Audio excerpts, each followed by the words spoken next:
Good morning, pleasant good morning from the Conway playing field. We are moments away from the start of this encounter, Barbados versus Jamaica. We are now witnessing a minute silence, and it is in honor, I presume, of the passing of the former Barbados and West Indies player Telston Payne. So a minute silence is being observed here at Connery. I've been joined by Choi Biff Mills. Good morning to you, Mills. Good morning, Gary. Good morning to the viewers, listeners. And both teams looking very reverend indeed, along with the match referee, Mr. Stuart Wallins, umpires Carl Tuckett of Nevis, and Ryan Banwari of Guyana, Bill Eardley of St. Kitts, the third umpire. The teams are heading back to the pavilion now, Gary. Yes, minus the two openers. Yes, the two openers have remained, and the Jamaican team as well will remain on the field. So you see the two openers for Jamaica. For Barbados, you have Hayley Matthews, she's the captain, and Casey Knight. In the last game, I think Hayley Matthews got amongst the runs. She made, I think, 72 not out. So Barbados winning the toss here at Connery, and they have decided to bat. Maybe Barbados is looking to bat the 50 overs. We have not seen teams batting first in this competition, batting the 50 overs. I think the Trinidad team in the first game would have gotten into the 44th over. But outside of that, the teams have not been batting long enough to bat the 50 overs. So maybe Barbados, they are thinking, if we bat first, we should be able to bat the 50 overs. And that is very important. The longer you bat, the more runs you should be scoring. And the batters would want to actually chalk up some runs and try to put themselves on the radar for the West Indian selectors. Skipper Hayley Matthews, she's leading from the front on this occasion, opening the batting. The Jamaican team just finishing their chant. They are decked in their gold and green top, black bottoms. The Barbadian, the blue and gold tops and blue bottoms. Lovely sunshine here at the Connery playing field. There is a fairly decent breeze blowing from east to west. And the first over is going to be coming from the Connery end, Gary. Yes, so the two openers for Barbados, as I said in the last game, Barbados would have won that by some 9 wickets. Hayley Matthews, she got 72 not out from 44 balls, and Casey Knight, she made 40. And so they'll be looking to continue the good work that they started. So the Jamaican team, they're in the middle, and it seems as though it is Nisha and Waysam will be opening the attack from the far end here at Connery. Barbados, as we said, would have won the toss and decided to bat. Barbados have the likes of Hayley Matthews. She's the captain of the West Indies team, so she'll be looking to continue the good work here in this competition. She made 72 not out. And Jamaica, I'm sure, we're looking to get some early wickets. They would have won the first game that they played against the Leewards. Barbados, they have won both of their matches. Barbados and the Windwards are the two teams that would have won both of their matches thus far. And Barbados will be looking to continue to do well. So we're about to see the start of the game here at Connery. Barbados batting first, and Casey Knight, she'll be facing up to Anna Waysam from the far end. The first delivery is played through the offside, that's 4. It was outside the off stump, and there was Casey Knight just playing it through cover point and down towards the boundary to opening the scoring for Barbados. Mills. 4 without loss, a lovely looking shot, a little loose by Waysam. There's a school of thought that the first ball should be an opener, but on the contrary, we've had first balls picking up wicket as well. But this time, the former would have happened a little outside the off stump, cutting that one square and beating the fielder at point. The second delivery is outside the off stump, taken behind by the keeper. Yes, she's out. Good And she delivery. actually walked. It touched down just on the off stump, pushed at it. And Jamaica, they have picked up an early wicket. Casey Knight caught the wicket for 4. And she actually walked. She didn't look at the umpire. She nicked it, and she was heading to the pavilion, looking very disappointed and dejected, having struck a lovely 4. And nothing warms the heart of a bowler having been picking up a wicket after giving up, whether it's a 4 or a 6. Obviously, they would have preferred not to have that 4, but in this case, the Barbadians 4 for 1, the second ball of the over of the match. So good start for the Jamaica team, picking up an early wicket, getting the wicket of Knight. She made 40 in the first encounter, or in the last game, which they won by some 9 wickets. And so the Jamaica team, they'll be very happy because Casey Knight is a good player, but they would have gotten the wicket. And so the new batter for the Barbados team, batter, Kyshona. Kyshona Knight is the new batsman or the new batter for Barbados, as Waysome. First delivery on the onside goes down to short fine leg area, and there is no chance of a run. So a good start for Jamaica. Maybe what you can do is to go to the 11 for the Jamaica team, or both teams. We have Hayley Matthews, captain. She's opening the batting spot in number 50.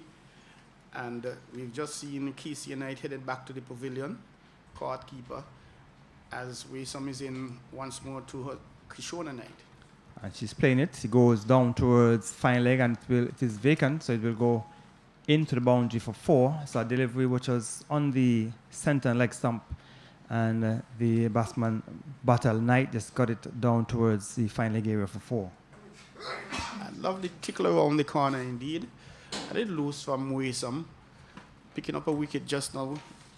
You thought she would have been dropping more wicket to wicket.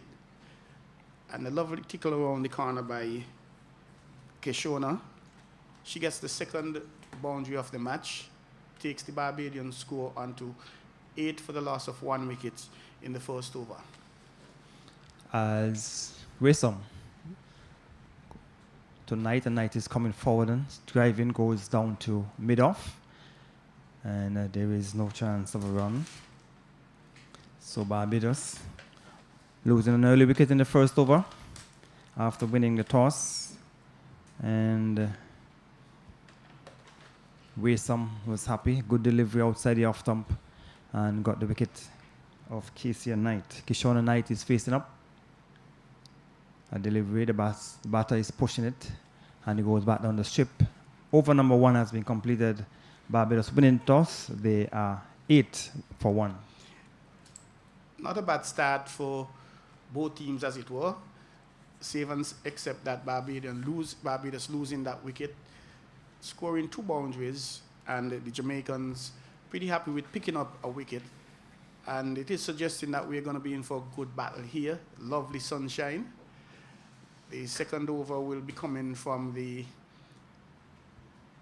media center end. And the skipper, Hayley Matthews, she'll be facing the first ball of the match. And it's Selena White, who has been opening the attack for Jamaica. She's going to be picking it up. And we're seeing one slip, a backward point, Whitish third man. Field on the cover, boundary cover, mid-on, mid-off, mid-wicket. Short, fine leg.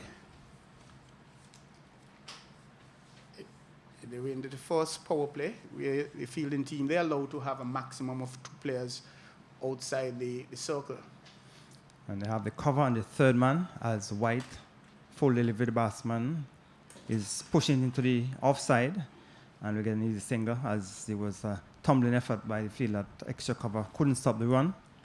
So Matthews, she's off the mark. She's on 1. And Barbados, they are 9 for 1 in over number 2.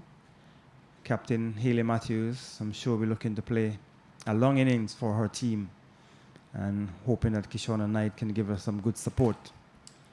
Jamaica, on the other hand, will be looking to continue to pick up wickets. And White is bowling her first over from the media center end. We have good conditions here at Connery for cricket. So White will bowl to Kyshona Knight. Full delivery, and the batter is swinging down towards fine leg, goes through the legs of the fielder at fine leg for 4. So a bad delivery was punished in a sense but it went straight to the fielder. Poor bit of fielding went through her into the boundary for 4. And the poor feeling indeed should have been a single. I think both batters already accepted the fact, and the fielder knowing that she erred. And yes, it's early stage, but you don't want to be leaking runs. You want to be as tight as possible, whether you're bowling or in the field. So I'm sure White would be a bit disappointed with the effort down there at fine leg. So White will bowl to good delivery. She pushed it. Good bit of fielding by the bowler. It was a good delivery. The batter pushed it back down the strip. And there is no chance of run. So we have good sunshine, and hopefully we can see some good cricket. So White will bowl to Kyshona Knight. And delivery outside the off stump. She was looking to slash it. She misses, taken low down by the keeper. And so we're in over number 2. Do you think it was a good decision by Barbados to win the toss and bat? Connery, traditionally a good batting track. And Barbados, having won the 2 matches, they want to stamp the authority early. White, a delivery. It is punched into the offside, screw of the wicket. Goes down to third man, another single. So the total with that single has gone on to 14. 14 in over number 2. Kyshona Knight, she is on 9. Matthews, she's on 1. Just faced the 1 delivery, so she'll be coming in to face her second delivery.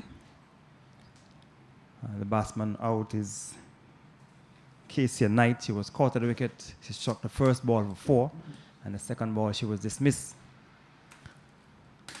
A delivery to Matthews, pushed it back down the strip to bring up end of over number 2. So 2 overs completed, and it is 14 for 1 wicket, the Barbados team. 7 runs and over, not a bad start.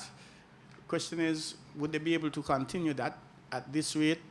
50 over match 7, being very optimistic, that's 350. I'm not so certain they're going to reach there. The highest score has been 162, chasing down 161.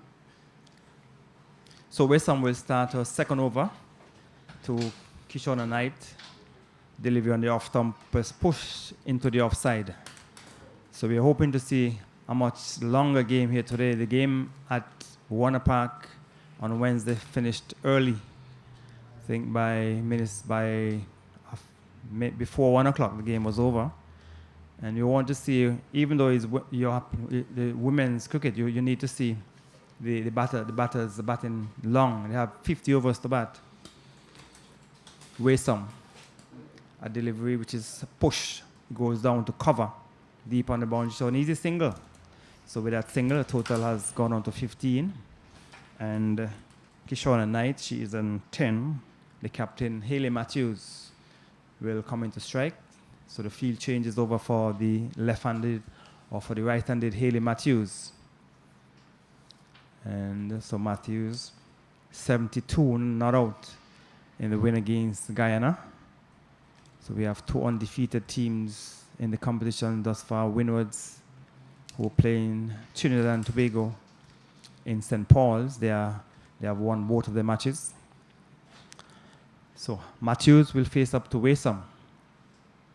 A delivery on the leg stump should be signaled wide. Good bit of keeping, diving away to her right. The keeper for the Jamaica team is Rashada Williams. A wide delivery. So extras.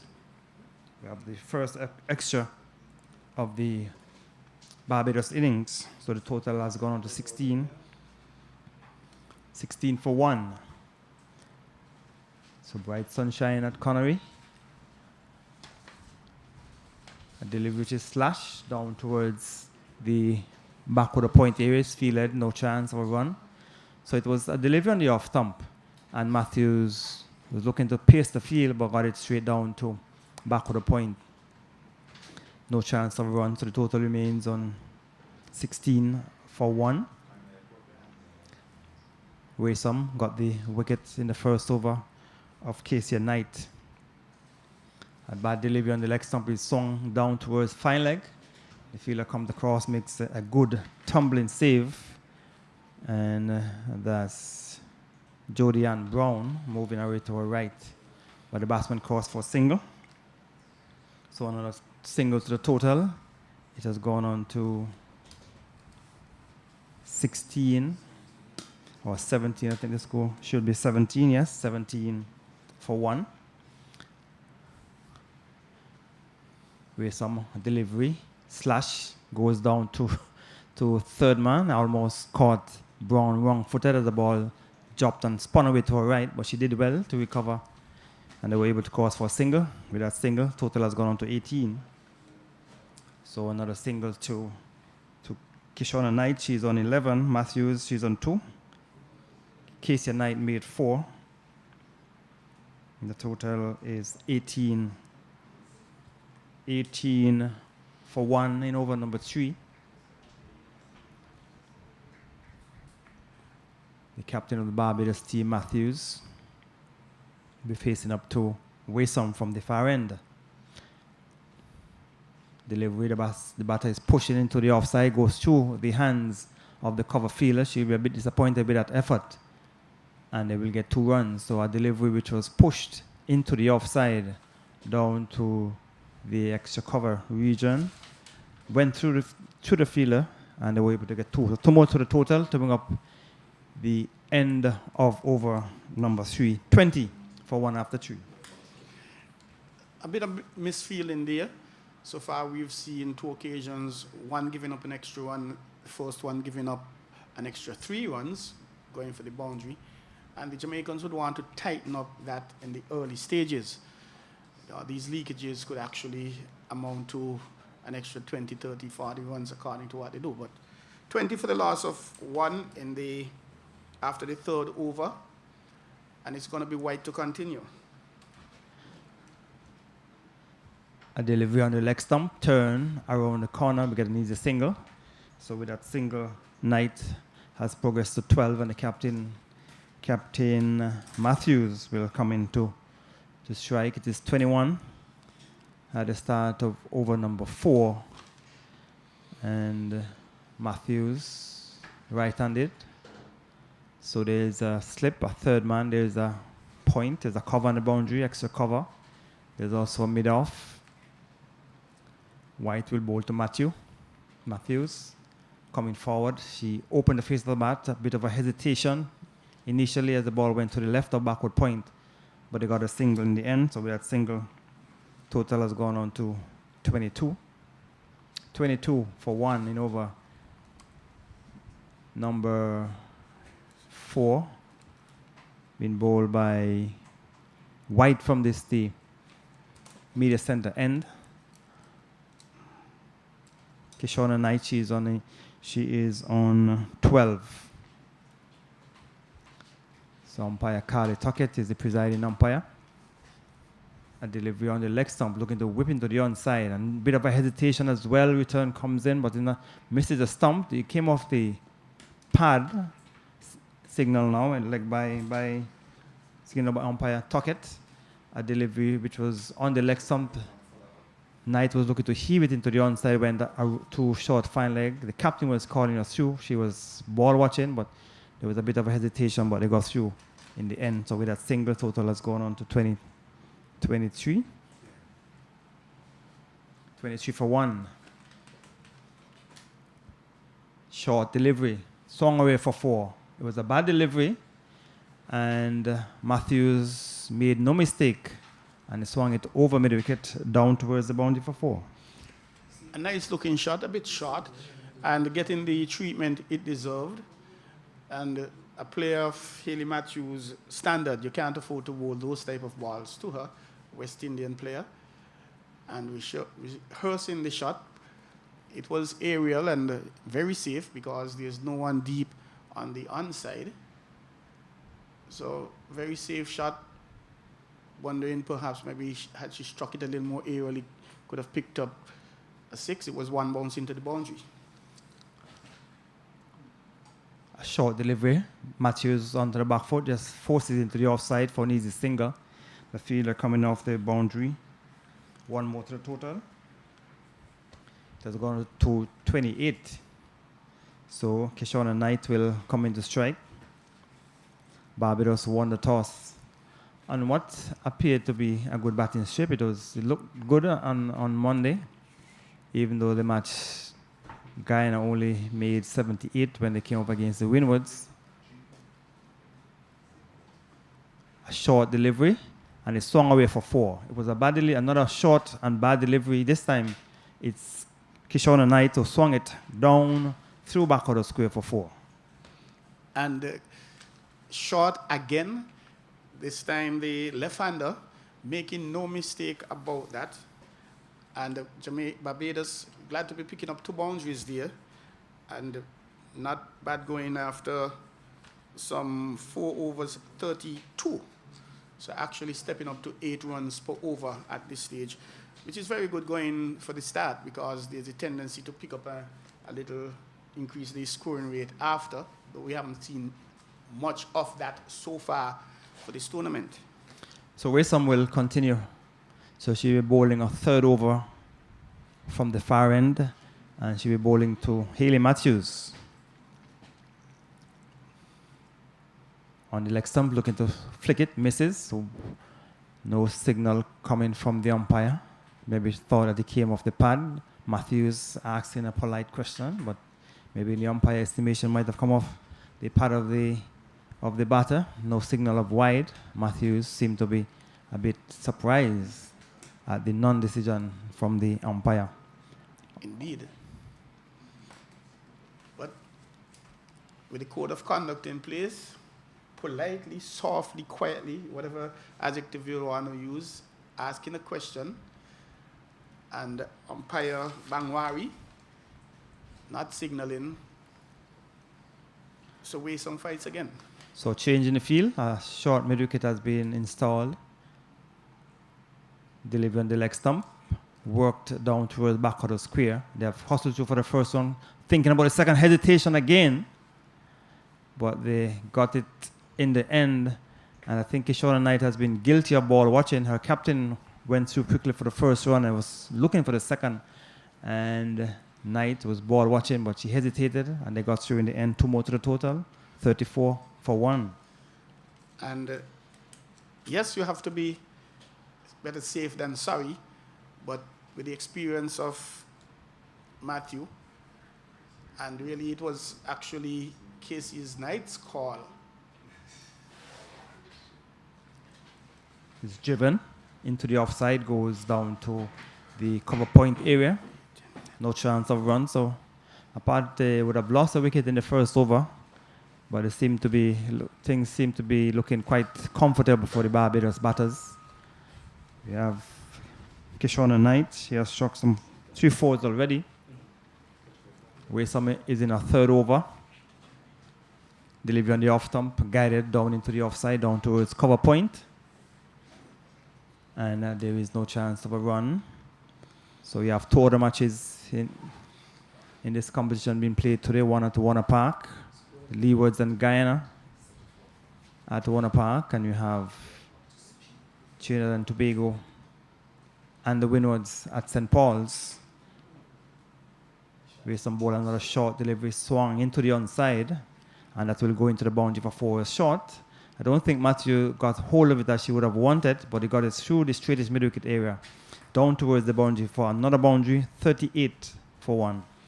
Matthews, her 2nd boundary, the 5th of the match, and she's not going to make any mistake about that. Pulling through the mid-wicket region, a little short, saying thank you, and giving it the just treatment. So we have seen the last 2 overs a few short balls that have been punished. by the Barbados batters, and that was what you want to do. You get bad deliveries, they should be dispatched. So delivery on the off stump, Matthews just guided into the offside, looking at the non-striker, thinking about a single, but she was sent back, and she would have slipped in that interim, might have twisted her ankle. But the over has been completed. Over number 5, 38 Barbados for 1 after winning the toss. And Barbados moving along, having lost the wicket, yes, they would have preferred to be 38 without last. But nonetheless, they're going to accept that. They're going to be happy with that. 38 in 5 overs, 7 point and over. So it's still a good pace for the Bajans. And they would want to bat long. They would want to bat out the 50 overs, as you have indicated, Gary. We haven't seen any team batting for 50 overs in this tournament so far, especially the team batting first. Because obviously once the team batting first doesn't score 50 overs, sometimes, and we've seen I think just the Trinidad-Jamaica game where they took more overs to win that match. Most times it has been within short order. And the Jamaica winning the first game against Leewards, losing to Trinidad and Tobago. They will want to get back to winning ways here and spoil the party for Barbados, who have chalked up 2 victories so far along with the Windward Islands. Trinidad and Tobago, they've won 1, lost 1. The Leeward Islands and the Guyana, they've lost both matches. So it's a battle of the bottom of the table taking place in Warner Park, Gary. Yes, certainly. So there's a change of bowling at the commentary end. It's Watts, a bad delivery wide on the onside, signal now by the umpire. So Watts, right arm around the wicket, bowling to Kyshona Knight, who is on 16. Hayley Matthews, she is also on 16. So Watts is driven straight on the ground, and it will go into the boundary for 4. It was a floated up delivery on the center and off stump, and Knight was driving straight back on the strip on the onside of the pitch and into the boundary for 442. It is for 1. And lovely looking shot, and not the introduction that the skipper would have hoped for, giving up at 4, but we've seen giving up a 4 and picking up a wicket happen, so maybe it might happen again here. Good delivery, taken on the pad. This time around, Watts went over the wicket to the left-handed Kyshona Knight. Delivery on the center and leg stump. She was looking to just work it around the corner, struck on the pad. No damage done. Flatter, faster, onto the back foot, working it around the corner, down towards short fine leg. And there is no chance of a run. 43. It is for 1 wicket Barbados. Watts bowls onto the back foot, pushes down to extra cover. There is no chance of a run. So a brisk start by Barbados. We're in over, is it number 6 or 7? Comes up, bowls to Knight. Knight is onto the front foot. Over number 6. First over coming from the far end. That was bowled by Waysome. And Watts, she has replaced. Delivery on the leg stump. Looking to work it around the corner. And it will go close to the boundary. And it crosses the ropes now for 4 wides. Have been signaled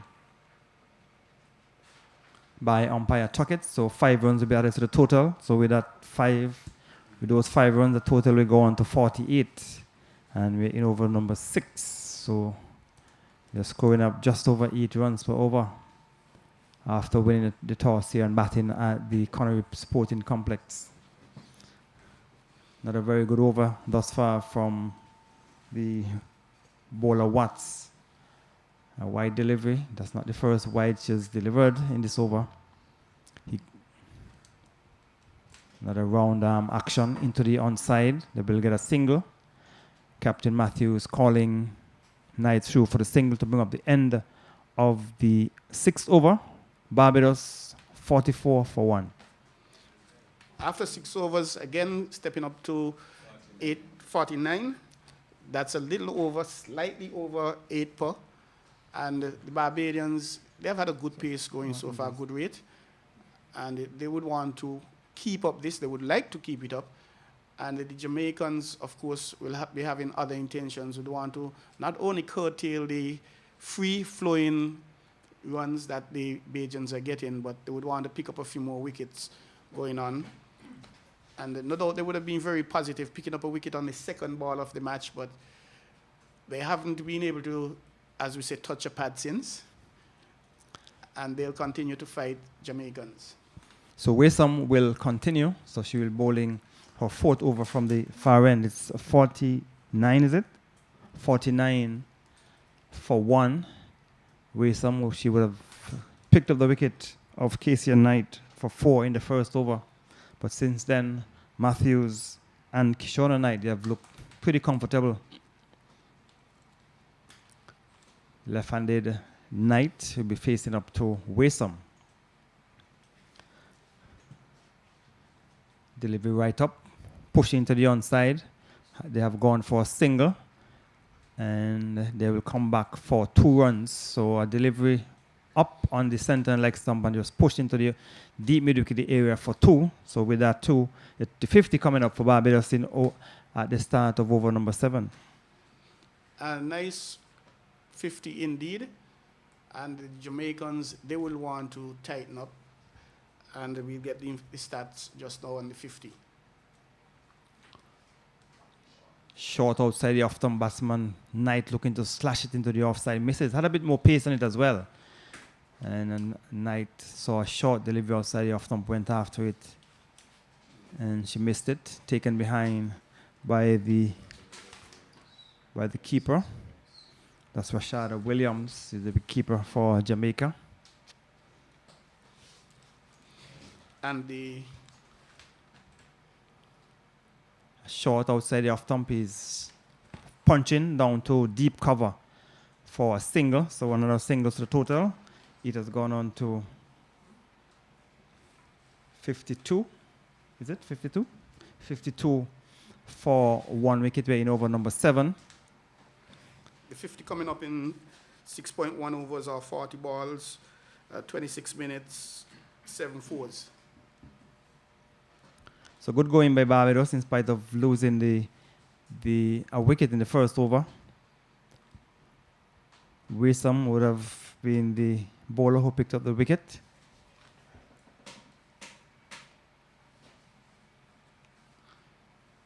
Matthews facing up.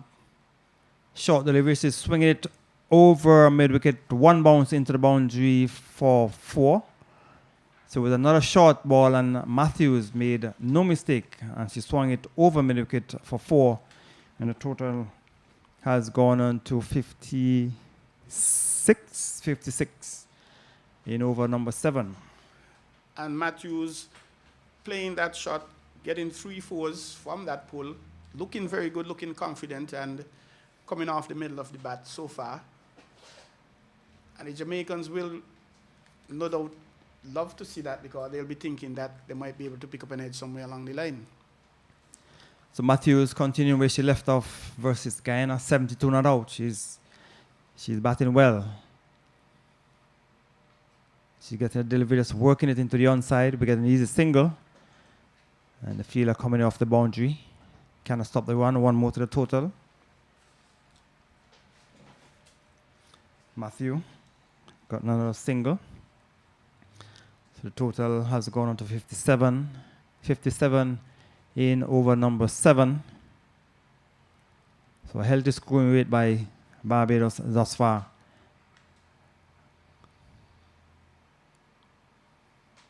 On the off stump, push into the onside, goes so quickly for the single return, comes in, stumps are broken, loud appeal.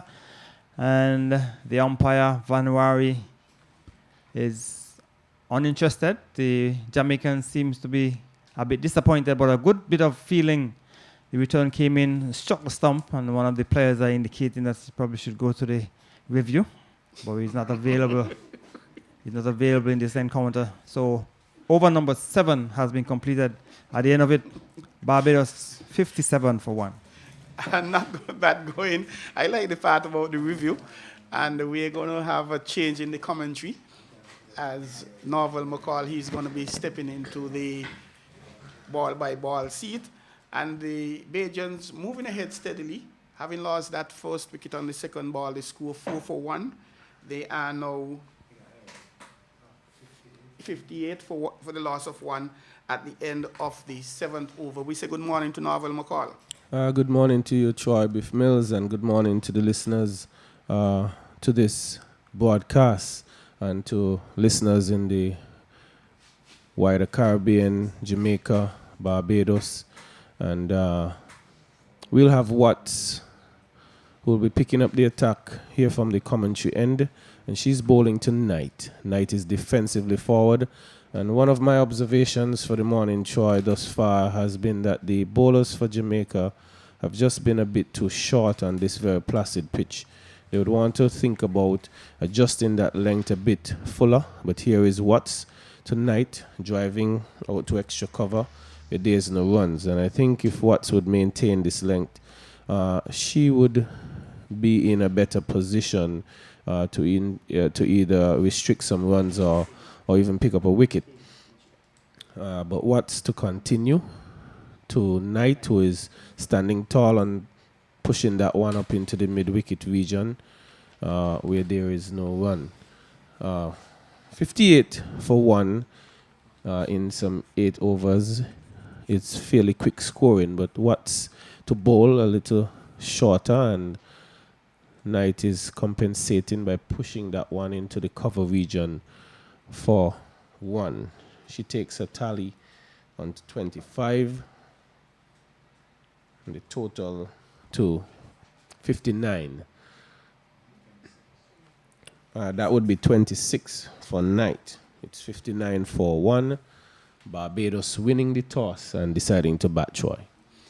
And at this stage, a very good toss to win.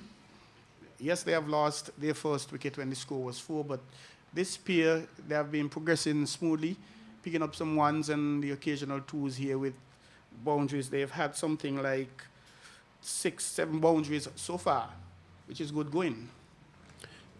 And Watts is bowling to Matthew, who is chopping that one down to backward point, running away for 4. Again, the feature has been a bit too short, a bit too wide, and to a player of Matthew's quality, I think it's a bit too easy.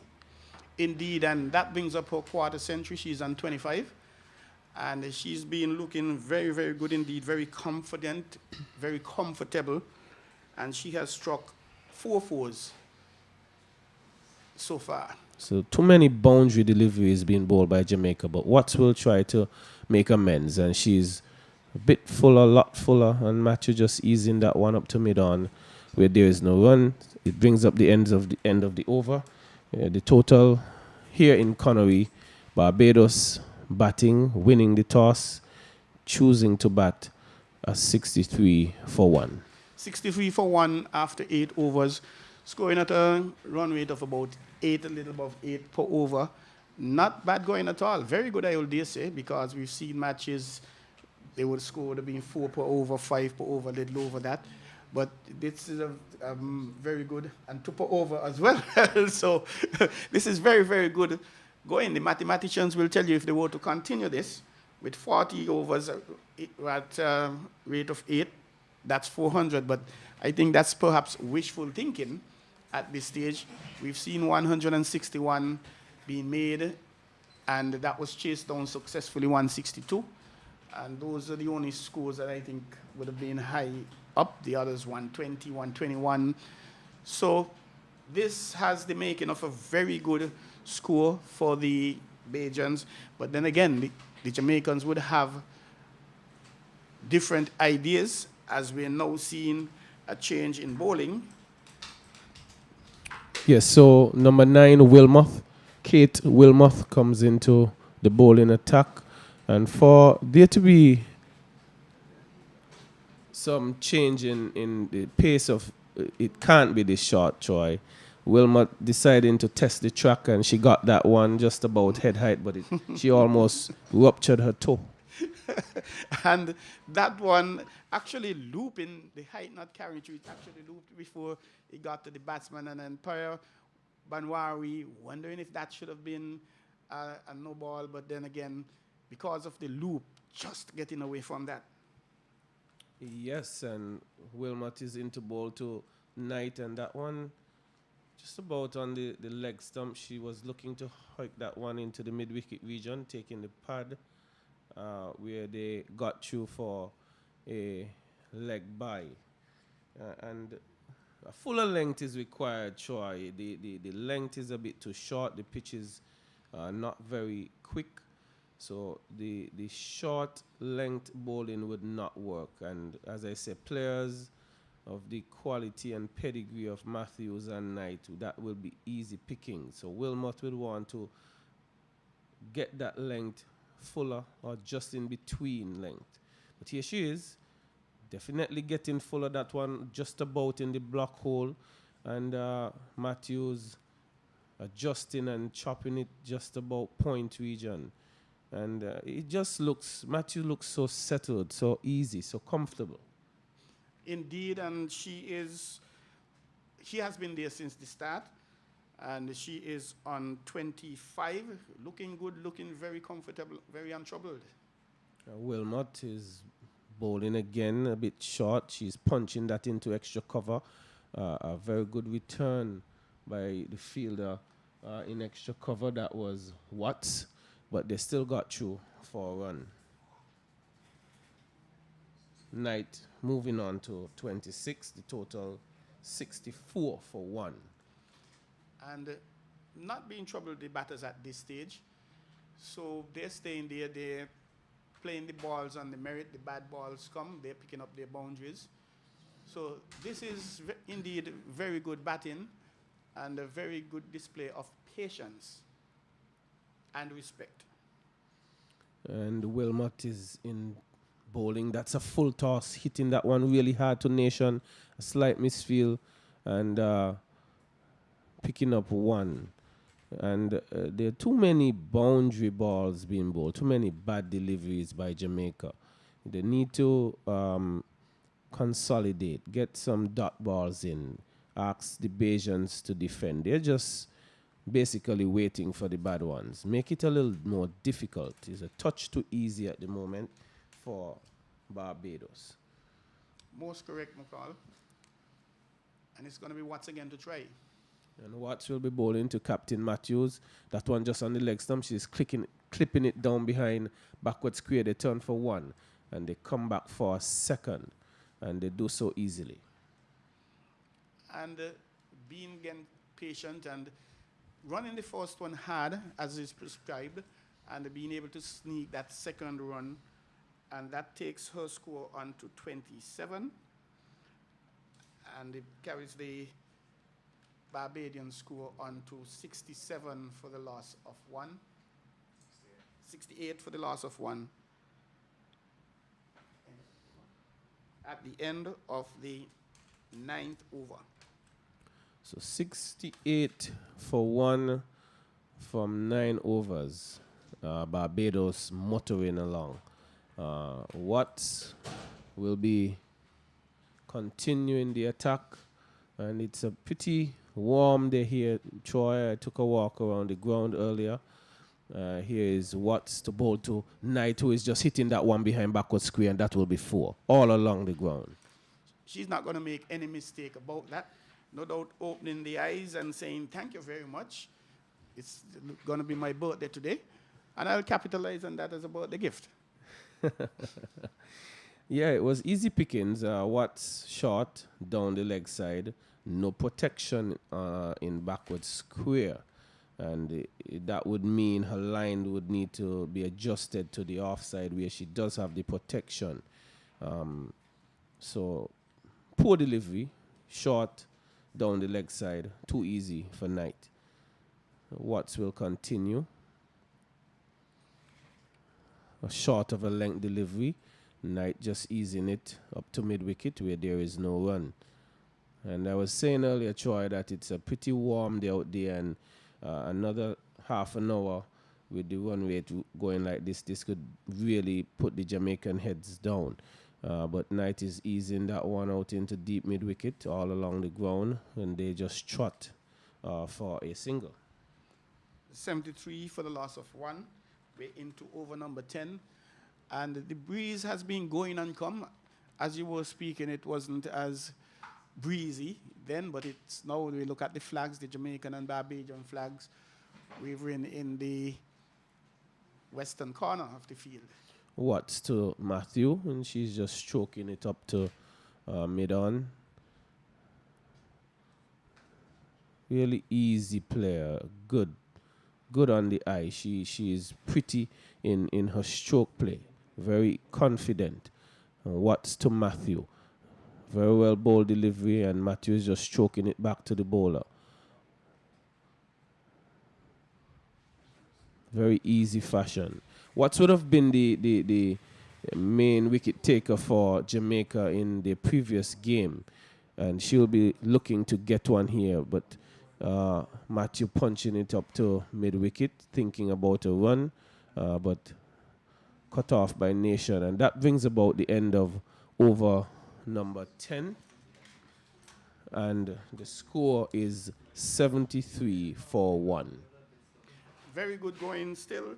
Dropping a little below the 8, but I don't think that'll concern them too much. With this game, 7.8 and over. Very, very good going. And the Jamaican fielders, no doubt hearing about the heat, as you were speaking, McCall, novel, taking a drink, and the umpires, they're having one of the groundsmen doing a bit of repairing at the bowler's end, at the media center end. And the Barbadians taking a sip of water, as it were. The water break should be coming up shortly, or this may have been considered the water break. I'm not too certain. The umpires may have decided to take it a little earlier to effect the repairs. And they're now getting ready again. 73 for the loss of 1, Jamaica. Good going on any day. Yes, Jamaica would desperately need to prize a wicket out very soon. 28 or 29 Matthew and 32 Knight players would appear to be set. But I think that the scoring rate has been too quick. And I think it has a lot to do with the length of that the Jamaicans have been bowling, which has been too short. And after this break, one would hope that Wilmoth will be looking to carry the ball up a little more, see if she could get some movement in the air, or just asking players to just play and defend for a bit, build some dot balls, build some pressure. And Wilmoth is going to be bowling tonight. Getting the length a lot better there, right up in the block hole. Knight looking to fight that one off into the offside. But really managing to keep it out more so than to score. And Knight on 32, no doubt thinking about the half century, but she'll have to steady it to do that. And she has the temperament from what we've seen so far. Wilmot would have other ideas, and that one, she's pushing it into extra cover, just beyond the 30-yard circle, and she picks up one. Knight carries her personal tally to 73, to 33, and the score onto 74 for 1. Exercising a lot of patience, both these batters, and definitely so they're not being really troubled. The ball is coming off the track, and once they stay there, they're going to get runs. And there is Knight hitting that one down to deep mid wicket. They turn for one. They get to a powerful return coming in, preventing any chance of a boundary there. But really easy through the onside was Matthew clipping that one past mid wicket for 2. And the run in between the wicket, Troy, has been really good as well. Definitely. They're running the first one hard and being able to squeeze out a second here and there. Wilmoth, a full toss to Matthew, It's going up behind the keeper, drops between keeper and fine leg, and they get one. I don't know if there'll be a signal for a no ball. Was it above the waist? It was not. Troy, there you saw Matthews going for Glory, looking to hit that one out the ground, taking a top edge and went up in the air. It could have been a chance for her getting out. Definitely. Don't know if she was thinking, well, that was above weight, so I'm going to swing because I know it can't be out. It should be a no ball. That call didn't come. And no doubt she'll want to reassess that for future deliveries.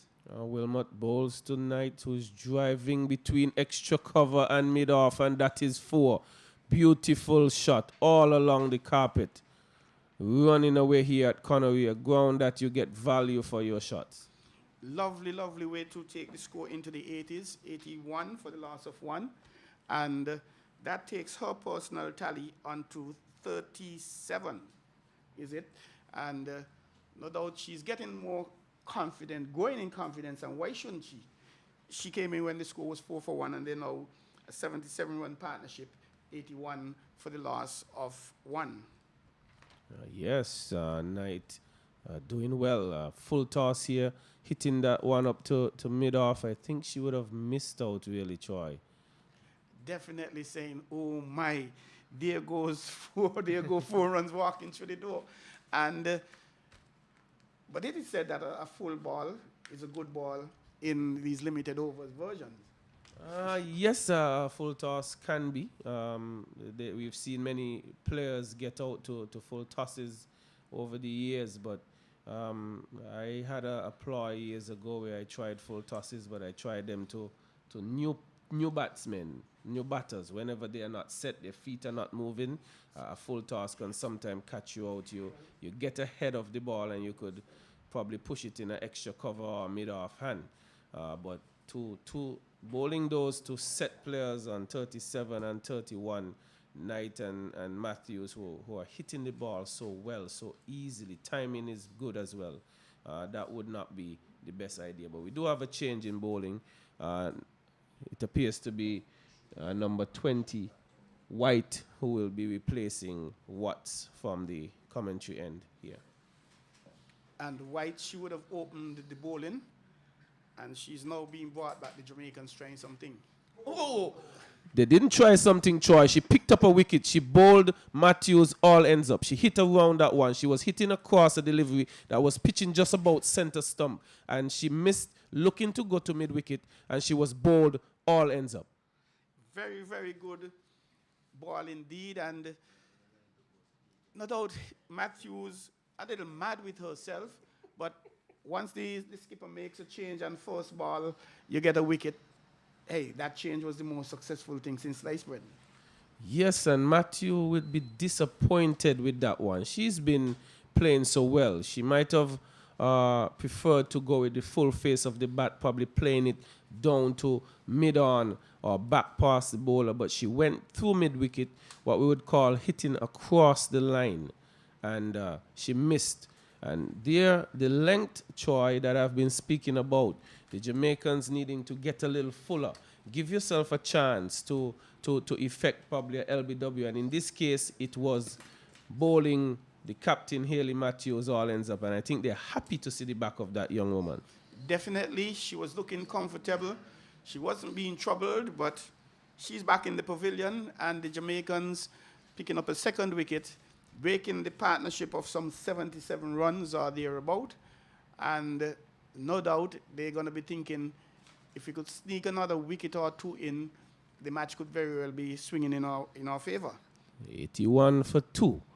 81 for 2. Wickets would be what the Jamaicans will be thinking about. They would be hunting that. White would be feeling good and thinking about keeping her length full. The incoming batter for Barbados is number 78, Aliyah Aline.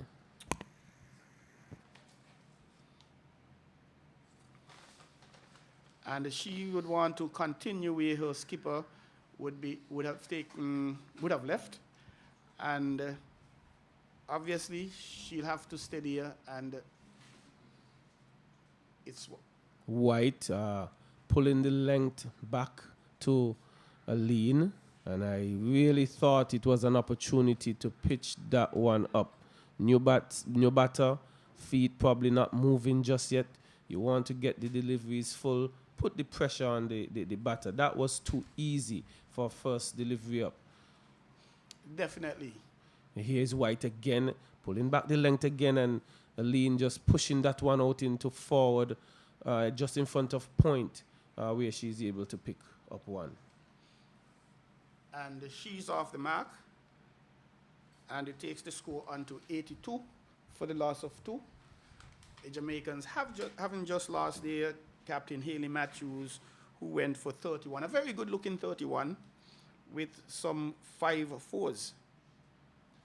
Yes, Matthews definitely was looking easy, but the player who is still in, looking even easier, is Knight, and that one is down the leg side and being judged correctly a White by umpire Tuckett. And that takes the tally on to 83 4-2, Barbados batting. And the breeze continues. It's looking very stiff indeed, and it's White again.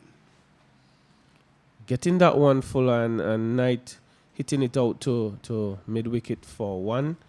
I would have been at the game, Troy, in St. Paul's, and the Jamaicans were a lot more disciplined in their length and in their lines. And for some reason today, they have been erring for shorter deliveries and have been punished thus far. But here is White bowling to Aline, who is pushing it out into forward square for 1. 85 it is for 2. And you're most correct. They've been a little tighter in the previous games, a little shorter here. I don't know if one's strength is one's weakness, where they know that Haley Matthews, she loves to pull, so they've been giving her with the hope that they would have gotten an edge. There's a fuller delivery. Knight pushing it on the inner portion of the bat down to Captain Taylor, where there is no run, and bringing up the end of the over. 85 for 2. Barbados winning the toss, electing to bat. 85 for 2. And White completing her 3rd over, very successful over. And her personal tally now, 3 overs, no maiden, 21 runs, 1 wicket, taking the very prized wicket of Haley Matthews, the captain, and seemingly in form for just 31 runs, and pegging back the Barbadians to take the end of the over, 85 for the loss of 2. Definitely a good start by Barbados with the bat, but Jamaica would be happy to have prized out both openers, and having Aline newly coming to the wicket. Wilmot bowls full toss, pushing up to mid-off where there is no runs. And this has been the challenge for Jamaica. It's either they have been too short or too full. Indeed, and they have to, the short ones, they've been punished, and the fuller ones, they've been getting away a little bit with it per se, but they have to really do much more better balls, better line and length, and attack the stump some more. And Wilmot is bowling to Aline, who is driving out to extra cover where there is no run. And there is something for Jamaica to look at. The 2 deliveries that produced wickets were 2 good length deliveries. So it would suggest they would want to bowl a higher percentage of those deliveries and put the Bajans under pressure. Here's Wilmot. We'll see what she will do. Just on about the leg stump, we're clipping our way down to fine leg where there is 1. And number 47 is in attendance. That was Brown. And the total goes up to 86 for 2. And a very good observation. And why not use your successful balls? You've picked up 2 wickets. Why not use them more often? That would be the thinking. And here's Wilmot. She's bowling tonight. Short again, hitting somewhere probably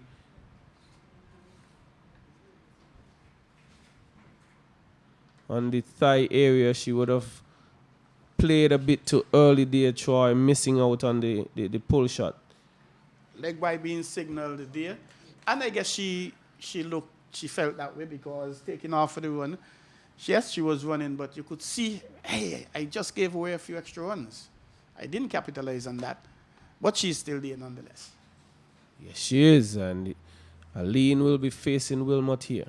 Short again, hitting that one down to fine leg, and it's dropped by Brown. That one, I think, Troy should have been an easy catch. Aline getting inside the wicket, helping it down to deep fine leg, and Brown did not effect the catch there. And looking very dejected, as she should be, having to run in about 2-3 steps, taking it about waist high, and almost a sitter, one would say, but both hands to it, and she floated. Unfortunate for Jamaica, because wickets is what they would need at this time. Wilmot will try again, missing her run there, and they say catches win matches, Troy, and Jamaica would ill afford to put too many down here. Especially since that would have been the third wicket they would have been picking up. Yes, and with the scoring rate, 83 for 3 would sound better than 7 for 2. And another one hitting that one square, running all the way along the ground for 4. Beautiful shot there by Knight. A nice way to take your team's score into the 90s. 92 for the loss of 2. And getting closer to the century mark. And again, the new batter, not at all troubled, playing it easy like a Friday morning. And they're talking about it. It's the end of the over. And they don't have to do anything rash. They've been batting well, a very decent run rate. So they've just got to steady and bat and sensible batting and respect the good balls and put away the bad balls. Well, Knight has certainly been putting away bad deliveries. She's into the 40s now. She's, is it 41? 42. She is not out. And White will continue the attack for Jamaica. White, she's into ball to Aline, standing up and punching it back to White, getting a hand on it, stopping any possibility of a run.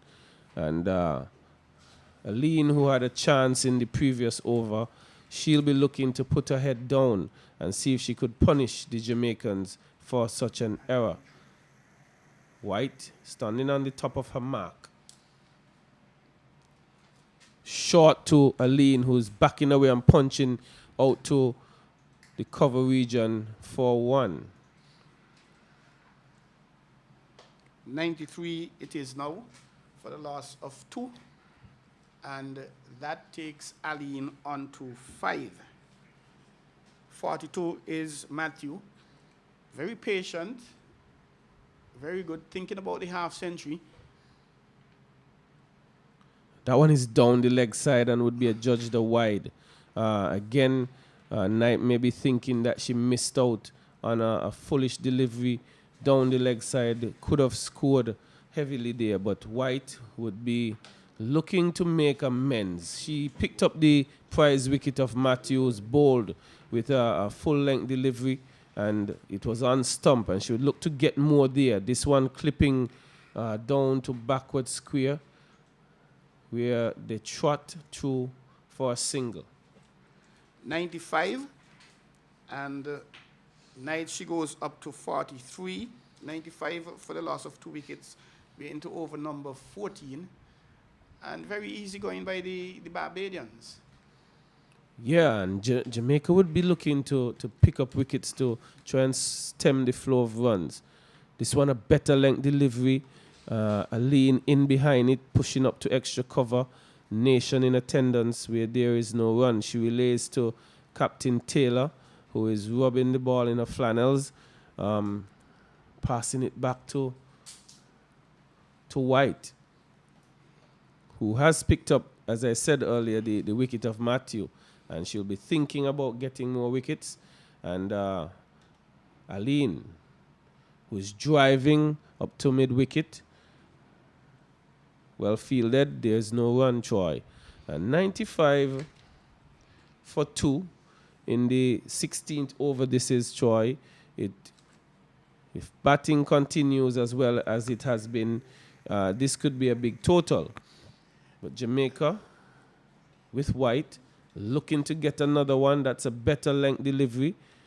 Not feeling well to her bowling, but Taylor ensuring there's no chance of a run. And this looks like we'll be having a water break.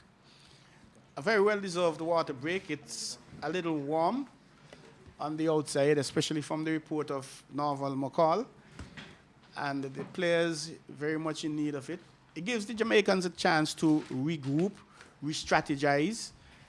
And the Barbadian batters, they are thinking about it, discussing, no doubt telling themselves, hey, we're looking good. You're looking good. Knight, Kyshona, you don't have to do anything. Just stay there. You're a few runs short of your half century. You get there, and we continue going. And at this stage, no doubt the Jamaicans thinking that the Barbadians thinking that they might be able to get 200-plus runs. And were that to be so the first time for the tournament, this is round 3. As I say, welcome again to Gary. Good day to you, Mills. So we see the first water break, and Barbados scoring quickly. They would have lost the captain, Haley Matthews, looking to play across the line of that delivery. And she was bowled by White. Waysome would have gotten the other wicket. Waysome had 4 overs, 1 for 29. And White would have picked up the other wicket. So you're not missing any cricket. It is water break here at the Connery Sporting Complex.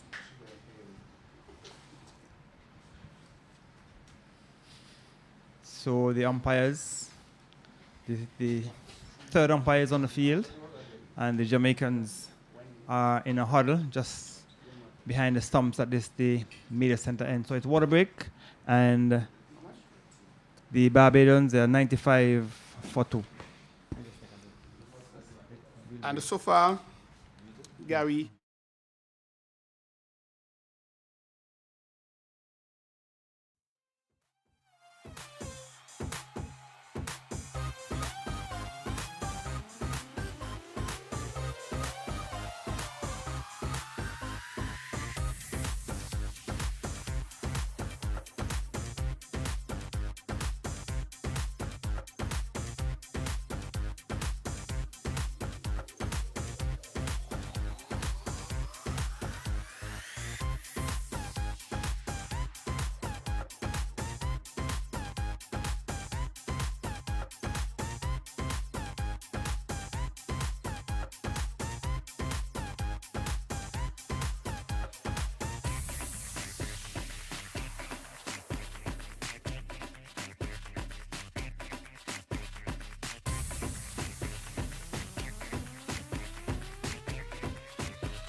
So the water break has been concluded, and the Jamaicans will look to continue to try and pick up wickets, but the Jamaicans, they have been scoring well. And we tell you that Kyshona Knight, she's still there. She's accompanied by Aline. So it will be Wilmot who will continue from the far end. left-handed Knight. Wilmot. A delivery which is driven into the offside, and it will go into the boundary for 4. It was a delivery on the off stump, and there was Knight just driving through extra cover for another glorious 4 to the batter Mills. And that one takes the score on to 99. And Knight, she goes to 46, 47. And inching closer to her half century as the century for Barbados just looks 1 run away. So Wilmot will bowl to Knight. Short, swung away. And it will go into the boundary for 4 to bring up the 100 for the Barbados team. But a short delivery, and Knight swung it into the onside. I think that's the half century for Knight as well. A good knock. Another short ball, and she made good use of it, Mills. Bringing up her half century, she's now 51. And the century for the Barbadians, and 2 milestones with that knock. And they will want to continue. Barbados, no doubt, thinking at this stage, with only 14 overs gone, they're thinking they can get well in excess of 200 runs. But we'll have to wait and see. Full delivery, driven down the ground. Still a fielder at mid-off and into the boundary for another 4. It was a bad delivery, full.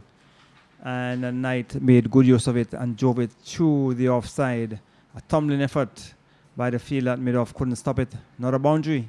And that's a hat-trick of boundaries so far. 3 boundaries in the over. And the runs keep flowing. I don't know if the water break had something to do with that. But the Jamaicans, they will need to tighten up. They can't afford to let this game slip away. They've lost 1 match already. They don't want to go down 2. They want to stay in touch with the leadership. And they'll have to tighten up. On the leg stump, played fine. And there should be a fielder coming across to her left.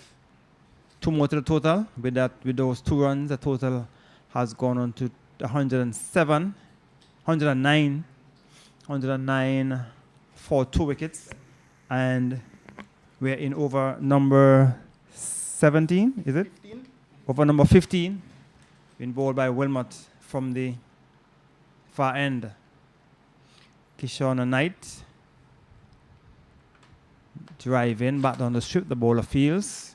So Kyshona Knight is on 57, and the total is 109 in over number 15. So healthy scoring rate by Barbados. Maybe that's the reason why they would have won the toss and batted. Good batting strip at Connery. Good batting lineup as well for Barbados. Drive in into the onside. Someone in for the fielder at mid-on. And they will come back for easy 2. So 2 more to the total. 111. And the Knight has progressed to 59. 59 at the end of over number 15. So good scoring rate by Barbados, and Kyshona Knight is continuing to bat well. And Nelson, as it were. And when we speak about Nelsons, we think about the late umpire Dickie Bird.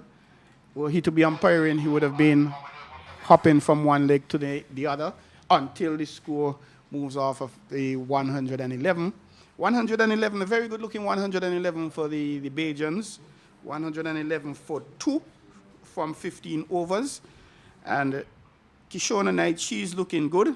She is on 59. And her partner, Elia Aline, she is on 5. So they're not being troubled. A beautiful batting strip. Lovely weather. They've just got to steady and bat, Gary. Yes. Drive in, tugging it into the onside. And Wilmot move across to her right at mid-on fields, but not before the batsman cross for another easy single, 112 at the start of over number 16. So Barbados, once they bat the 50 overs, Biff, you could certainly see a score in excess of 200 runs today. Easily, and that'll be the first time we've seen it. Of course, we're not certain how the other 2 games are going, but Barbados, they have that potential, very strong batting lineup, and they're being helped by the Jamaicans, who are not bowling as tight as they ought to. Good sunshine at Connery. swinging it into the onside down towards the fielder on the back of the square fence. And there is a single to the total.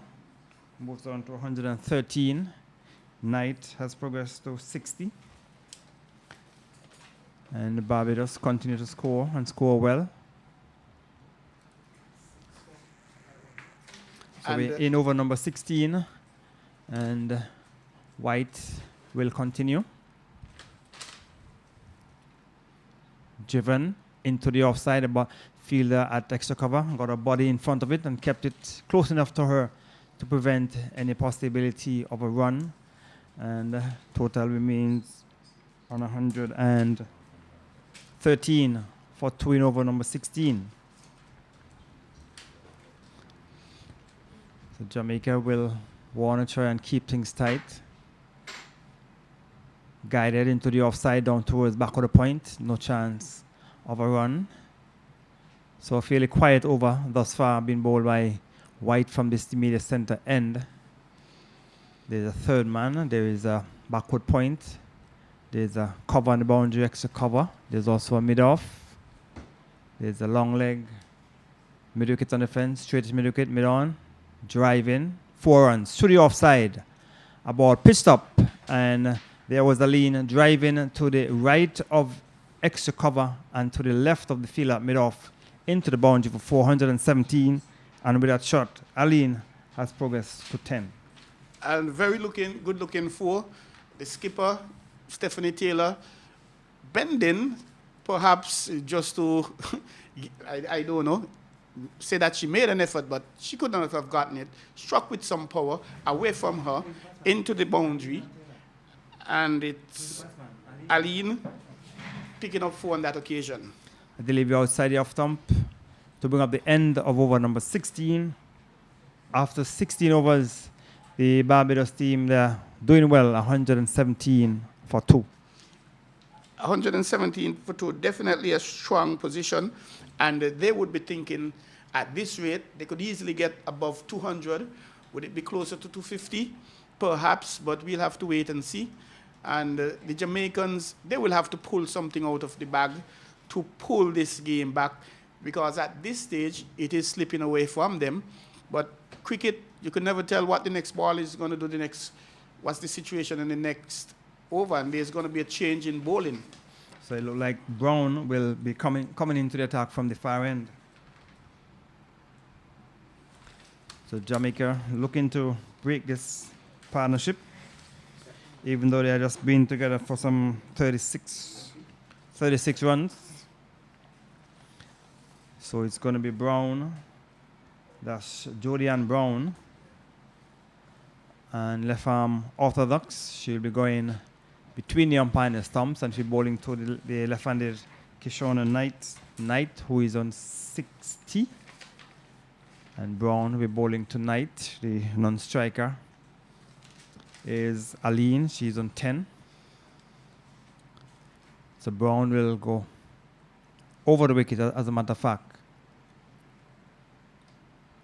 Full delivery, and the batsman just punches it down to mid-off. So she is a bit disappointed that she did not capitalize on that full delivery from Brown. And he got it down to mid-off. And there is no run, so the fielder at long leg has been asked to come inside the circle. So he's at that short. She's inside the circle, just to the right of the square leg umpire. Outside the off stump, and he's punching it into the offside, goes down towards the fielder on the deep cover boundary. 1 more to the total. Moves on to 118. And Knight has progressed to 61. 118. Aline, who is on 10, comes into strike. Fielder at backward square has been asked to go right back on the boundary. And that's Campbell, Nicole Campbell, on the back of the square boundary.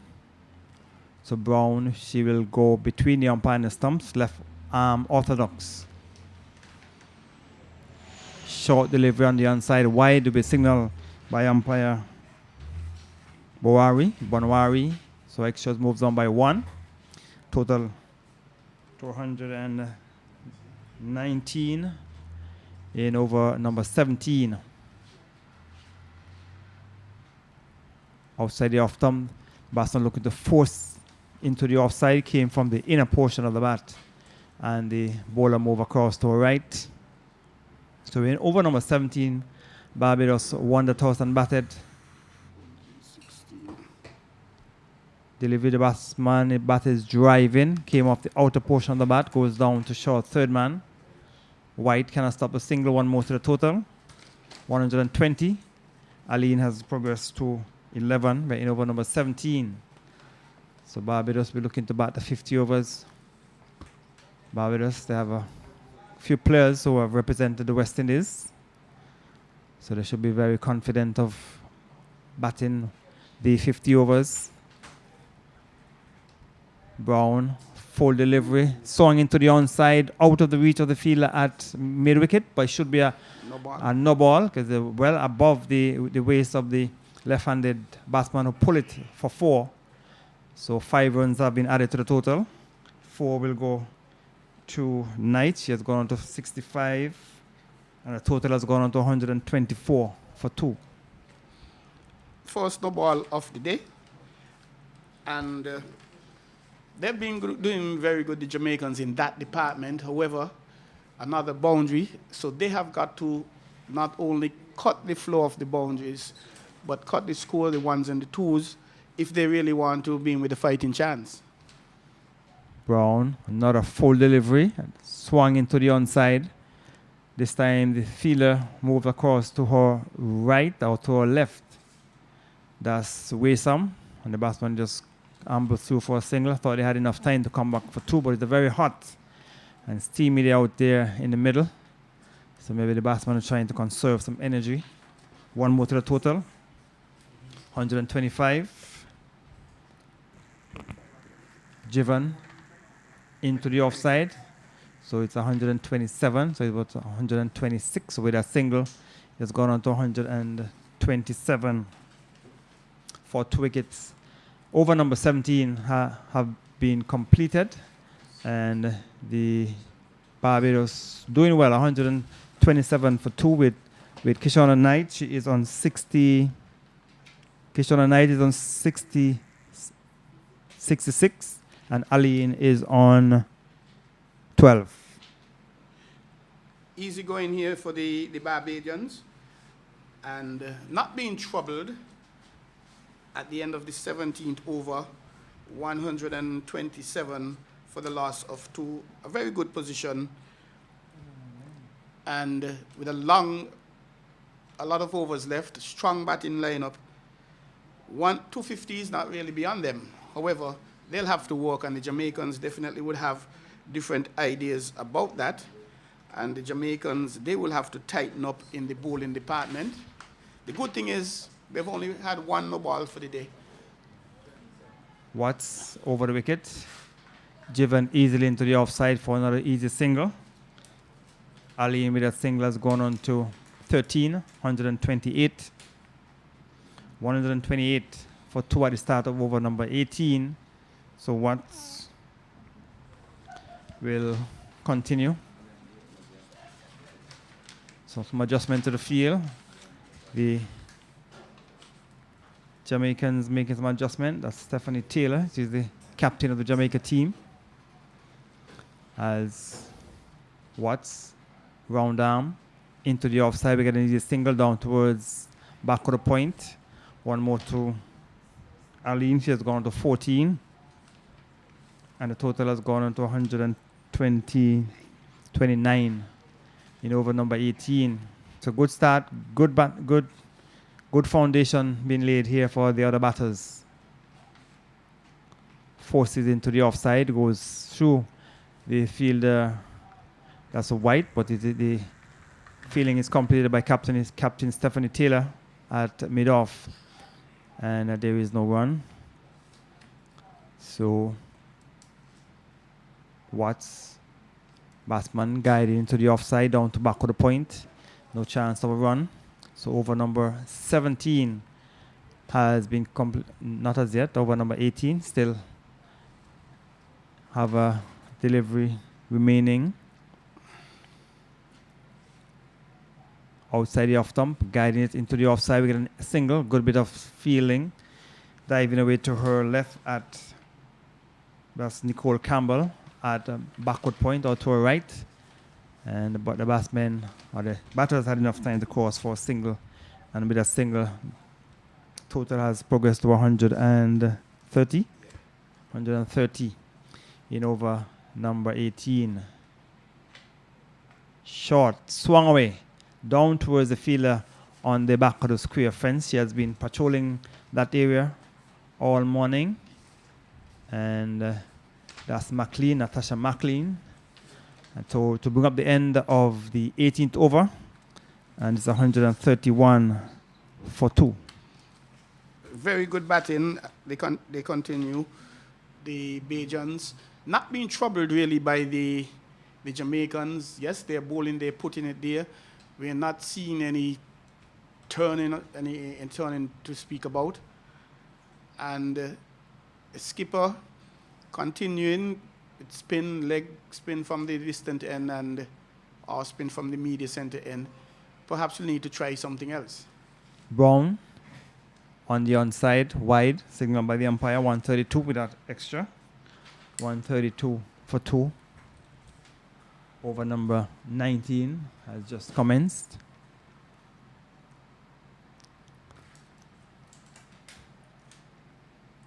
Full delivery pushed into the onside by Kyshona Knight, so another single. With that single, the total has progressed to 132 in 133 in over number 19. So Brown will continue. Between the umpire and the stumps.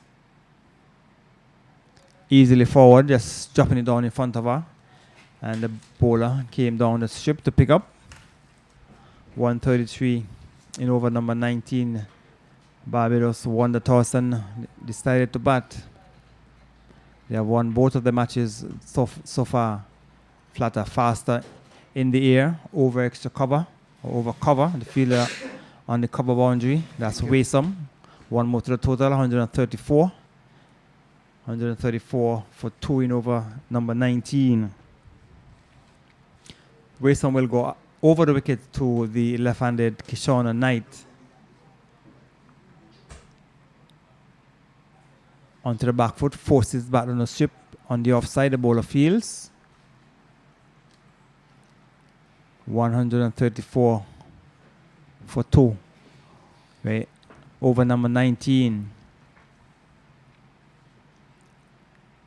Brown bowls is driven down to long on for another easy single, 135.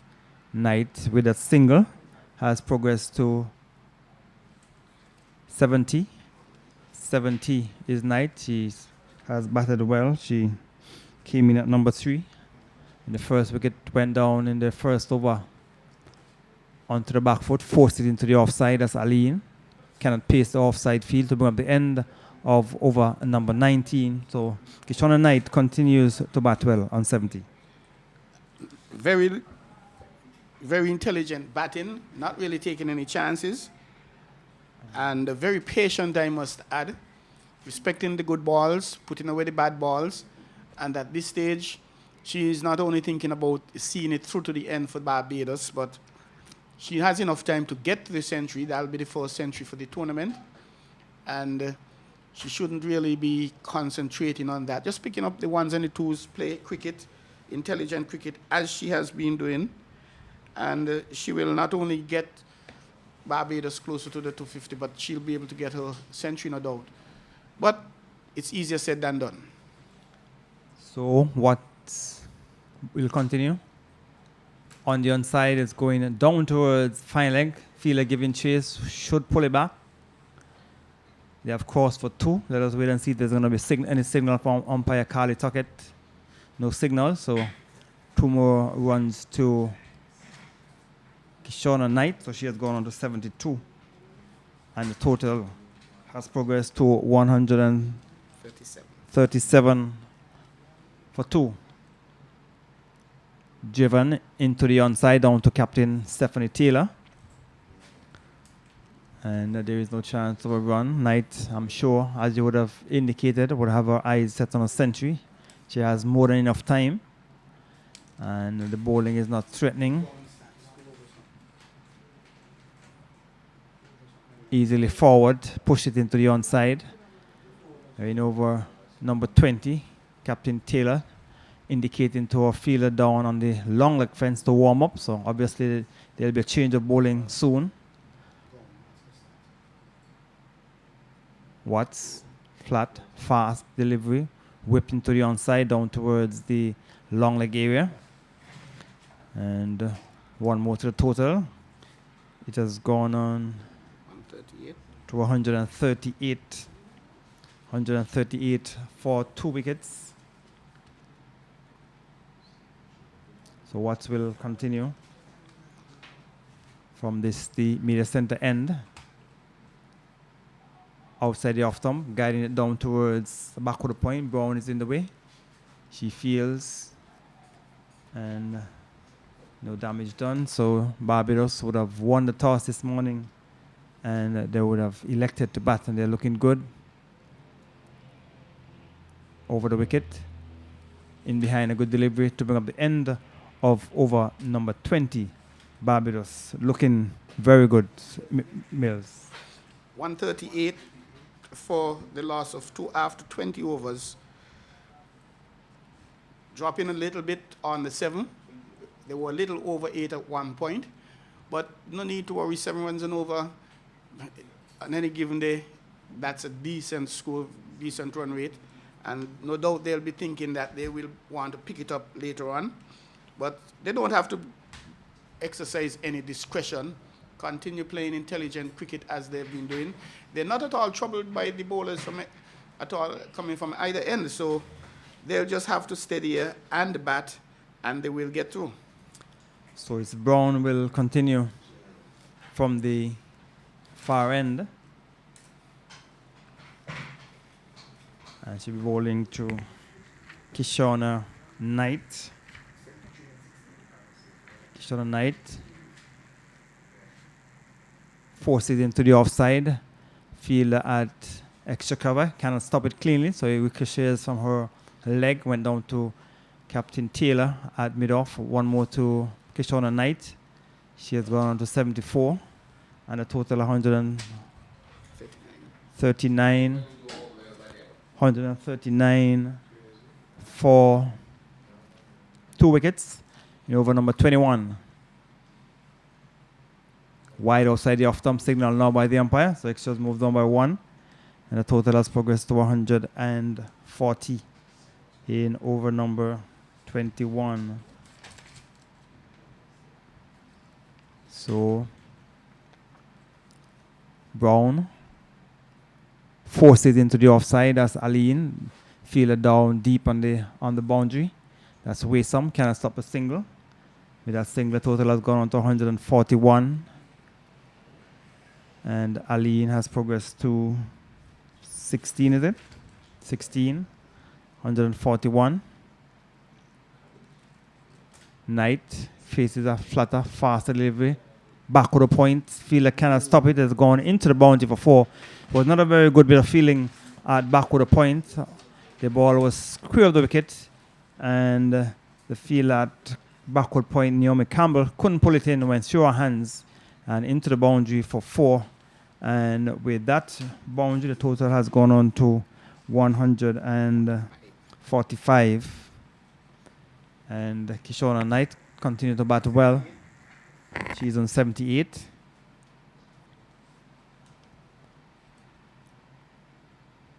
Outside the off stump, forces again into the offside, goes down to McLean on the boundary.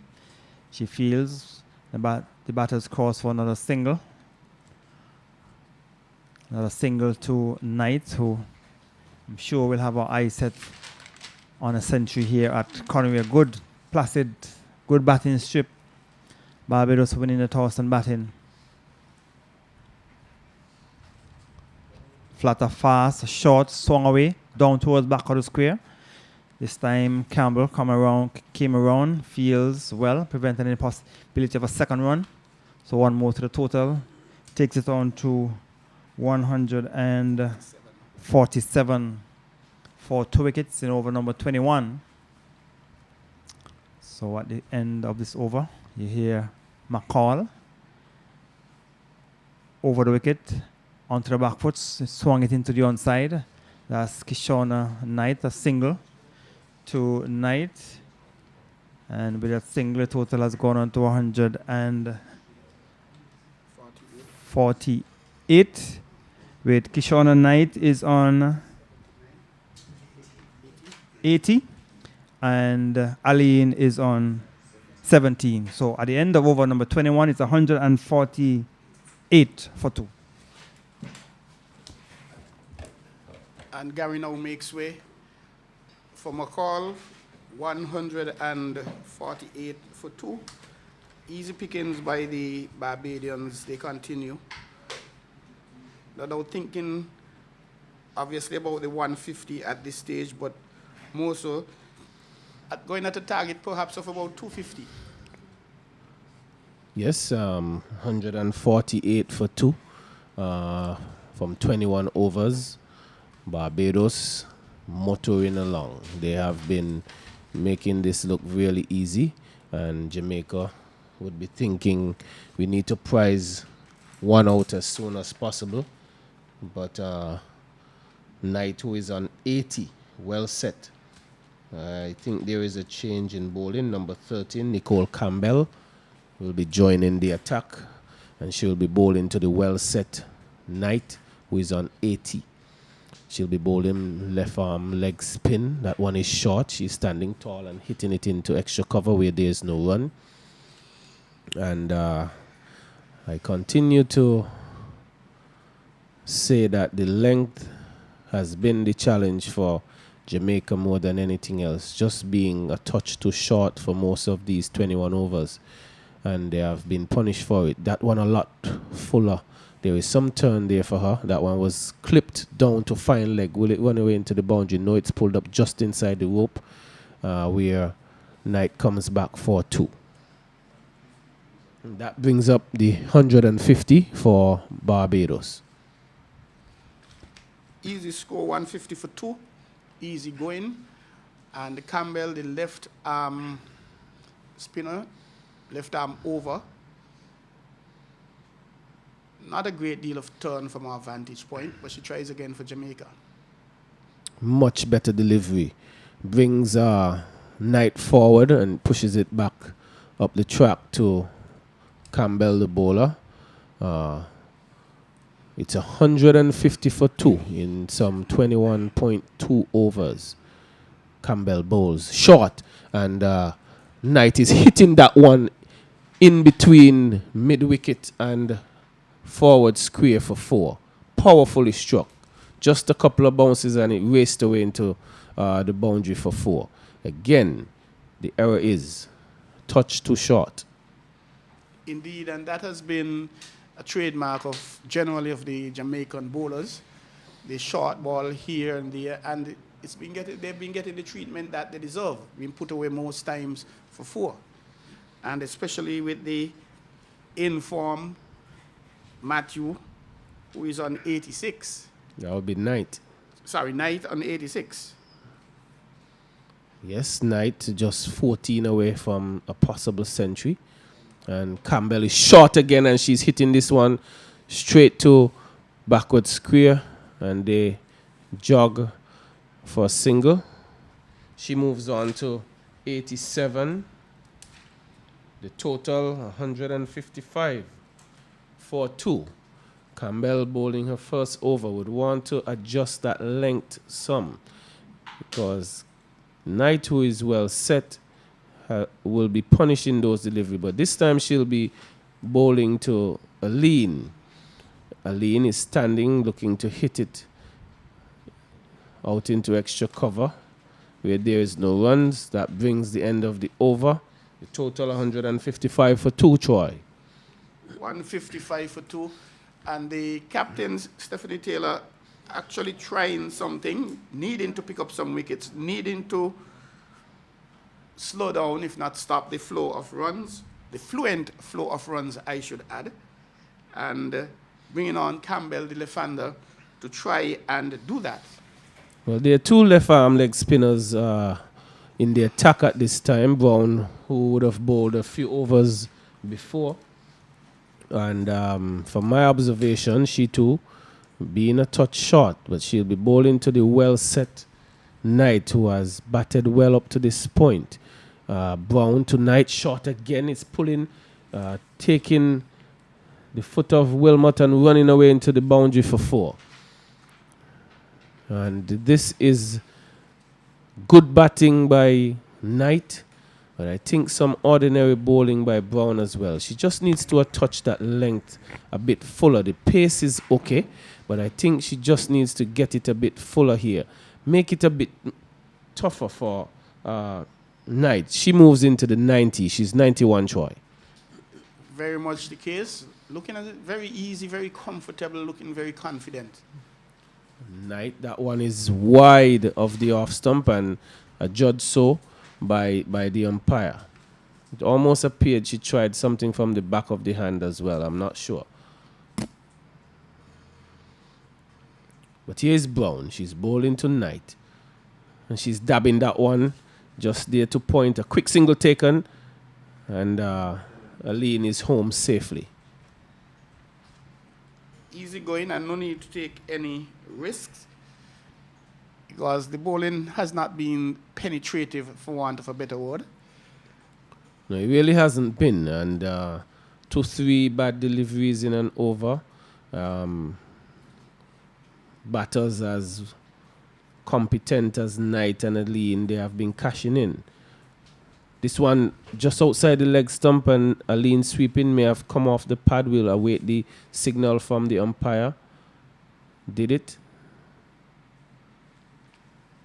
It appears not to. Oh, it did. And there comes the leg by signal. And that takes the total to 161 for 2. 162 for 2.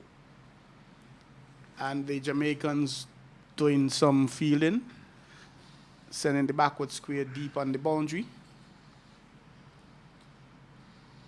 And it's Brown, that's wide, but well cut off by the keeper. That could have been a possibility of a 4-by situation, but the keeper in Williams did well to cut that one off. Total moving on to 163. Brown being a bit erratic here. This one is outside the off stump and chopping it down to cover. There's a powerful return to Brown and they just get a single. 93 is Knight. The total 163 for 2. And this time Brown is coming around the wicket. That one is short again. Aline looking to hit it past extra cover. Doesn't manage to do so, and she would think she had missed out, Troy. Definitely. But not too perturbed as she settles again and she sees Brown is into her. Brown is short and wide. That one taking a couple of bounces. I think this might be a chance maybe for the skipper to have a word. It appears Nation is saying something to her. Brown would want to just compose herself a bit. Slow it down, take her time, and just try to get the ball a touch fuller. Here's Brown. This is a better delivery. Hitting it out to extra cover is Aline. A quick return, a chance of a run out, but Aline is home safely. She takes a tally on to 18. The score 164 for 2. And that brings up the end of the over. 164 for 2 by any standards. Very good batting. And from what we know, this is the highest total so far for the tournament. Yes. Beating the one previously 162. 166 it is. Barbados cruising along. Looking quite easy here, Jamaica. They need to pick a wicket up. But Knight, who is on 93, nearing a century. She's at the non-striker end at this time.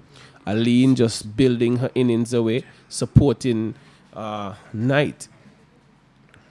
Here is Campbell. Left arm leg spin, short. He's chopping that one to point where there is no run. Well fielded. A return to Williams. Knight is... Sorry, Aline is on 18. And Campbell will be trying her best to prize one of these wickets out. She bowls to Aline. She's leaving it. Oh, it's wide. It's wide. We'll have to adjust her line. Where the length was good there, Troy. She was just missing with the radar. Indeed, and no doubt she has figured it out as she tries again. Sweeping is Aline. There is a loud appeal. Tuckett is totally uninterested, Troy. And there was Aline remaining.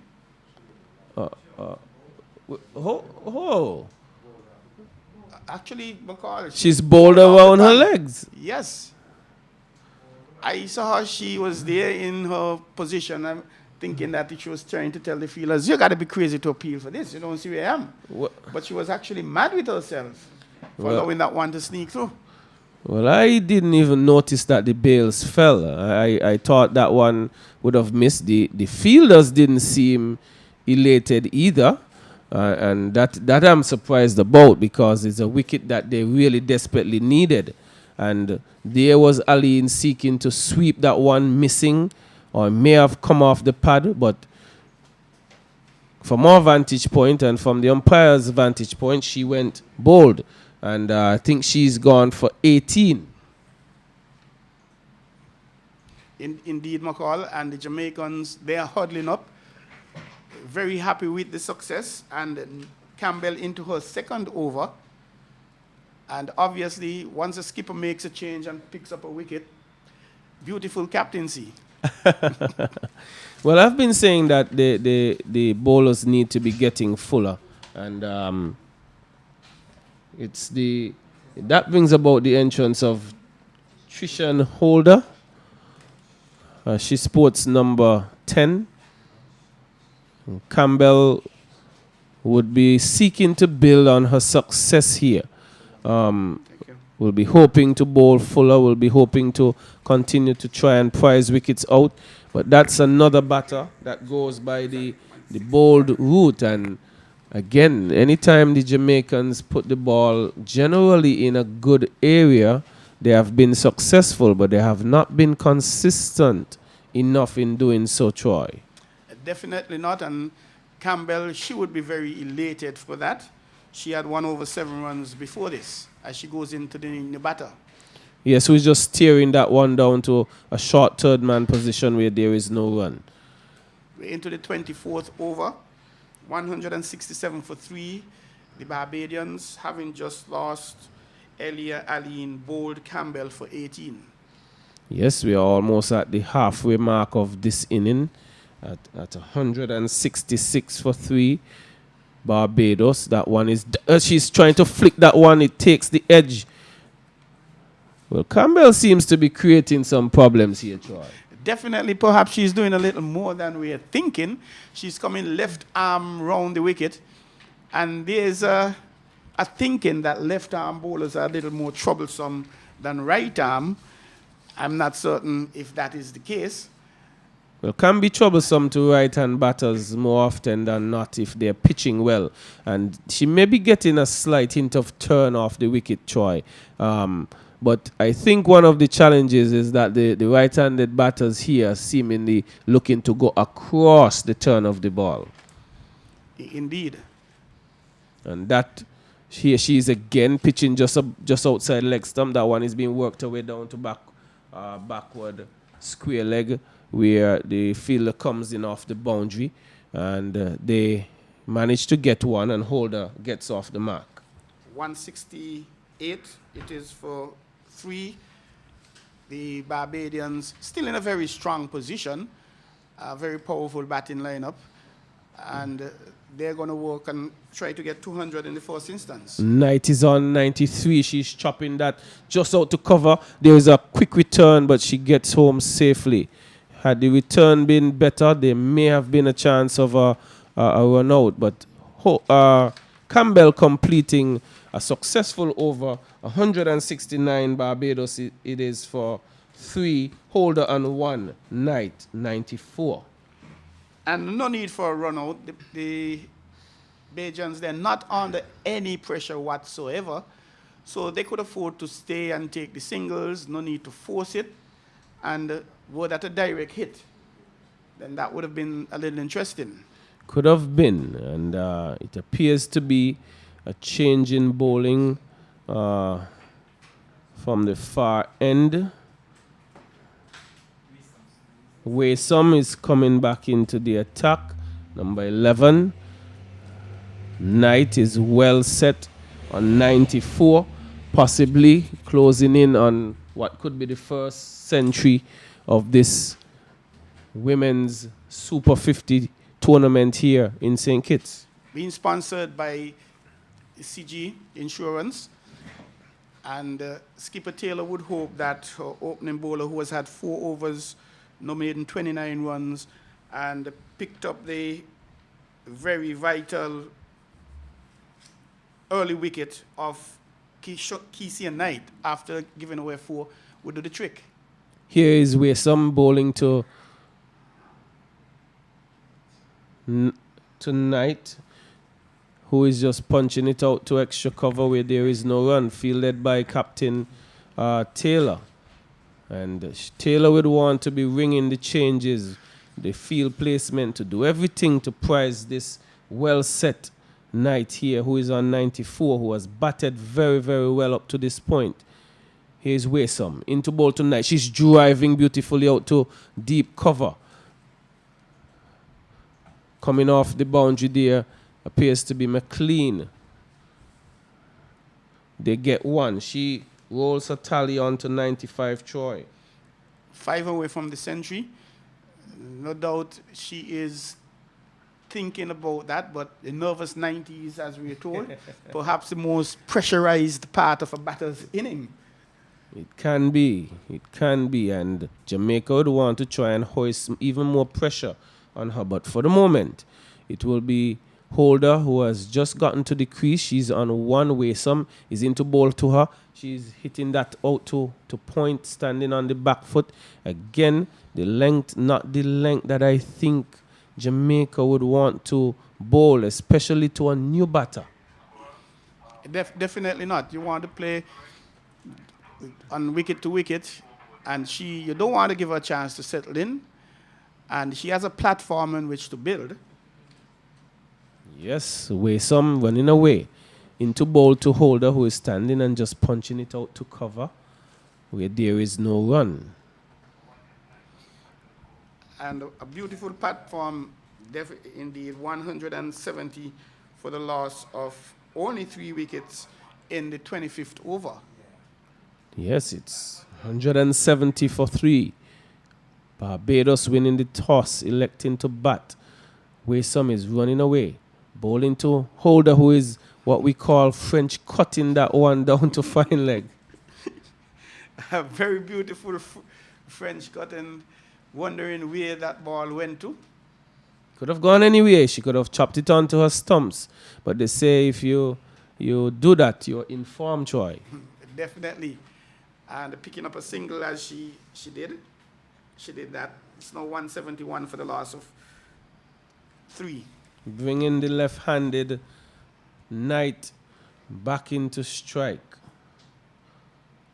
And Waysome bowling fuller delivery, which is hit out to deep mid-wicket, where she has some protection just for 1. She continues to inch closer to that century mark. 96 indeed, and that brings up the end of the over. 4 runs being conceded. 172 for the loss of 3. looking good.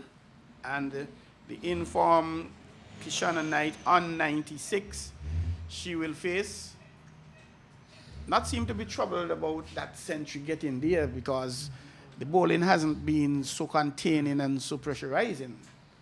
It hasn't been, but Campbell, who has just picked up a wicket and would want to try and bowl a few dot balls, slow Knight down a bit, make her think some more, see if that nervous 90s could have an impact on her. She looks very relaxed, I might dare say.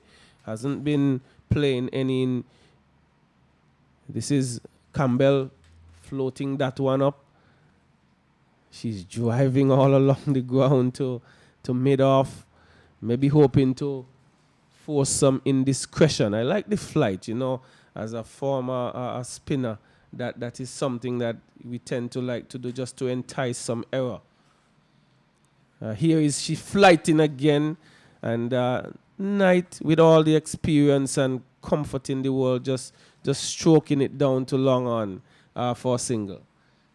Very well played, easiest as a Friday morning. Her score goes on to 97 Knight, 173 for the loss of 3 Jamaicans. And at the halfway stage, 172. Simple mathematics would tell you that double it could be 174. 384. But easier said than done.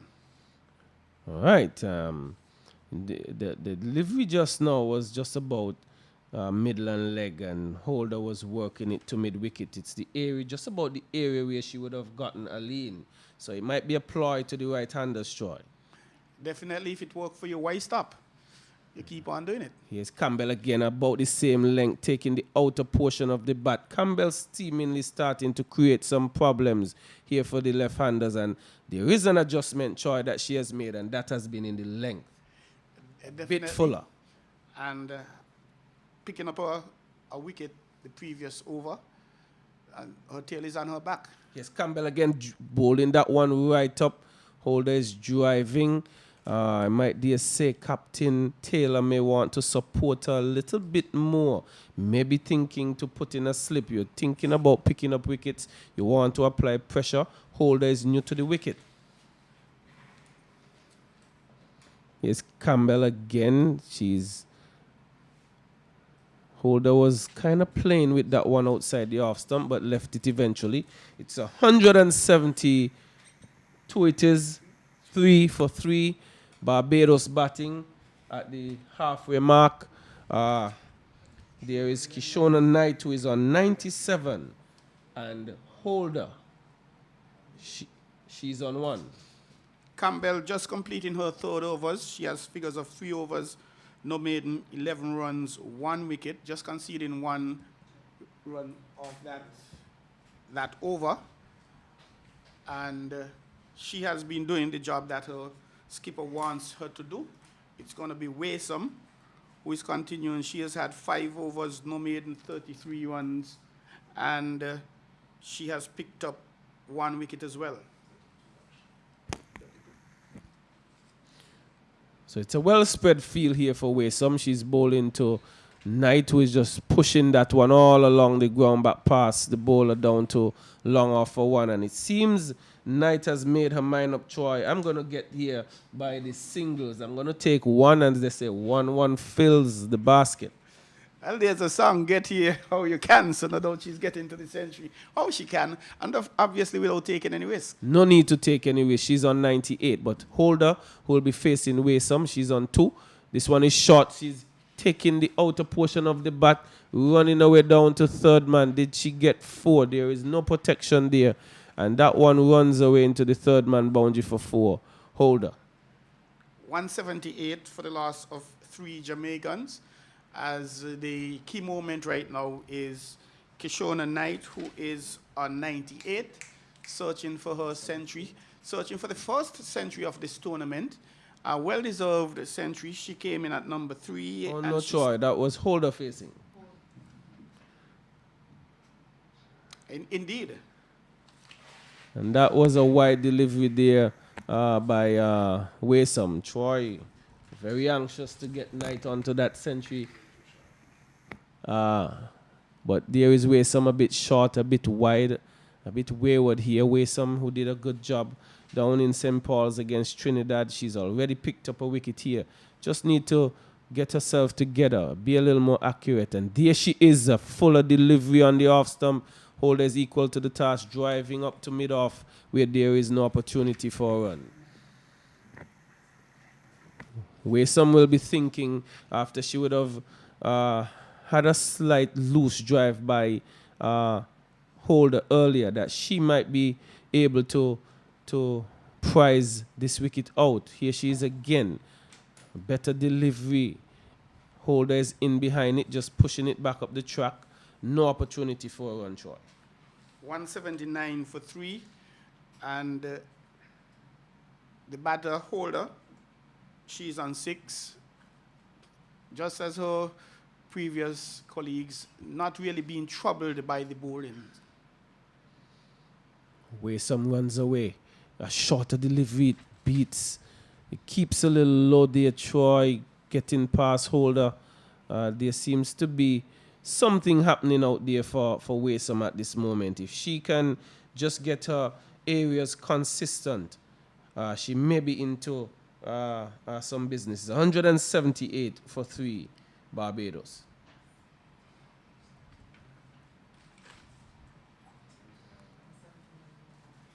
Waysome again driving and missing. It's 179. I was just advised by our reliable scorer, Mrs. Brown, here in the box. 179 for 3. And the Jamaicans, they continue to toil. Not really threatening the bowlers. The track playing through. We haven't seen any tremendous turn coming from it. We haven't seen any ball getting up. And it looks like it's Campbell who will continue. And hopefully the skipper would be thinking that she would like to get another wicket here. Yes, but Troy, before I do so, we are here with a really good team of supporting cast in Van Roy Agard, Nestrelda Brown, and Mr. Javid. But here is Campbell bowling to Knight, who is whipping it into the mid-wicket region where there's no chance for a run. She's on 98. 98 is Knight. Thinking about doing her best to get to that very important landmark. Campbell will be having other ideas. Here she is, bowling tonight. Flighted delivery. She steps out and pushes it down to long off. There's a return. She gets home safely. 180, she goes on to 99. And I'm thinking about Shandapal. I think at one point he was the batter who would have been out the most on 99. So no doubt a little nervous for her. But then again, she shouldn't be. She's been there. She's seen the ball big as a basketball, not being troubled per se. Here is Campbell, who is bowling to Holder, who moves across, back and across, motion, and she just defends back to Campbell. Campbell seemingly enjoying bowling to the right-handers. She's been successful earlier bowling Aline, but here is Holder, who is looking to hit this one, and there is an appeal. That one would have come off the pad. It's running down to third man. Oh, it didn't touch anything. It went through everybody. There was a half-hearted appeal, and there's the keeper suggesting that it may have come off the pad. But they got 2 byes short. And when you have the fielder down at backward square appealing for LBW, you'll wonder about that novel. So here is Campbell bowling to Holder, who is just pushing it back to extra cover where there is no opportunity for a run. Campbell is looking to flight the ball a lot more, Troy. And I guess she is trying to bring some indiscretion from the batters. I'm not certain if that will work with Holder. They're missing her line, pushing that one down the leg side. and it's been adjudged a wide, rightly so, by umpire Tuckett. 183 for the loss of 3. 183 for 3. Hold on 5. 6, who's driving up to long on. Wilmot Fields and have a powerful return, and they only get through to 1. So Holder, who has retained the strike at the end of the over, she's on 7. It's 184 for 3. It seems to be a water break, and we will be having a break and a change here in the commentary positions.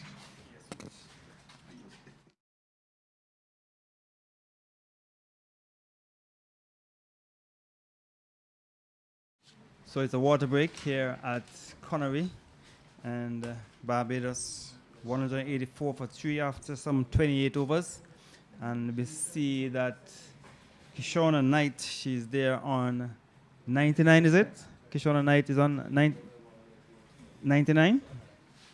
So I'm sure she'll be looking to get to the century after the water break. But we know lots of things that have happened after the water break, McCall. So let us hope that Kyshona can get to the century instead of being dismissed. Yes, and she's thinking that she can be the first woman in this tournament this year in this women's CG Super 50 tournament, playing here at Connery. Her counterpart would have gotten herself to 72. That would have been Hayley Matthews getting to a half century, but Knight, who is on 99, getting all the advice from her teammates who bringing her refreshments at this time, would be just thinking, I just need to push one out to long off, long on, and get myself there. And it will be an opportunity to get to a landmark, and for me, it will be a well-deserved one if she does. Yes, she has batted very well. She came in at the fall of the first wicket when Kyshona Knight was caught at the wicket from the second ball of the innings. So she has batted she has faced some 83 balls. She has chalked some 14 fours, has a strike rate of just 119.2. And then her partner is Holder. She's on 7, 184 for 3 wickets after some 28 overs. So they have all of 22 overs remaining, and they'll be looking to get close to 250, if not more, because they have been batting well, and the scoring rate has also been good. It has been a very hot and steamy day as well. And the Jamaican bowling, as you would have indicated, not as tight as I'm sure a management team would have hoped for that to be a bit too short at time and sometimes a bit too full. And the bowling was capitalized. The bad bowling was capitalized upon by the Barbados batters. So we're not missing any cricket. We're still at the water break. And the Barbados team, 184 for 3 after 28 overs. Knight is on 99. And many men die between 90 and 9. We'll wait and see what will happen. But I'm sure that Kyshona Knight is mindful of the fact that all she needs to get is a single. I'm hoping that she's not focusing on the century, but at least focusing on the bigger picture. You have 22 more overs to bat. She would want to bat as many overs as possible, because the thing that we have noticed thus far in this competition, the teams that have not been batting enough overs. They have not been batting enough, and Barbados, on the other hand, haven't had the opportunity to bat first either, Gary. They have tracked down whatever score that have been presented to them in fine form and fashion. And Knight has also been a part of that in the earlier games, and she's just building on what she's done before. 99 she is. In this case, she will be at the non-strikers and thinking about what she needs to do to get herself over the hurdle. So it seems as though Wilmot has been brought back into the attack from the far end. She has previously bowled 4 overs, none for 34. And she'll be bowling to Holder. Holder is on 7. She has faced some 18 balls, struck 1-4. So Barbados doing well, 184 for 3 after 28 overs after winning the toss. So Holder will be facing up to Wilmot here at Connery. Outside the off stump, the batsman getting it from the inner portion of the bat, went down into the onside for Captain Stephanie Taylor to pick up. And total remains on 184 here at Connery. And Kyshona Knight leans on her bat at the far end, thinking about that single. That will take her to a very good century. Jamaica on the other hand will be looking to get some wickets. Wilmot has been entrusted with that responsibility. Outside the off stump, beaten, pushing at it, a good delivery. Just on about the centre off stump and seeming away slightly. Taken behind by the keeper for the Jamaican team. So the total remains on 184 in over number 29. Rashada Williams, she's the keeper for Jamaica. As Wilmot will try to break this partnership. Dead ball signaled by umpire Banwari at the far end. She probably would have missed the run. So Barbados looking good. There are two other matches being played in this round. One at Warner Park and the other at St. Paul's. Forces into the offside, goes down to backward point, where looks like White is in the way she feels and prevents any possibility of a run. So a quiet period after the break. All eyes will be on Kyshona Knight. She's on 99. Wilmot from the far end. Turning to the onside, down towards back of the square, McLean, who has been patrolling that back of the square area on the onside all morning, picks up one more to the total. First run after the water break, 184.85 for 3.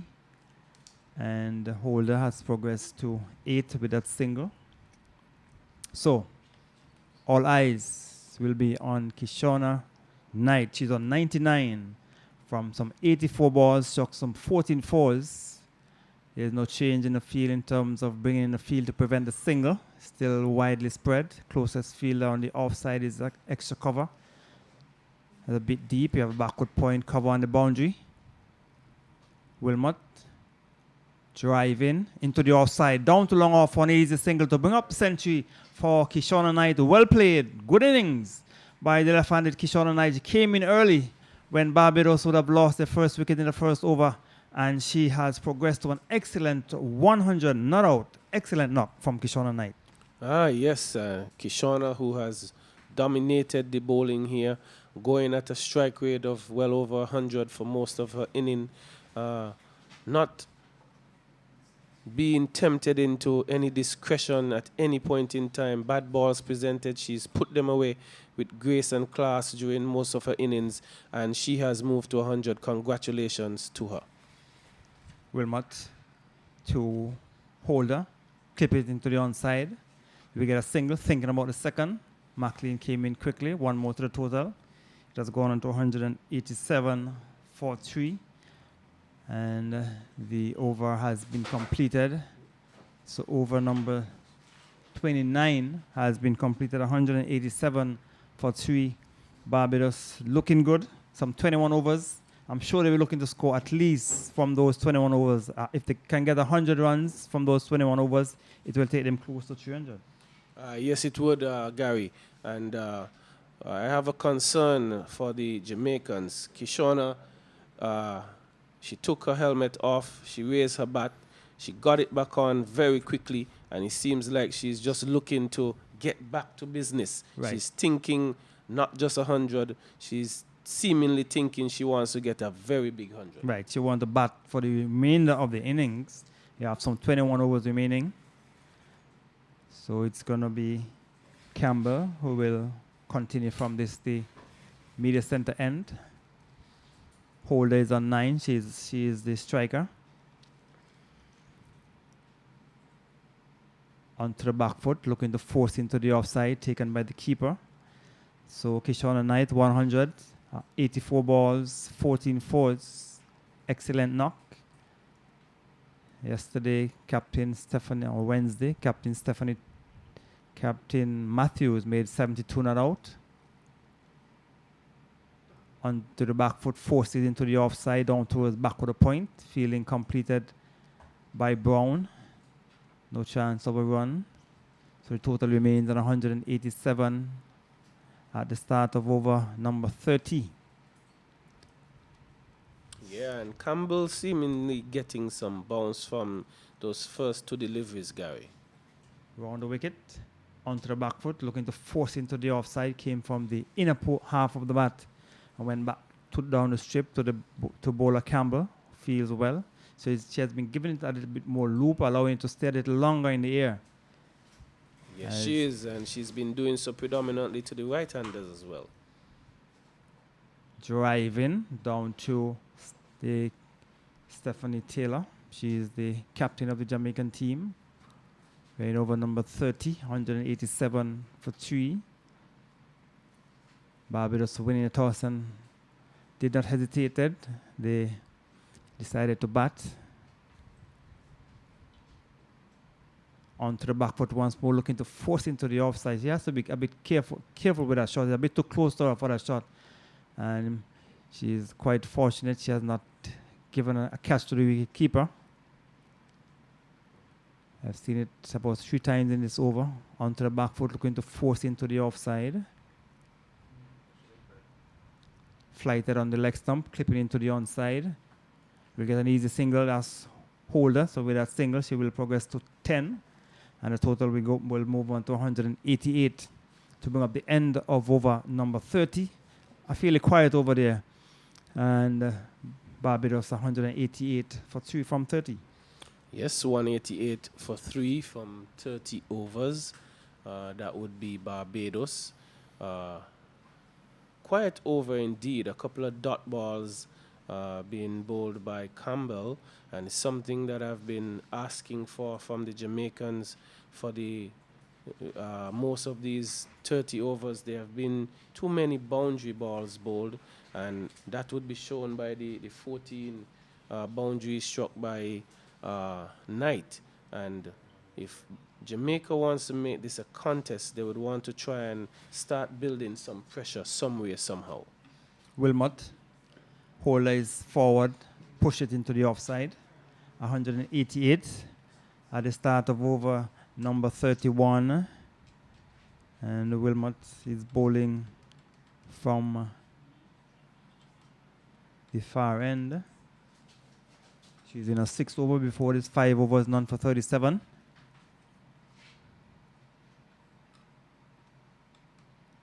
On the leg stump, clipping into the onside. Go down towards back of the square. McLean comes in off the boundary, one more to the total. Takes it on to 189. 189 for 3 in over number 31. And with that single, holder has progressed to 10. 11. And Kyshona Knight, who is on 100, comes in to strike.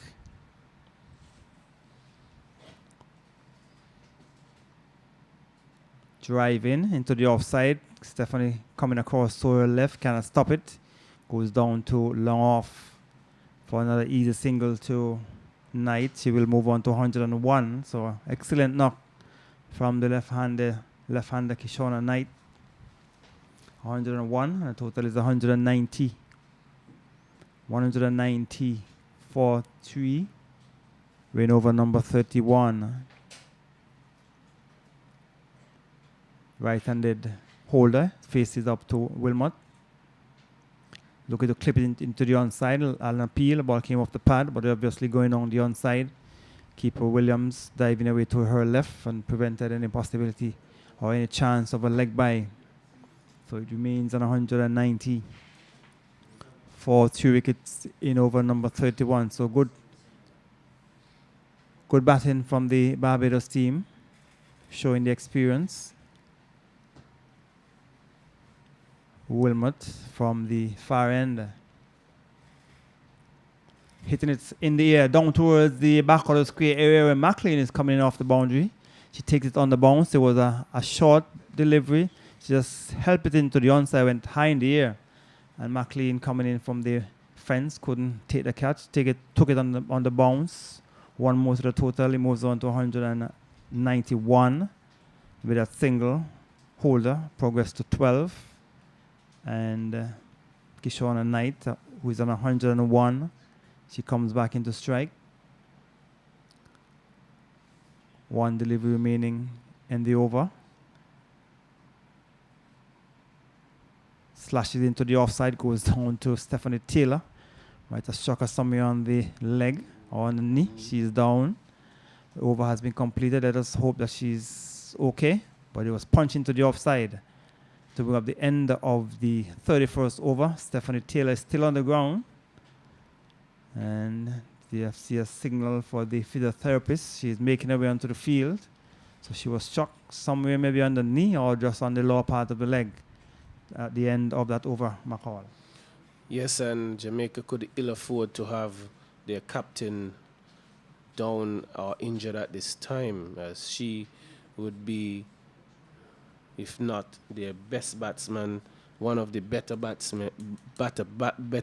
for Jamaica. And one would hope that there is nothing too serious and at this time for her. But as the physio would be attending to her at this time, I would want to suggest that Kyshona Knight, who struck that one, continues to play with intelligence, continues to play with a lot of poise and control throughout most of this innings, would want to continue batting. She's gotten more than 50% of the runs for Barbados during the course of this innings, and I don't remember at any point in time, Gary, that that she gave a chance up. No, I can't recall that either. So she has looked very, very composed in the middle. Let me tell you that Stephanie Taylor is still on the ground, so she might have been struck a little bit harder than we probably initially thought. And the physio is just doing some stretching exercise with her to get rid of that pain. Stephanie is a very important player for Jamaica. She would have represented the West Indies, and to lose her would be a big blow to the Jamaican team. Jamaica would have had a 50% record in terms of win-loss ratio. They played 2 matches, 1-1. This is the third game. Barbados would have won both of their matches, and they have looked very good, very solid in the batting thus far. And I'm sure they're looking to put up a total close to 250. And if Stephanie Taylor is to go off injured, then it will be a hard blow to the Jamaican team. But the good news is that she's up, and she seems as though she will remain on the field, and she's going back to her position. So let us hope that she will recover quickly to be able to reply when they get a chance to bat for Jamaica. Well, I know there are some concerns with Stephanie. We were told she might have been carrying a back injury even coming into this tournament. And she's a soldier, Gary. She's not one who will just die easily. She will continue to toil and work hard for her team and for her country. So Campbell will continue from the media center end. Kyshona Holder, who is on 12. She has faced some 33 balls, 1-4. And she will be facing up to Campbell from the media center end. Coming forward and pushing it into the offside, goes down to extra cover. The fielder is white. She's in the way. She feels no chance of a run. A lot more confidence from Campbell, though, Gary. A lot more loop, a lot more control. Pitching it just in between middle and off there. But here she is again. Flatter, faster, outside the off stump, shoulders, arms taken behind by the keeper. And a wide has been signaled by umpire Carl Tuckett. I'm wondering if he was a bit harsh there, Gary. Yes, it seems that way from this vantage point, but he's in the best position as the umpire.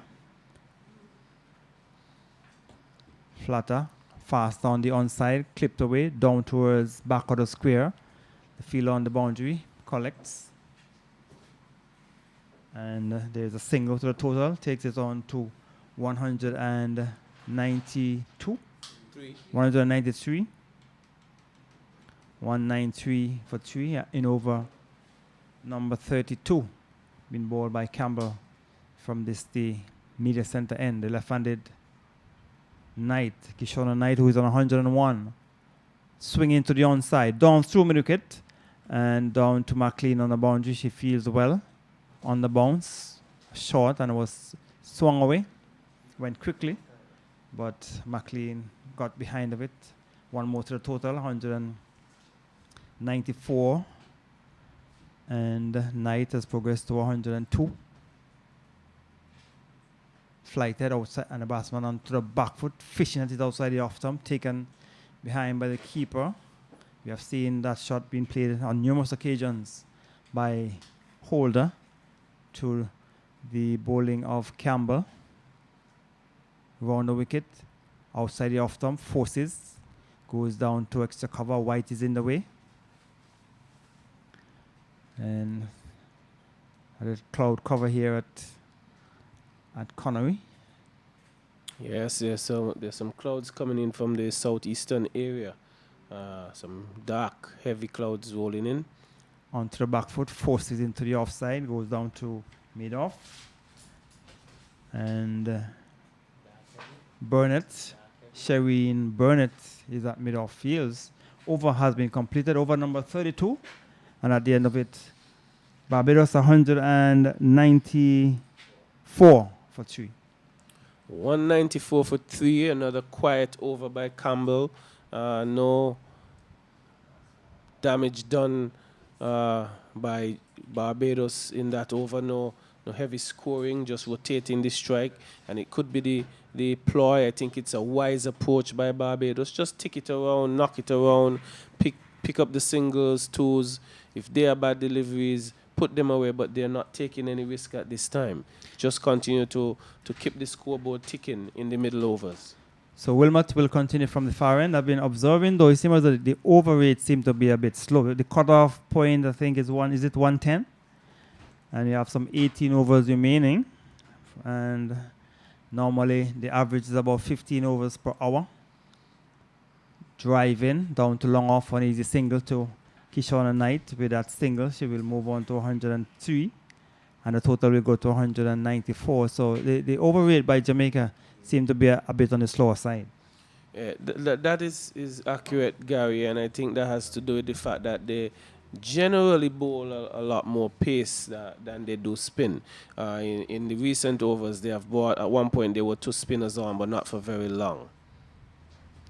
So Holder, short delivery on the onside, playing it down towards fine leg. And Brown is ambling across to the right. She will not pull it back. And the umpire has signaled 4. So it must have gotten an edge.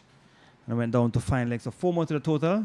And it has progressed to 199 for 3 wickets.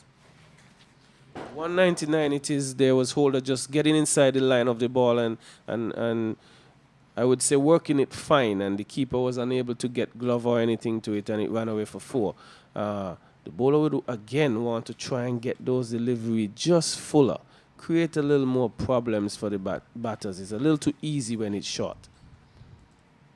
Wilmot on the leg stump, clipping it into the onside, tumbling save by the fielder at mid-on, running away to her right. For a moment, he didn't know where the ball was, but the fielding was completed by the captain, and she might have probably struck her shoulder as she was diving away to her right. So we see now the physiotherapy for the Jamaican team coming back onto the field, for this time for another player who made a tumbling save at mid-on, and she's down on the ground. Yeah, and we're hoping again is nothing too serious.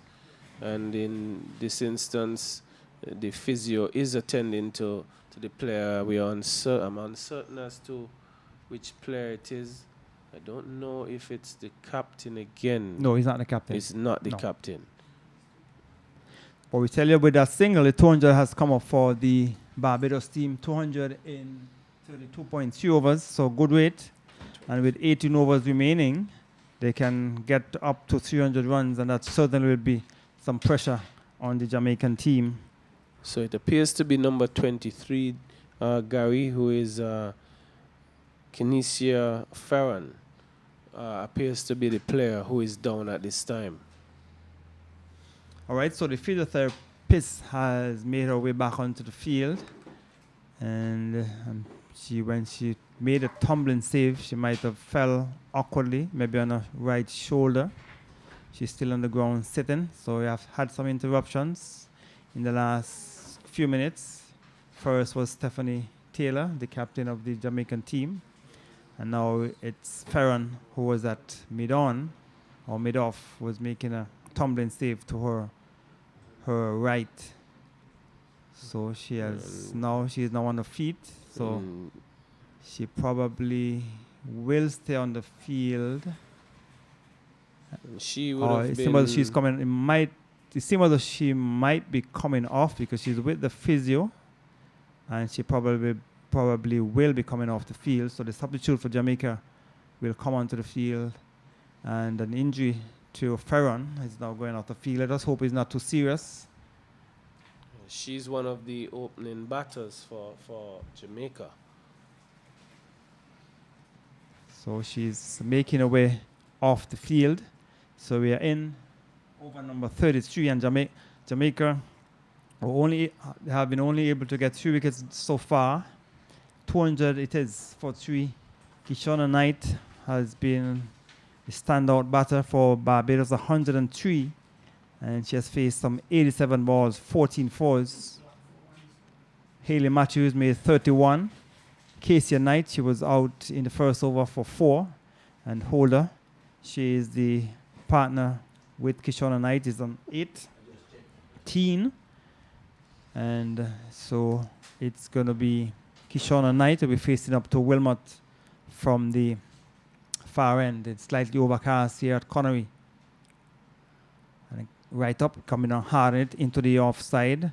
Campbell at backward point fields, that they were thinking about a single. And she was sent back. Knight was sent back by Holder as Campbell came across and prevented any possibility of a run. We have lost the brilliance of the sunshine for a moment here, Gary, and we are seeing some darker clouds coming in from the southeastern part of St. Kitts, and some worry with the clouds here. Outside the off-stump, push into the offside. This time they go for a single. Return goes down towards the far end. The captain, Stephanie Taylor, had to move away to her right at extra cover. One more to the total. Takes it on to 202. 202 in over number 33. 201. 201 it is in over number 33. With Kyshona Knight, she is on 104. And Holder is on 18. Wilmot is bowling from the far end. Barbados winning the toss and batting, and certainly have been doing well. So overcast conditions. Ball right up, taken on the pad. Umpire Banwari is not interested. The appeal went up. Might have been going down the onside to bring up the end of over number 33. It is 201 for 3 wickets. 201 for 3. Barbados batting.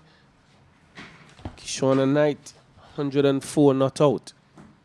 Holder, 18.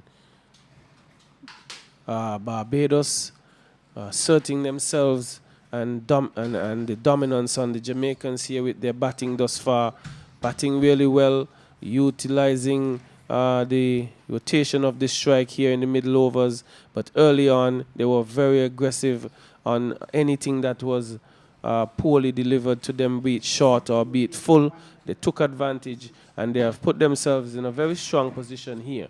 And at this time, Troy, there is some concern for me with the weather, as there are some darker clouds showing themselves overhead as we have lost the brilliance of the sunshine. Indeed, Novel, brilliant sunshine this morning. The breeze seems to have picked up a bit.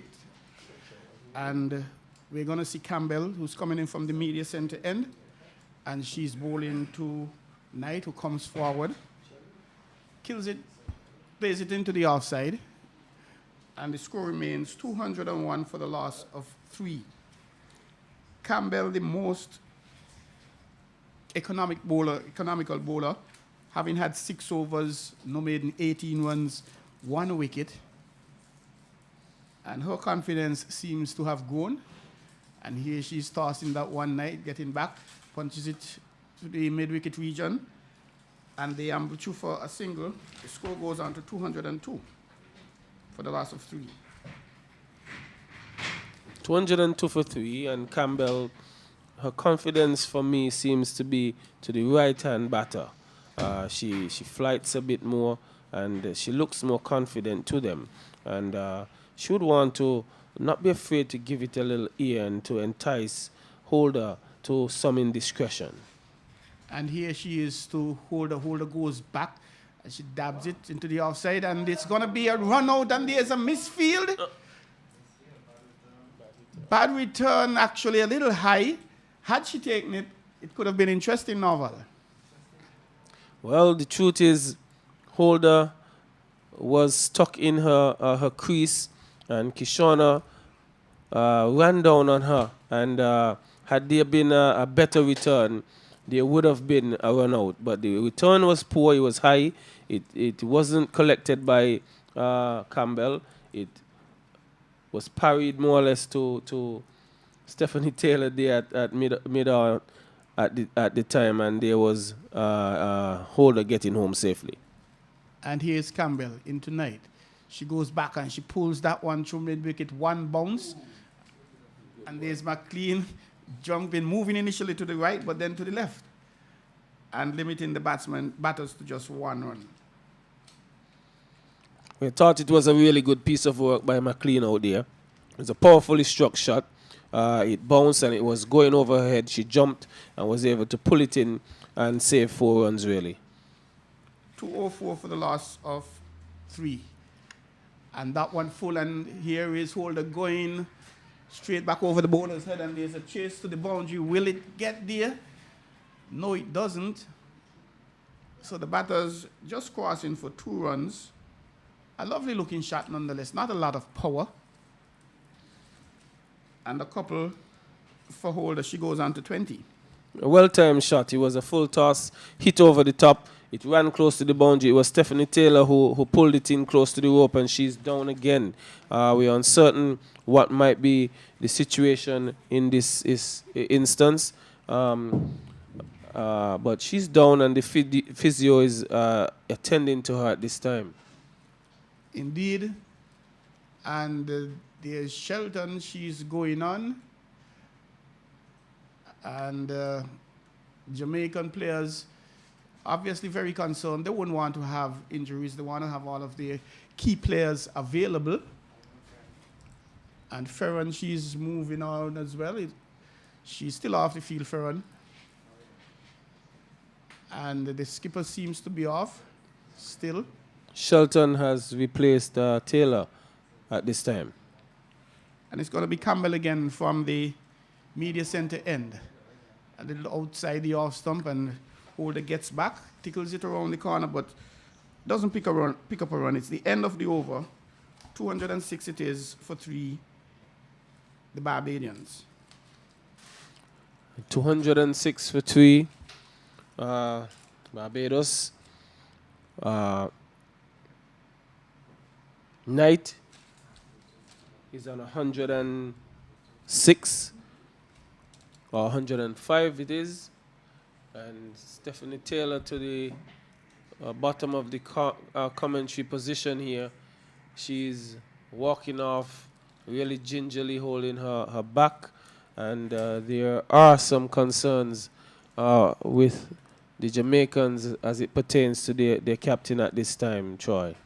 And definitely, and they would be. She hasn't bowled in the 2 previous games, and there was the talk going around, and that's a wide from Wilmot, advancing the score to 207. Yes, there were some conversations about she not being 100% fit, as she would have been carrying an injury with her back, and she has been working really hard in the field here today, Troy, and may have overexerted herself just a touch, and there is some worry. She's off, and I hope she could get some attention and would be able to carry on in this game. And that one from Wilmot, a little short, and there was Knight getting back on the back foot, pulling it square, picking up a single. The score goes on to 208. And Knight is 105. 107. 107 is Kyshona Knight, who continues to bat well, but Holder will be facing. And it's Wilmot again into Holder. Going back, tickling that one around the corner. Down to a backward square. She picks up a one. She's looking for two, but Knight is not interested. And the score inches its way to 209 for the loss of 3. 209 for 3. Hold on 22. Knight on 107. And they continue to rotate the strike, taking ones, taking twos where possible. Just continue to pile more pressure on Jamaica. And it's Wilmot again. Into Knight, and she goes aerially. There's one bounce, two bounces, 3, 4, and it rolls into the boundary, getting back and pulling that one backward of square. It goes into the boundary for 4, and it takes the score 213. A shot that she's played well throughout the innings, Troy. Whenever it has been short or on the leg stump, she has played the pull shot to good effect. This time it wasn't really well timed, but for me, well placed in the gap, running away down to backward square for 4. And we're now into the 35th over, is it? And with this scoring, obviously thinking about 250 at this stage, they could go beyond that, but we'll have to wait and see as Doylan has other ideas, Wilmot has other ideas, and here's Knight playing it, and the batters seem to be more pushing it on and opening themselves to little run-out opportunities. Well, it was a quick single taken, and both of them got home safely, though, Troy. So one could say it was well judged. Indeed, and that takes Knight on to 112. She's still looking good. She has been there, came in at this score of 4 for 1. And she has seen her team through to this healthy score. And here is Wilmot pushing Holder back. No harm done. 214 for the loss of 3. 214, Holder, who has been supporting Knight really well, continuing to rotate the strike. She has picked up boundaries whenever they have presented themselves to her, not taking too many risks, just continuing to keep the scoreboard ticking. And it's Wilmot again into her, and she gets back standing tall, punches it to the onside. It's the end of the over. And Wilmot, she remains on 22. Knight, 112. And some 35 overs have been bowled. 22 to Holder.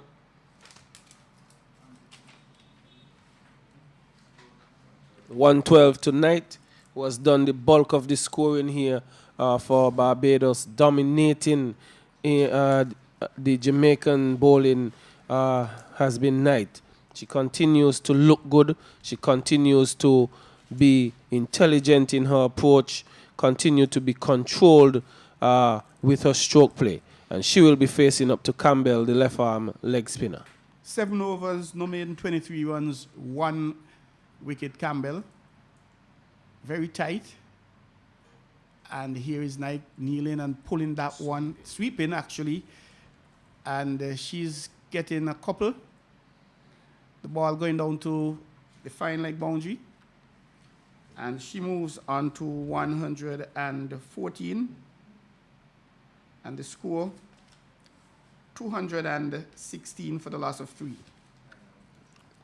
216 for 3. Barbados in a strong position here against Jamaica. And here is Campbell bowling a full toss tonight, who is looking to hit that. The keeper is trying to get to it. It falls into no man's land between the wicket keeper and mid-wicket, who looks to be, would it be White there? And it was an opportunity for that one. We see the groundsmen Troy making their way towards the covers. I don't know if there seems to be a little bit of drizzle here at Connery. And this one is wide from Campbell. And she has had a few wides so far. And the score inches its way to 218. 218 for the loss of 3. Campbell again. Holder coming forward, going back, and that one going through to the keeper. No harm done. No harm done, but there seems to be some concerns as there is a slight drizzle here at Connery. The groundsmen are in position, but Campbell will continue. And it's Campbell to Holder. And going back and allowing that one to go through the keeper, perhaps a bit of turn, Marvel. There was some turn from Campbell, and I have been saying that she has been bowling better to the right-handers, giving it some ear, and that one had some bounce and turn with it. And it's Campbell again into Holder, giving it some more ear, a little wider. And one was thinking that umpire Tuckett was thinking that it may have been a wide. We saw the left hand going out, but it was just a signal that they 5 balls bowled. Yes, it was wide of the batsman, but probably was inside the trum lines.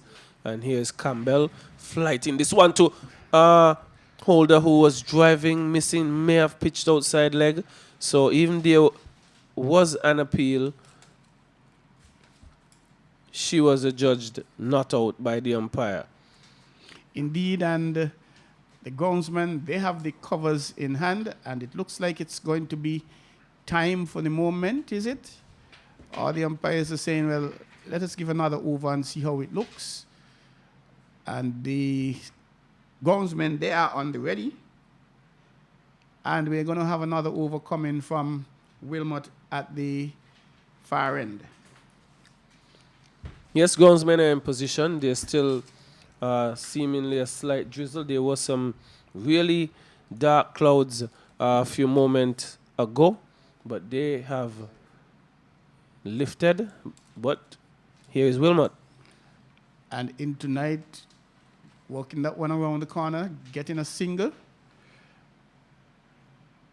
We'll wait and see if she actually knows. She didn't get any pad onto it, so it's a leg by being signaled by the umpire. The score inches on to 219 for the loss of 3, Jamaica, and the covers are now coming on, Norval.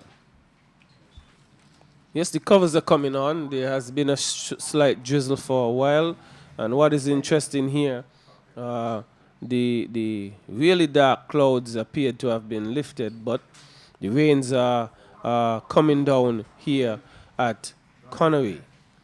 And the umpires, they have removed the stumps, and the groundsmen, they have the covers on. And the rain coming from the eastern end.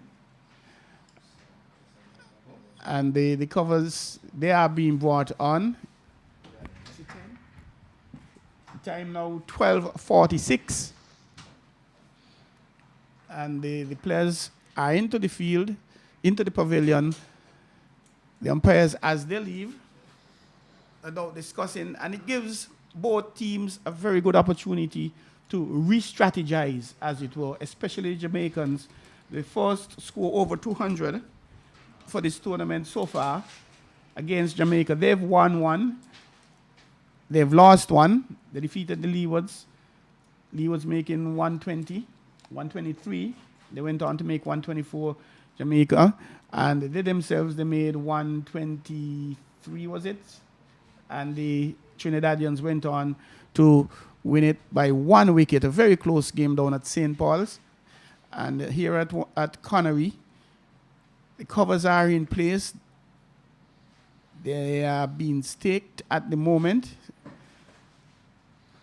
Yeah, the covers are in place. I do not anticipate it may be for very long though, because the really dark clouds that had come over about a half an hour ago, they have disappeared, but there has been some drizzle here. The umpires have made the decision to bring the covers on, and I think it's a more precautionary move, and we would inform you as well that the cutoff point for the inning is 1:10. It's presently 12:47 here at Connery, and we will await the umpire's decision as we see the third umpire walking out with his umbrella.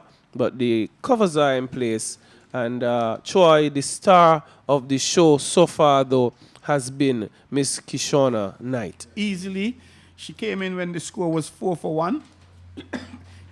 She came in to face the third ball of the over. And she was there. She built a very good partnership of some 77 runs with her skipper, Haley Matthews, who went for 31. We've seen the back of Aline for 18. And the Trishan Holder, she's been there on 22, not out, looking good. Yeah, the partnership with Matthews and Knight was a good partnership. It wasn't just good, but it was quick. It was loaded with pulls, cuts, and drives for the better part of that partnership. The Jamaicans were happy to see the back of Matthews, but Knight, she mottoed on. She continued to dominate. She continued to attack. She continued to put bad deliveries away, and she took herself to the first century for this CG50 tournament here in St. Kitts. And definitely, and she is looking good, and that is helped by the fact that the bowling from the Jamaicans, it has not been penetrative. It has not really been troublesome. No, it really wasn't as good as I had seen it in St. Paul's against Trinidad. There were a lot in better areas in St. Paul's, but today they erred in length predominantly. They were a bit short more often than they should have been, and with batters of the quality of Knight and Matthews, they capitalized and they punished those deliveries.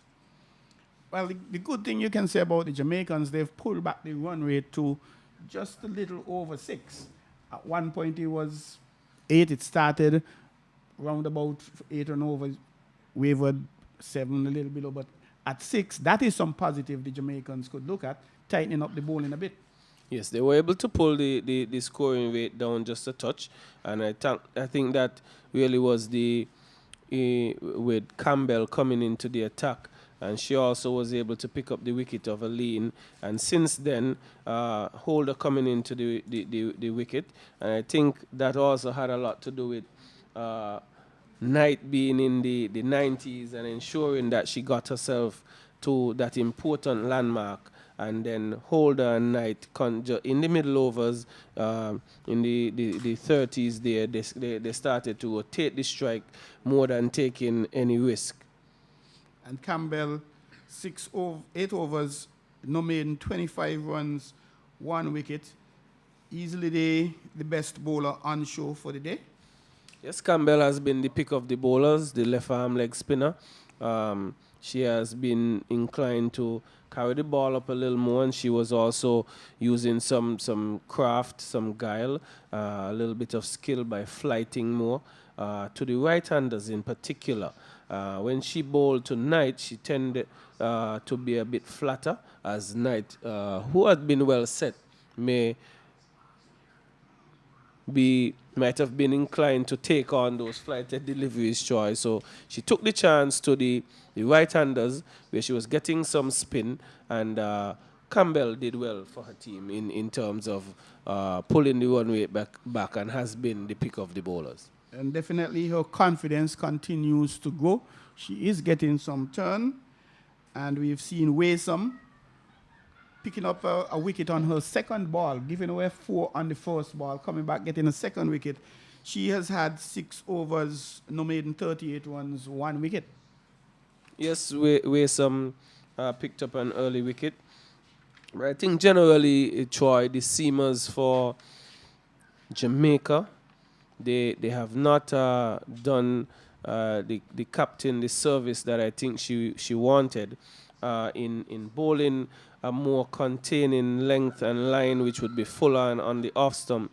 They tended to be short, a bit wayward at times, and as I said, the batters, the quality of Matthews and Knight, both Knights, well, the Casey and Knight, who got out on the second ball, her very first delivery was short, and she crashed it into backward point boundary for 4. And then there was some adjustment made by the bowler. They got fuller, and it was taking the outer edge, and it was beautifully taken by Williams behind.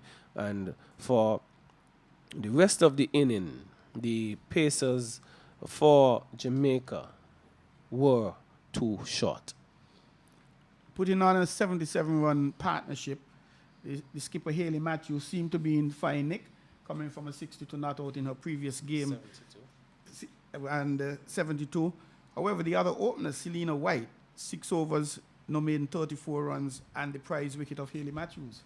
Yes, she got Matthews, and they were happy to see the back of her because she was scoring fairly quickly, Troy, and had she and Knight stayed together, the runs may have been a lot more. Matthews, the captain of the West Indies and captain of Barbados, she is in fine nick.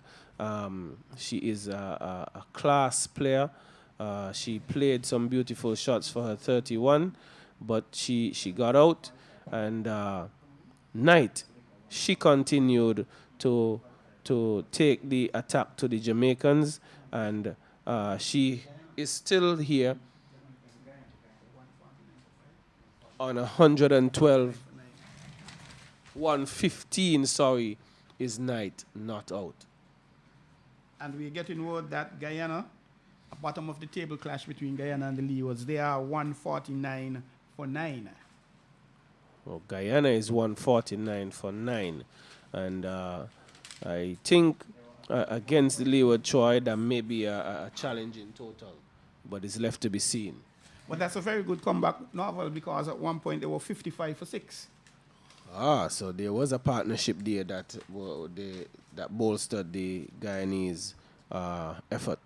So often we've seen in West Indies cricket, and it could trickle down to the St. Kitts level, teams have other teams down on the canvas, and instead of going for the knockout punch, going for the jugular, they allow them to inch their way, squeeze their way, claw their way back into the game.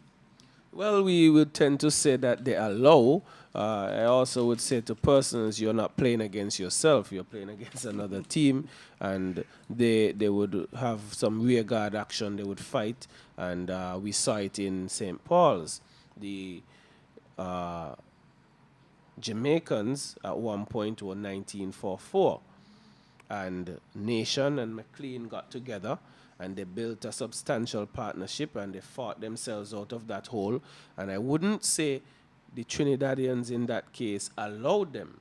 I think they continued to try, they continued to fight, but the experience of McLean and Nation proved to be some fight for the Trinidadians. They continued to fight, they continued to pick up wickets, and they were able to restrict the Jamaicans to 123.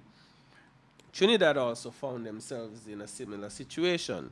They were 40 plus for 4, and it was the batting of the middle order batter for Trinidad. Her name is eluding me at this time. She got 50 plus in that game, and Brittany Cooper, she was able to build partnerships with the lower half of the batting for Trinidad. So I don't think they were allowed to do so, but I think batters also gave a good account of themselves. You will always hear the team allowed the other team to get away because people believe that you have an advantage, and when you do not take it, that will be said. And Trinidad and Tobago,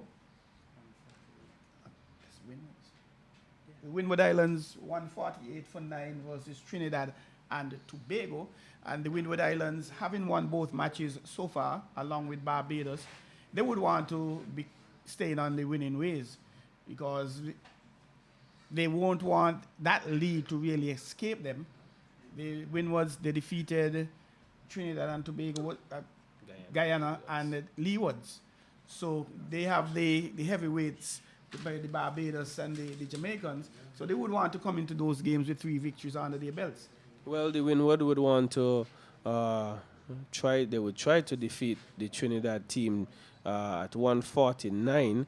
That game may well be an interesting encounter. Windward seemingly boast a fairly decent bowling attack, but I think the Trinidadians, they are pretty solid with the bat as well. I was very pleased to look at in particular, how Brittany Cooper was able to bat with the lower half to get the total of 124 against Jamaica. The truth is, she is clearly the better player in the middle order and lower half.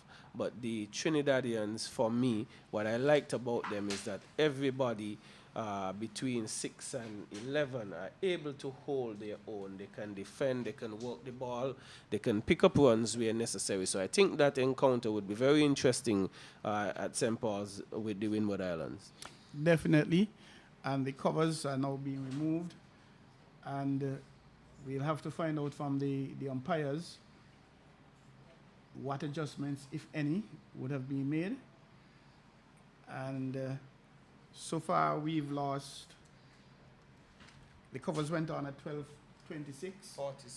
12:46. So we've lost only 13 minutes so far, by my calculations. And we will have to wait and see. Bearing in mind the cutoff time ought to have been 1:10 as well. The break, we'll have to wait and see if it worked well for which one of the teams, if it worked at all or if it didn't, because there's a tendency after water break, some interval, perhaps a few wickets would fall. We don't know if that would be the case here. That wasn't the case this morning. We've had 2 water breaks so far, but the Jamaicans were not able to reap any success to speak about after the water break. Well, that at times could bring some a break in the concentration of the batters, but in that case, that wasn't the case here. Troy, one of the things we would have to consider here in Connery, the cutoff point is at 1:10, and we are now just about the 1 o'clock mark. We may have lost some overs, we are uncertain. Mr. Duckworth and Lewis may come into play here.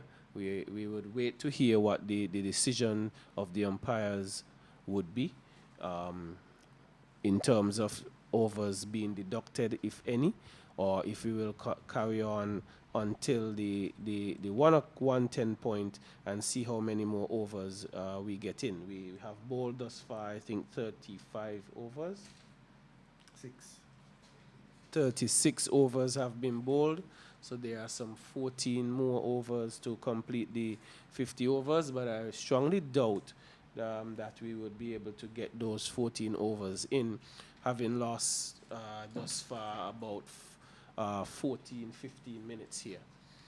The umpires are going back out. That's good news. And so too are the Jamaicans.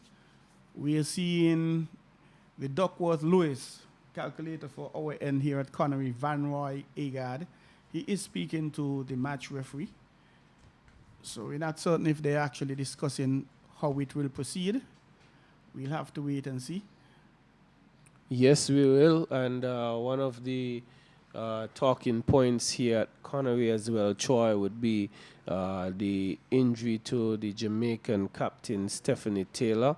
She went off after some good work here earlier, clutching her back area, and we know that she would have been carrying an injury in the previous game. So one would hope that she would be able to continue. I'm uncertain if she's taking the field.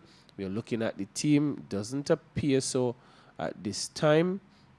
So she might still be not 100% to continue in the field for Jamaica. But we will await the information from the match referee as to what the situation will be as the Jamaicans take the field. And we have had just the one ball being bowled by Wilmot. And she will continue. The score 219 for the loss of 3 wickets. We are into the 37th over. So, Troy, I'm told that the Windward Islands are all out from 44.3 overs. They made 150 all out. The Windward Islands against Trinidad and Tobago in St. Paul's. What's the score? 140, 150 all out in 44.3 overs. And so not being able to go on to 50 overs still, and that is the key. We'll have to wait and see the Bajans and how long they'll be able to bat. Would they be allowed to bat the 50 overs? We have just been informed that the umpires have decided we'll continue to bowl the other 14 overs that remain in this inning. So roughly that's another hour from now. And I will make way for Mr. Gary Pemberton. As we see the umpires looking around, making sure all the fielders are in place, it's going to be Wilmot to bowl to Holder. Holder, she's on 22. Knight, who has basically been there all morning, she is on 115. As I say, good afternoon again to Gary. Good afternoon to you, Mills.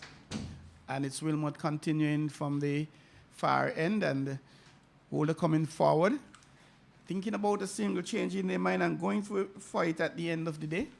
The bowler running in, Brown not picking up cleanly, and Holder gets her 23rd run. The score goes on to 220 for the loss of 3 Barbados. Well, it is quite interesting that the innings will continue, so they will finish the remaining overs, which will take us close to 2 o'clock umpire, or a little after 2, because the over rate has been pretty slow. Definitely, and it's Wilmot again. Into Knight this time, she comes forward, whipping it. Backward square, the ball rolls into the boundary. She gets another 4. She goes on to 119, the score 224. So we're just informed that there were 18 minutes lost, but they have an extra hour to play with, so yes, they still didn't have enough time to complete the entire game, but the remaining overs, I'm sure, will take close to an hour. So it means that the break of innings will be sometime after 2 o'clock. And then there'll be a half an hour break between innings, so I don't know if they will reduce the time between the innings break. It's going to be Wilmot again. In tonight, who comes forward, plays it into the offside. The long off comes in. The batters amble through for a single. That takes Knight to 120, 225 for 3 Barbados. Well, Knight continues to look quite easy. She's pleasing on the eyes. Nothing much in the wicket. The bowling is not too threatening as well. And it's Wilmot again, this time into Holder, who gets back and edges that one, as it were, down to where would have been a first slip. He goes down to third man. Wait and see if she actually, yes, it appears as if she did get a piece of bat onto that. So she goes on to 24, the score 226. So we had the 80 minutes break due to a slight drizzle here at Connery. It is still overcast, but no rain at the moment. And the Bajans will continue to put some pressure on Jamaica. Wilmot again in tonight, who plays it back down the track on the onside. The fielder comes around to her left and fields. It's the end of the over. 226 for 3, the Bajans. So over number 37 has been completed. So it means that we have another 13 overs remaining. And Barbados, from those 13 overs, if they look at getting at least 65 runs, they can get up to close to 300. If Kyshona Knight is in the middle, I'm sure they will look to be more aggressive. But already a very good total on the board by Jamaica, the first team to get past 200 runs for this competition. This is the third round of matches. The first 2 rounds, we didn't see a lot of runs being scored. We didn't see the team batting enough overs. They were dismissed most times, less than 30 overs. So Campbell will continue to bowl to Holder. And here's Holder going back one, and there's the peel getting apparently the inside edge, goes down to the fine leg region, and the appeal negated by the fact that she played the ball. She gets a single. 227 it is for the loss of 3 Barbados. She was a bit fortunate. She went onto the back foot, and fortunately for her, she got an edge on, and it went down towards the fine leg area. It's Campbell, the pick of the bowlers for Jamaica, into the in-form Knight. That one looped a little higher, stepping back, dabbing it, backward point, not getting a single. 227, the score remains.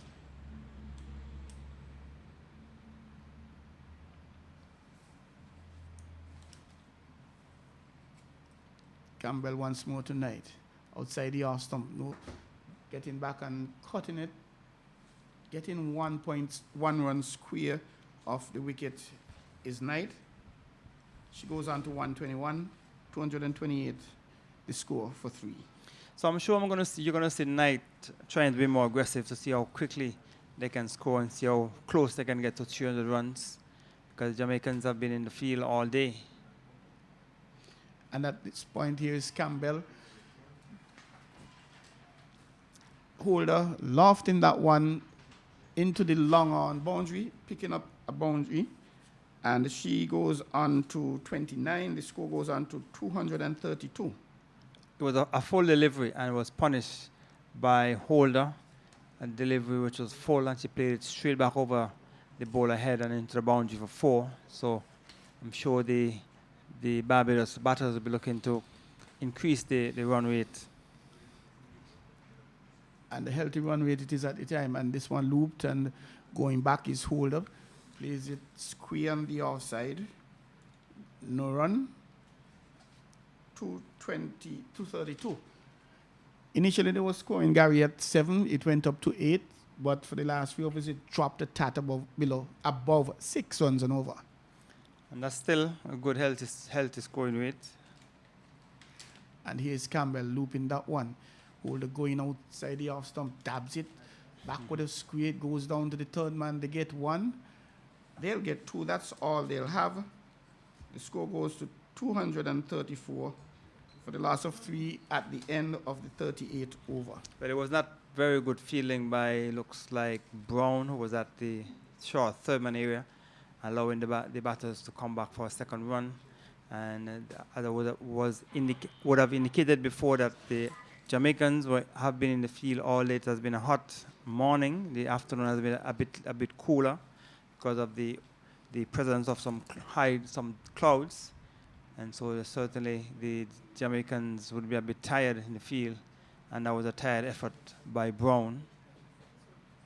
And we're going to see Wilmot continuing from the far end. She's bowling to Knight, who is on 121, and here's that one playing it, coming forward and actually playing it through the mid-on region.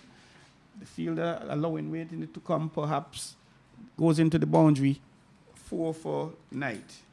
Well, it looks like Shadeen Nation at mid-on, and as I would have indicated, I'm sure that the Barbados batters will be looking to increase the run rate, and that was an aggressive shot played by Knight. He went to the left of Nation, and it was a lazy effort to stop it, and it went past her into the boundary. So maybe the fact that the Jamaicans have been in the field all day and it has been a hot day might be now taking toll on the fielders. CG Insurance 50 over West Indies female women's cricket. Wilmot into bowl to Knight, who's trying to guide it to what comes off the, or actually doesn't come off anything. He goes through for a bye, and the score goes on to 239.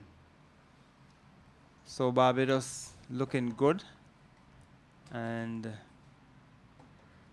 Kyshona Knight, I'm sure we're looking to bat through the innings. And no doubt thinking about her 150, but it's Holder who is facing Wilmot, and coming forward, half-heartedly as it were, blocking that one. Wilmot fields to her own bowling. So we have seen some good batting in this game. Kyshona Knight has been batting well. Wednesday at Warner Park, we saw the first hat-trick of the competition where Akena Joseph got a hat-trick against the Leewards, and now we have seen a century here today.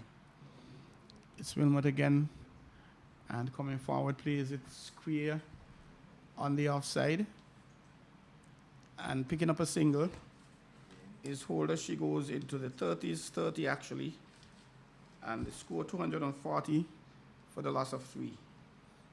All right, so the over number 39 is in progress, and Barbados are still looking good. Wilmot toiling again, and here is Knight whipping that one, coming forward, back with a square, 4 runs into the boundary, and not being so troubled, a little short, and she picks up another boundary, takes her tally up to 129, and the score 244 for the loss of 3. Right, she has been there all day, and is now should be easy picking for Knight. A delivery on the leg stump, and she just heaved it over the onside for another 4, and she will continue to try and take the attack to the bowlers. 9 runs so far from the overs. Wilmot short, and here's Knight getting back and playing the shot, almost the identical position. We had Waysome making a valiant effort, but not getting down in time, Gary. And that one going to for 4. That would like a more of a tired kind of effort from Wisdom on the boundary. She was the one who opened the bowling. She did a few overs, and the sun has been hot, and she came across to her left and didn't look like she was going to stop it, and it went through her, and another boundary to Kyshona Knight, and she continued to bat well. Barbados continued to pile on the pressure on the Jamaican team. They are without the services of their captain, Stephanie Taylor, who would have left the field. So that would be certainly additional pressure on the Jamaican team. And it's going to be Campbell to bowl her final over. She has had 9 overs, no made in 33 runs, 1 wicket. Tosses that one up to Holders, who comes forward and dabs it down backward square. Does get a run, and Campbell obviously would like to pick up a wicket to end with 2, especially if it were to be Knight. And the pick of the bowlers so far, and she walks again for her country. Holder comes forward, walks back, plays it into the cover. Isn't able to beat the fielder, Wilmot. Score remains on 248 for the loss of 3.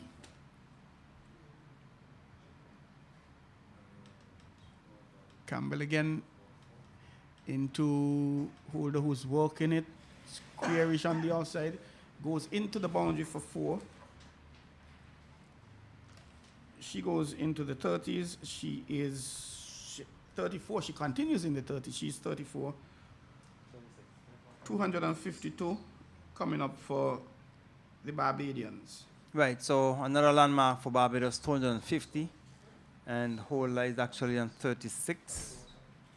And Knight is on 133. So 250 mark coming up for Barbados in over number 40. Campbell into Holder, gets back, plays it into the onside. Ball not cleanly field, but no harm done. And the score remains on 252 for the last of 3. So Barbados will continue to look. I'm sure they'll be looking to get to the 300 mark. And Campbell is in her last over. Here she's into Holder, who plays it in the cover region, not being able to get a single. And Campbell, her last ball coming up, Gary, and she would love to end with a wicket for her team. It's always a good thing to end your spell with a wicket. Here she is, tossing that one, and here is Holder, perhaps trying to accommodate her. And yes, she does accommodate her. Holder coming forward, loving that one into the long on region. The long on fielder running, bubbling, but keeping it, holding on to it at the end of the day is Brown. So the 4th wicket go down for the Barbadians, 252 for the loss of 4. So it looked like Ferron would have taken a catch. Holder caught on the boundary of Campbell, her last ball of her spell, breaking the partnership, and Barbados losing their 4th wicket, but they're in a very, very good position after 40 overs, 252 for 3. And Kyshona Knight, she's still there, and she's batting well, 133. Barbados losing their 4th wicket. And this is almost like a happy hour time now, because they will want to see how many runs they can get off of the remaining 10 overs. So some 60 balls, if you can get 60 runs, they will get close or just past the 300 mark. And the new batter for Barbados is Alisa Scantlebury. She has replaced Holder, who is just out from the last ball of the spell from Campbell, caught Ferron. And what a way to end your spell, picking up a wicket. You can't ask for anything better than that. I don't know if it's the commentator curse, Gary. Maybe. And here is Watts, is it? Changing bowling into that was Knight, picks up a single, and Watts being brought on. Well, and that's a single. The score goes on to 253.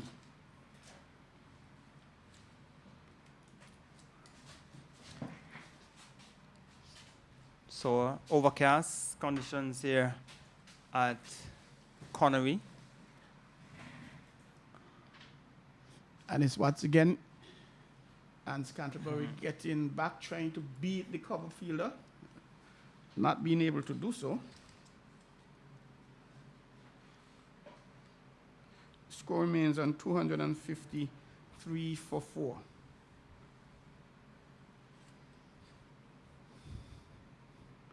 And Canterbury comes forward, playing it a little uppishly, square on the onside. No fielder close. She gets her first run, and she takes the score on to 254 for the loss of 4. So quite easy going for Barbados in this final stages. They're in the final 10 overs of the game, and Kyshona Knight is still there. And here is Knight playing that one on the leg side, picks up a single, takes the score onto 255. The question is, would they be able to get to 300, Gary? Well, they have enough balls, enough overs remaining to get to 300. Scantlebury goes back, gets the edge, it runs down to the third man region. They get a single, and Knight thinking about the second changes, that's all they have. 256 it is for the loss of 4. So yes, I'm sure the management of the Barbados team will be looking to get up to the 300 mark. 45 runs in just about 9.2 overs. They should be able to get 45 runs based on what we have seen. And with Knight, that's definitely possible. It's the end of the over, the end of the 41st over. The score 256 for the loss of 4. Barbados. So with Jamaica getting that wicket in that last ball of the spell by Campbell, I'm sure they would be hoping to get some more wickets. But I don't see this they are really putting on pressure on Barbados to try and get more wickets. It seems as though they're just trying to get through the overs and hope they can get off the field and get some rest while the openers come to reply to whatever total that the Barbados team would put on the scoreboard. But it has been a very good display of batting from Barbados, especially with Kyshona Knight, who has been batting excellently. And where some it is being brought back from the media center end.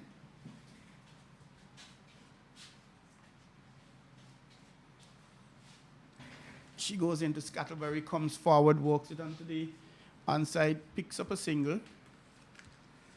The score goes to 256 for the loss of 4. 57 to 57, pardon me, for the loss of 4.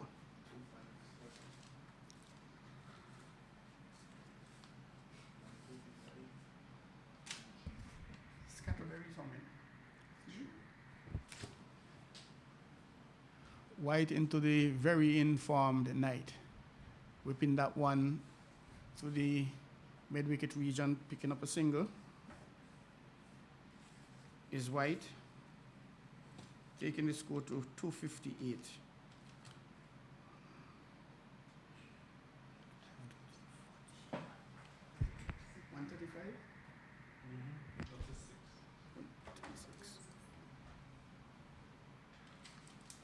Scatterbury in strike.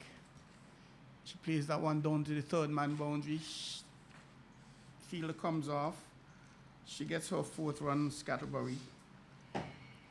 Inches Barbados closer to the 300 mark, 259 for 4. It brings Knight, who is on 136, not out thinking about the 150. And here she goes pulling through the mid-wicket region, but McLean denies her off a boundary, moving smartly to her left, and just a single. McLean has been patrolling that back of the square fence all day, and she has done an excellent job. And for her size, I think she moves pretty well in the field. She moved around to her left and picked it up cleanly. And I think she has gotten some runs as well when she played the previous 2 matches. Yes, she was 45 not out of her, the Leowards. Coming forward, Scatterbury plays that one in a short fine leg region. The wicketkeeper moves from behind the stumps to limit her to 261. The total 5-2 Scatterbury. And the sun has come back out here at Connery. The dark cloud that was obscuring the sunshine is slightly lifted. White into Knight. Single, 138 is Knight, 262 for 4 is the score at the end of the 42nd over. So with 8 overs remaining, that's 48 deliveries. And if you can get a runner ball, that would take you to 308. Barbados, I'm sure, will be looking to get much more than a runner ball. They have been scoring in excess of 6 runs per over for the entire innings. So there is no reason why they cannot get up to the 300 mark, but they would have lost 4 wickets. We are not sure of the capabilities of the remaining batters. We know the top 3 or 4 batsmen are very good. Kyshona Knight is still there. Once she can stay in the middle, they certainly will get up. And that ball is heaved away by Kyshona Knight, and that's gone for 6. She went down on one leg and he swung it over mid-wicket for 6. So she has made her intentions very, very clear. A very well played shot. And what's definitely not too happy, something she wouldn't want to be doing at this stage, giving away runs, especially 6s. And the Knight is going to capitalize on that in the end. Here she is again trying to whip that one to the onside, but not being able to beat the fielder at short mid-wicket. 268 for 480 is the score. 144 is Knight.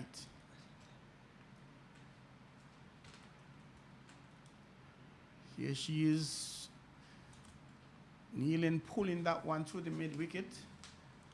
Nation in some discomfort. She gets the ball back to the bowler. Score remains on 268.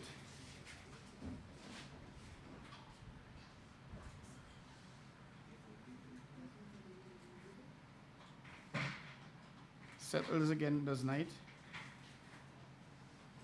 And she's bowled all over the place, looking forward to whip that one, Gary, through the off stump. And it looks like the leg stump being whacked back. It's now 268 for the loss of 5. Right, so Kyshona Knight looking to up the ante. She went for a big swing and she missed it. And an excellent innings has come to an end. 144 she faced some 115 balls, struck 19 fours and 1 6. So an excellent innings by Kyshona Knight, batting at number 3 for Barbados. And she certainly has placed the Barbados team in an excellent position. So they now lost their 5th wicket, 268, and with Kyshona Knight going, as I would have indicated before, we're not sure of the capabilities of the remaining batters. So with the dismissal of Kyshona Knight, it might be a bit difficult for the Barbados team to get up past the 300, but already it has been a very good score. Indeed, and perhaps thinking that she would have done her job, one would have thought she would have tried to go for the 150 in the first instance and take her team on to 300. Easily the highest total so far of the CG Insurance 50 over women's competition. Yes, certainly. And we're seeing the number 4 who is now in. Salman. And no doubt her instructions, hey, push, and push some more. So she's the vice captain of the Barbados team, and I'm sure she would want to settle in because you still have some 7.2 hours remaining, and you have enough time to set yourself. And it doesn't make any sense to go off or try to go ball beating from the first ball without playing yourself in. So there's no pressure on the Barbados batting. There's no pressure. They are 268, and I'm sure the vice captain is mindful of that, and she will try and play a good innings. During that weekend, the fall of that wicket, Nation going down, the physio came on to look at her. So Jamaica might have a little worry when it comes to injury. But it's going to be Selman who's going to be facing the bowling of Watts, who has just picked up her first wicket. And dabbing that one down to short third man for a single. Takes the score on to 269 for the loss of 5. Selman is off the mark.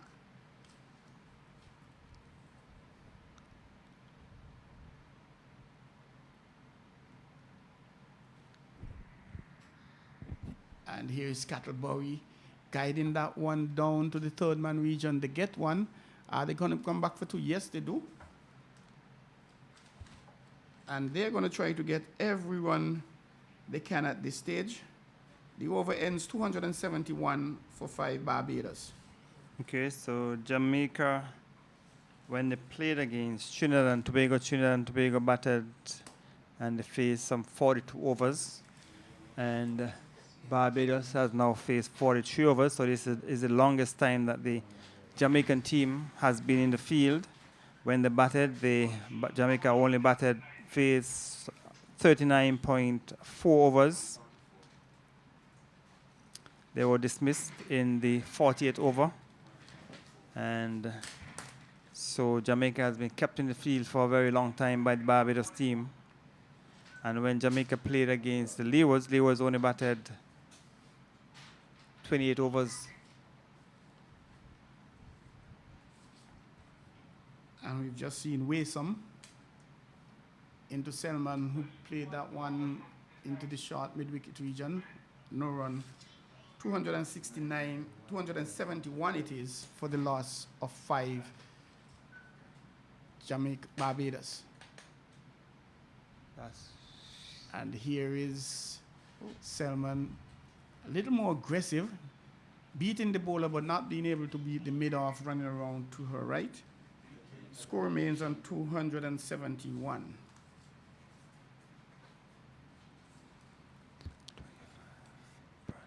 And the Jamaicans, perhaps not as motivated as they would have liked to be. They've been out there long. It's been a hot day. Selman walks back and plays it into the offside. Waysome runs around, picks up, preventing anyone. A very hot day. Injury concerns, perhaps. The highest score so far of the tournament, facing 300. Not very motivating for the Jamaicans at all, Gary. Not at all. But the afternoon has been a bit cooler than the morning session. And it's Waysome again into Selman, who chips down. And not really timing. And the ball, a full toss, playing it back to the bowler. And perhaps if she had stood her ground, she might have been able to do something better with that. Waysome in search for her second wicket. Selman, who's on one. That full wide, Selman plays it out into the cover region.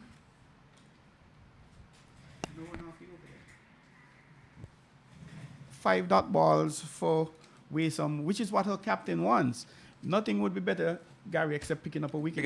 Yes, that's true. And we'll have to wait and see as she bowls her last ball of the 8th over. And on the contrary, it is a wide.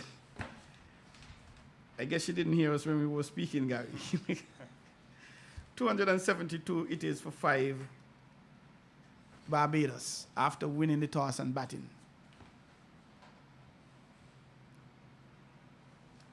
Waysome still with a chance for a wicket in the last ball of this over.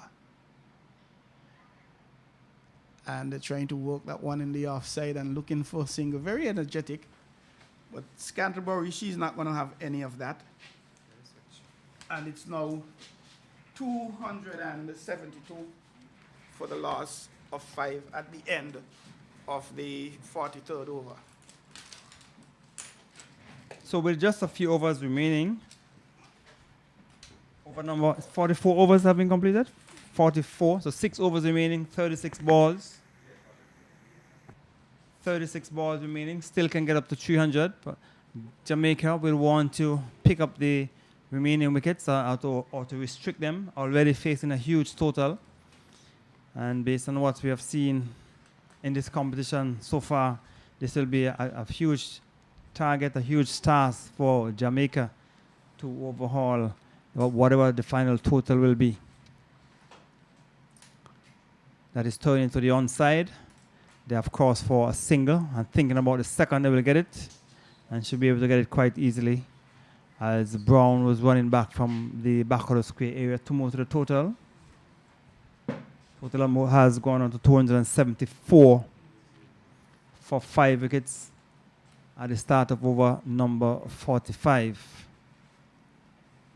And so White comes up, bowls into the offside.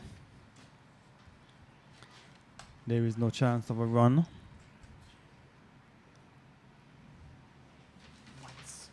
Watts is the bowler from the far end.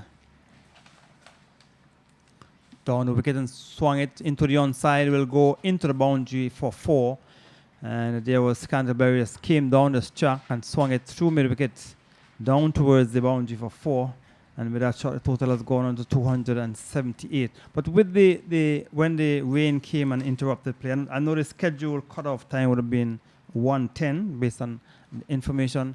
Is it normal for them to come back and still continue and finish the overs? I know previously in one day matches you have 3 hours and 20 minutes to complete your overs, but it seems as though there is no restriction on the bowlers here, as Canterbury is working into the onside. As an umpire, your thoughts on that?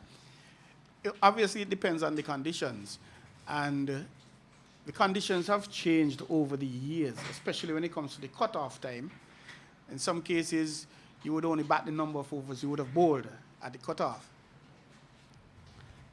A delivery which is flicked down towards the fine leg area and will go into the boundary for 4. Bad delivery, and there was the batter just clipping it down towards fine leg for 4. So with that boundary, the total has gone on to 282.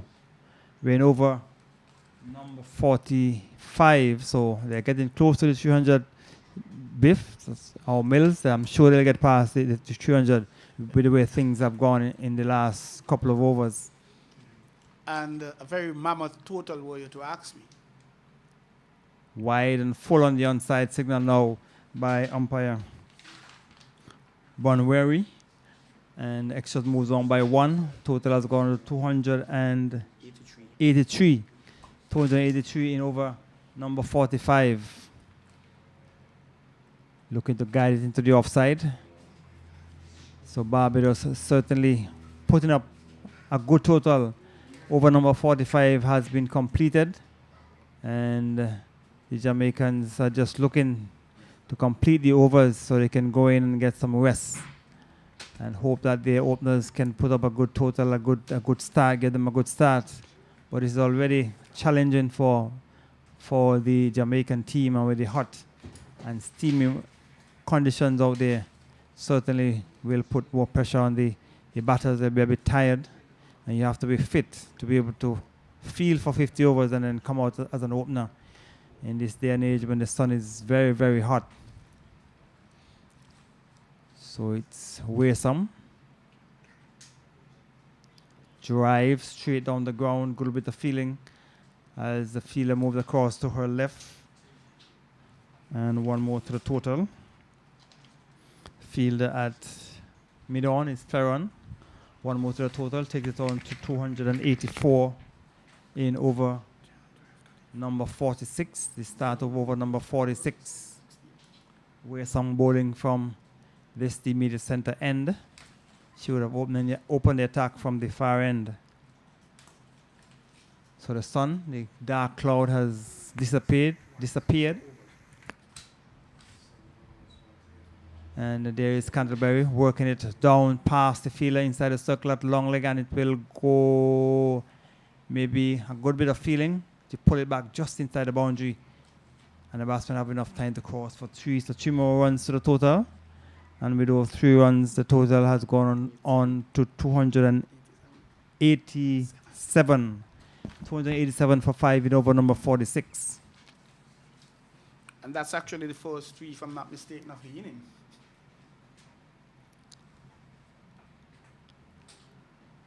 So where some the ball to Selman. Selman is playing to the offside. We go through for a single. 288. Huge total here at the economy playing field. And Jamaica losing the toss, and Barbados did not hesitate to bat first.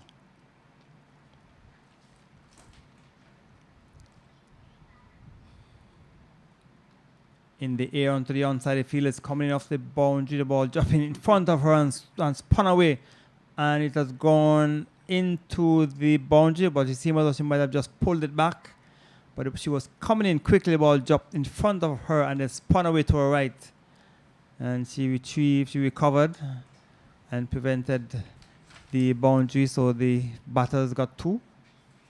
So with those 2 runs, the total has gone on to 290.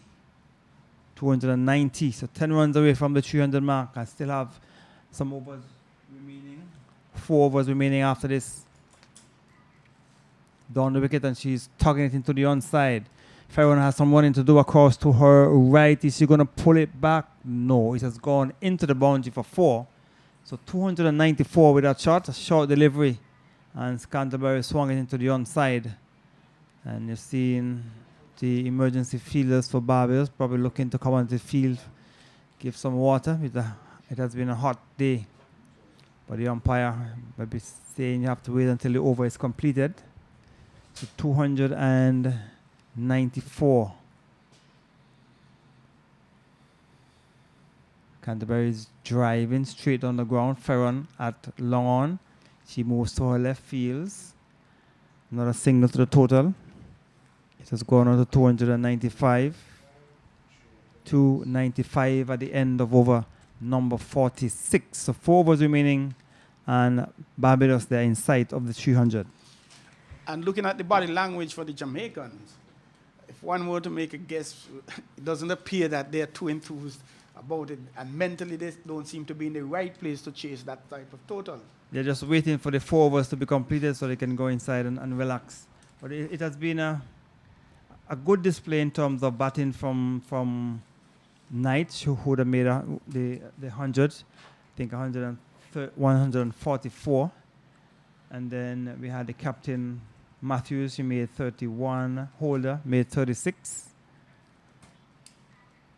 And really there wasn't any reason, Gary, why she should not have gone on to the 150. Yeah, I think she was looking to increase the scoring rate, and she probably got carried away rather than maybe looking to get to the personal landmark. Canterbury looking to force into the offside. So maybe she was thinking more about the team rather than her personal achievement, looking to increase the run rate, but she lost the wicket in the process. Down the wicket and swinging, come from the inner portion. Hesitation, chance of run out down to the far end, and the bowler did not collect, but there was hesitation between the 2 fielders, Scantlebury and Selman, and the return was a bit wide, and the bowler was unable to hold on to it, and Scantlebury was able to get back into a crease.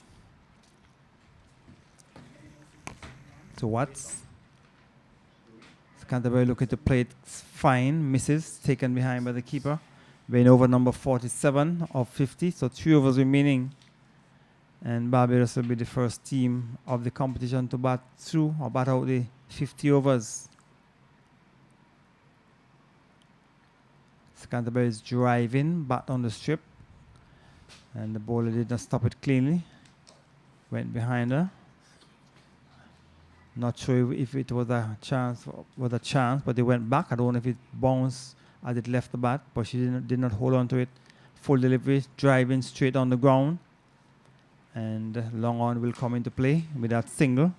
Total has gone on to 296 for 5 in over number 47. And Selman comes into strike. And she's tugging it into the onside. Long on will move across to her left. So Scantlebury is on 27. And Selman is on 4 to bring up the end of over number 47. And Barbados have 3 overs remaining. And they are 297 for 5 wickets. So 3 overs, 18 balls, 21. So they can get up to 320. And that certainly will put it definitely out of the reach of the Jamaican batters. So Wesam will continue from the media center end. Canterbury just pushes it into the onside. Shy at the stump, goes into the offside. A chance for overthrow. It will go close to the boundary at 4 runs. So 4 overthrows. A ball which was just pushed into the onside. The fielder came in, had a shy at the stump, missed it. And the fielder at mid-off couldn't stop it. It went to her left and into a boundary for 4. So 5 runs will be added to the total. So the 300 has come up for Barbados. 300 and... No. It was an overthrow. So 5 runs. 5 runs will be added to the total. So it's 300 has come up for Barbados. 302. It is for 5 wickets. So we're at the start of over number 48. First ball of over number 48 was pushed into the onside, and there was an overthrow, and the batsmen were able to get an extra 4 runs. So 302 it is in over number 48. And it's driving in the air down towards mid-off. The catch is taken, a good catch, taken by Wilmot at mid-off. It was in the air, was going overhead. She stuck her right hand up, and to her surprise, the ball stuck in her right hand. And Scantlebury has been dismissed, caught by Wilmot at mid-off. Much to her surprise and ours, I really thought that would have been going over. Pedaling back some good 5 yards out there about Wilmot. Kept her eye on the ball, stuck up her hand, and when the hand came down, the ball was in it. So she made the effort. She made the effort to go after it, and she was rewarded with the wicket. So Scantlebury has been dismissed for 27. Barbados losing their 6th wicket with a score on 302. 302 for 6. A very good score by any means. And the Jamaicans would be motivated that they were able to pick up a wicket. And if they were to dismiss Barbados under the 50 overs, that would be tremendous motivation for them, I think. They'll need anything to motivate them, because 300 plus is a daunting total in 50 over cricket. So Alison Gordon is the new batter for Barbados. And she'll be facing up to Westham. So it's 302. Barbados in over number 48, as Gordon is forcing it down towards the back of the point area. No possibility of a run. So a mammoth total being scored by Barbados here, thanks to 144 by Kyshona Knight. She batted for 117 deliveries, 19 fours, 1 6. God is looking for a fancy shot, and she's out. That is a shot that has brought some down. It will bring you runs, but it also get your wicket as well. It was a poor decision to look for the what do you call that shot?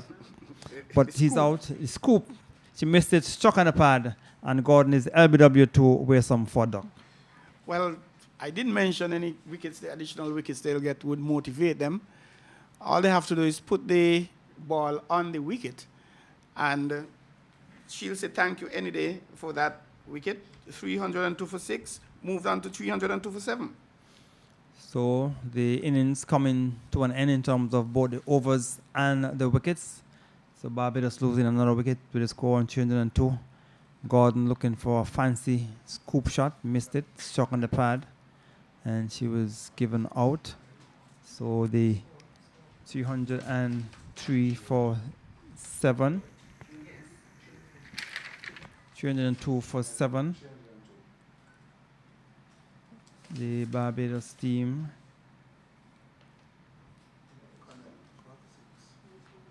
So it's Connell, the new batsman for Barbados. Westham picking up some wickets at the end of the innings. Connell is coming forward, just push it into the offside. And the bowler moving across quickly.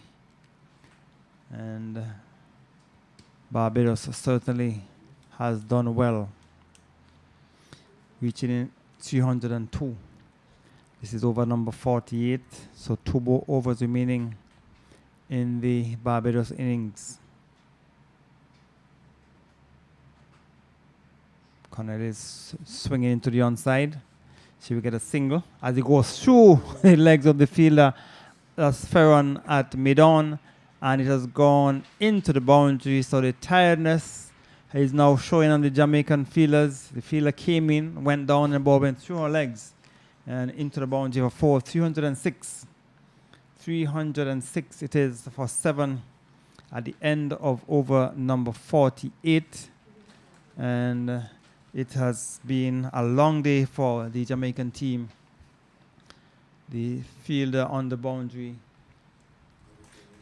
looked like that's Burnett. Ball went through her legs and into the boundary for 4. So 2 overs remaining, and we'll have, it will be Selman who will be facing up to Watts from the far end. We've just seen, Gary, the end of Waysom's spell. She had 10 overs, no maiden, 65 runs, 3 wickets. Picking up 2 wickets in the last overs is Watts again. Driving, that's Salman down to wide long off for an easy single. With that single, total has gone on to 303 at the start of over 307, sorry, at the start of over number 49.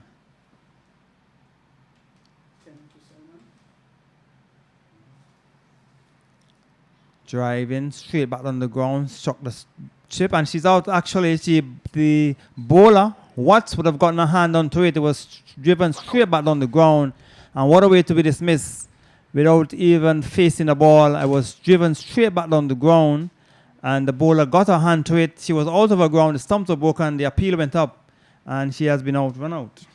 Yes, you don't see that happening too often, and one might have been thinking with the power it was heading to the boundary, only to see the umpire's hands going up, and it is Selman.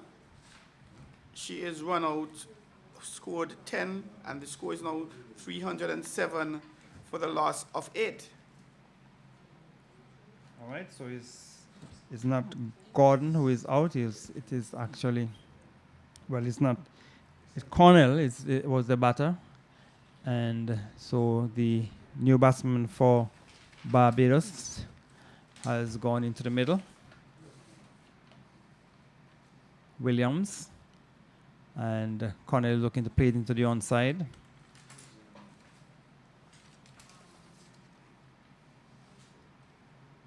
So as Watts comes up and is swinging in the air, the keeper will settle on it. She should be able to take the catch. No, she went out of her reach. She seemed to have had it covered, but the ball probably swerved away from her, and she couldn't hold on to it.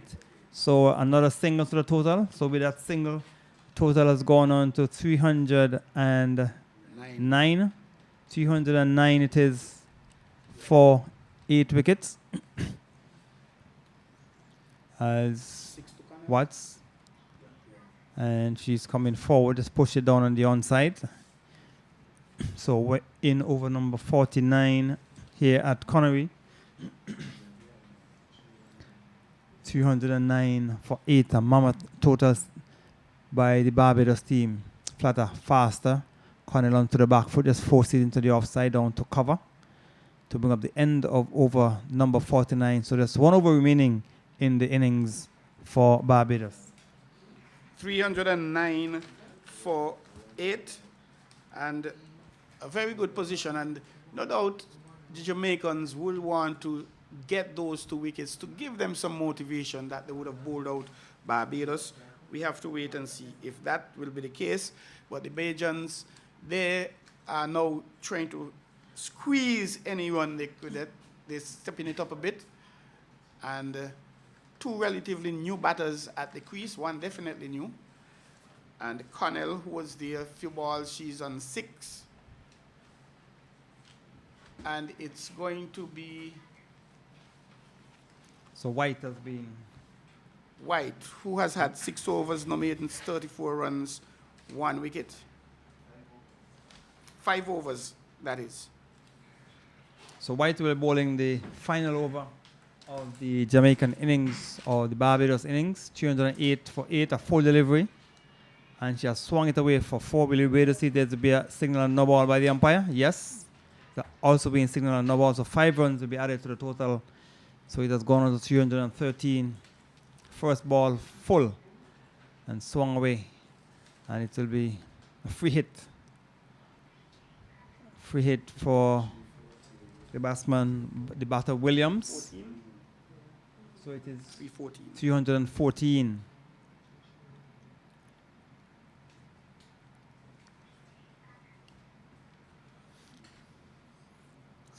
So Williams will have the opportunity to swing for the hills.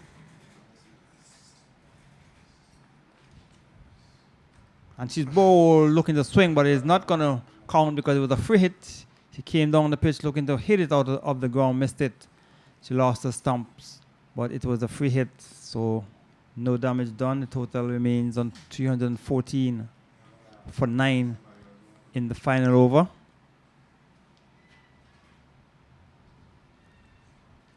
So White will be bowling from the media center end.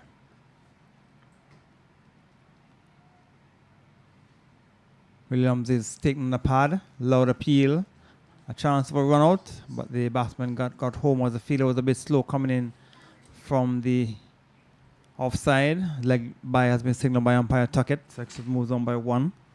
The total has gone on to 315 in the final over here at Connery. 144 to Kyshona Knight from 117 balls, 19 fours and 1 6. Connery looking to drive, misses, taken behind by the keeper. So Jamaica will have to score in excess of 300 runs if they are to win. And they certainly will be under pressure from the onset. Cornell drives straight back down the ground. The ball came off the hand of the bowler. And we get a single as Wilmot moving across to mid-on from mid-off. 1 more to the total. It has gone on to 316. 316 for 8 wickets in the final over here at Connery in terms of the first half of the first part of the innings. Barbados winning the toss and batting. Look at the swing into the onside as Williams misses. Taken behind by the keeper. 316 for 7. For 8, sorry.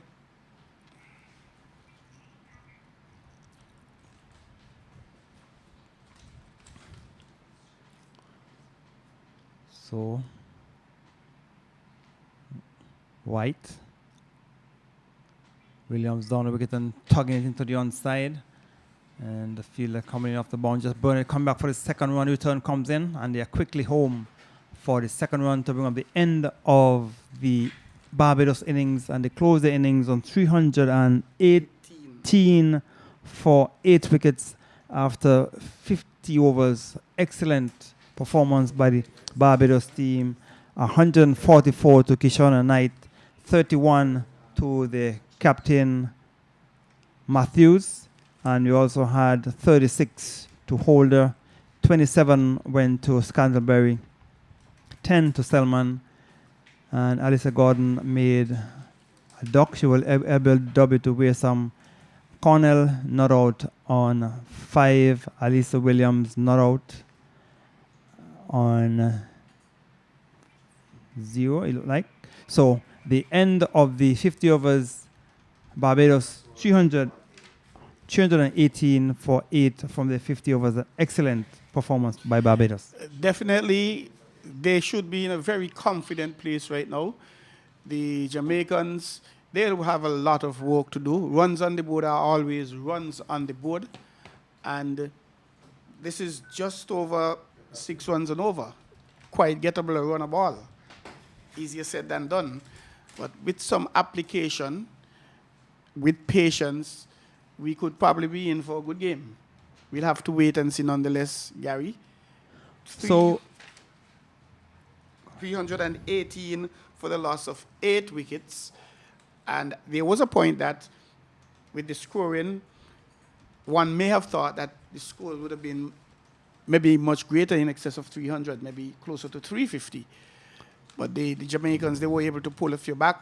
The average run rate going between 6, 7, 8. dropping back down. So just over 6 at the end of the day. Very good bowling in the end by the Jamaicans.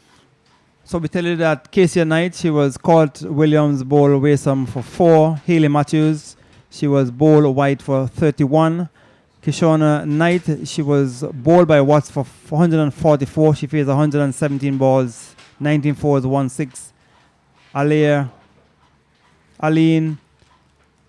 18. She was bowled by Campbell. Tishon Holder made 36. She was caught fair on bowl Campbell. Alisa Scandalberry, she was caught Walmart bowl Waysome for 27. Shakira Selman, she was run out for 10. Alisa Gordon, she was LBW to Waysome for a duck. And Shanella Cornell, she was not out on 6. Aliyah Williams not out on 7. So Barbados 318 for 8 from their 50 overs. Bowling figures, we have Waysome 10 overs, no maidens, 3 for 65. Selena White 6 overs, no maidens, 1 for 39. Vanessa Watts 10 overs, 1 for 56. Kate Wilmot 10 overs, none for 75. Jodianne Brown 4 overs, none for 34. Nicole Campbell 10 overs, no maidens, 2 for 39. So the first half has been completed here at Connery. Barbados 318 after 15 overs. So we'll break and we'll be back in about 30 minutes for the reply from Jamaica.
So we're about to see, welcome back. We're about to see the start of the Barbados reply. So Barbados immediately have two slips. Gully, a third man.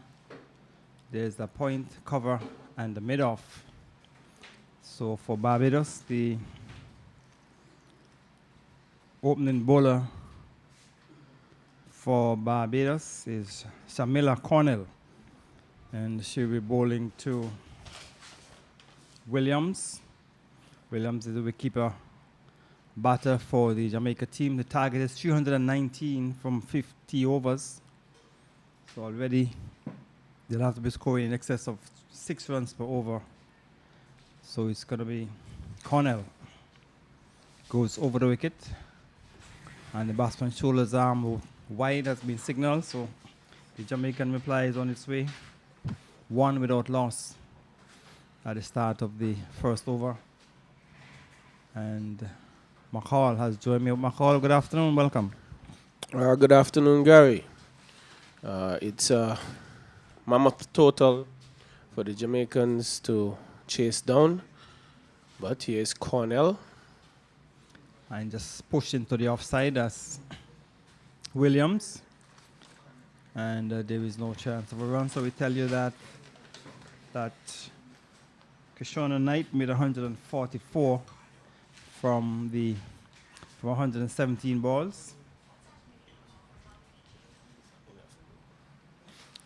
So it's bright sunshine here at Warner Park.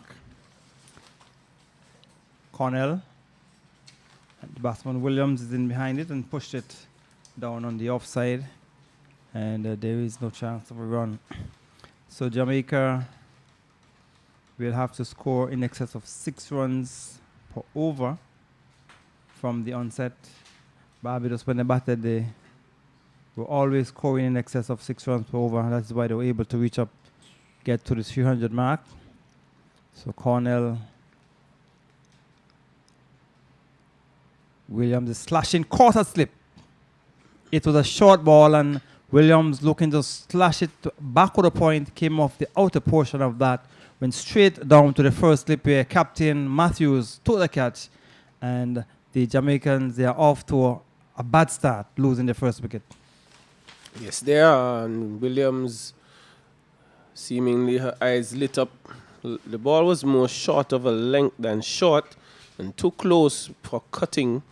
And she did all but find the edge into the safe hands of Captain Matthews. And that brought about the fall of the first wicket, Rashida Williams. She goes without scoring. So the worst possible start for the Jamaican team. Barbados would have lost a wicket in the first over as well, but they were able to recover and got to 318. And if you're already facing 318 and losing a wicket in the first over, that certainly will put pressure on the rest of the batters. And for Jamaica, they have lost the early wicket. And McLean, who has been amongst the runs thus far for the season, I don't think she has been dismissed. The both innings that she would have batted, she came not out. And they'll be hoping that McLean can play a long innings for them today. Yes, they would hope that McLean could play a long inning and also a disciplined one, because the total is a big one, 318. McLean, who did score 50 against Trinidad, and that was a really well-paced innings, and she would have to do much of the same here. But I think she is up against also a very decent attack, Cornell, who has a bit of pace and clearly accurate, and she will be facing Cornell. Good delivery on the leg stump, looking to work it into the onside, probably came off the thigh pad, went down to the short fine leg or back of square area, and the total remains on. They have lost 1 wicket without a run on the board in first over, or there's an extra, there's a 1 for 1 actually. First ball was a wide as Cornell bowled to McLean. Short delivery, thought about playing at it, then pull out of the shot and allowed it to be taken low down by the keeper. So Barbados starting quite aggressive, 2 slips and a gully. Yes, it's no thought about the fact that Barbados looking to apply the pressure and as much pressure as possible, saying to Jamaica, you will have to manufacture your runs how you could.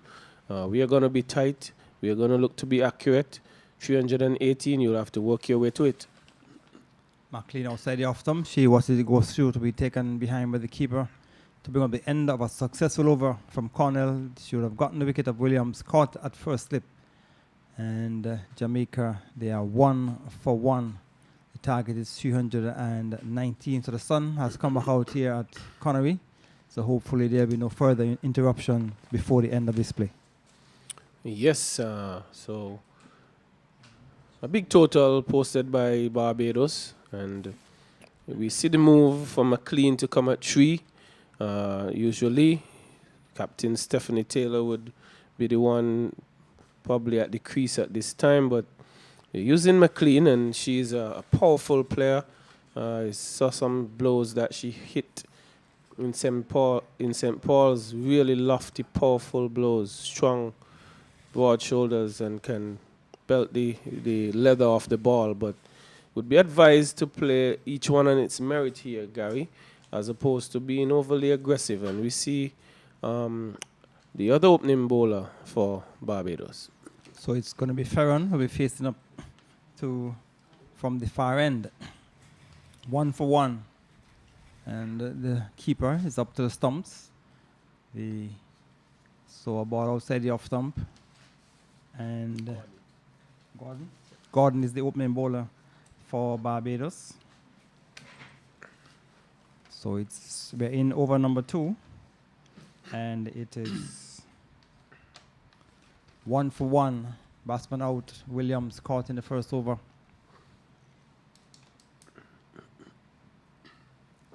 Goes to the batsman is working into the onside. A bit of a hesitation as Ferron just worked it into the onside for a single. So Ferron is off the mark. And McLean, who has been amongst the runs for Jamaica, has come into the middle. Yes, Ferron just working that one to forward a square where the mid-wicket fielder came to retrieve. That should have been an easy single. I saw no reason why there was a mix-up. But here's Gordon. On the leg stump, McLean looking to whip it into the onside. It comes off the pad. Question asked of the umpire. But he's not interested from this vantage point. Obviously, was going down the onside. And the umpire, Brian Wary, is not interested.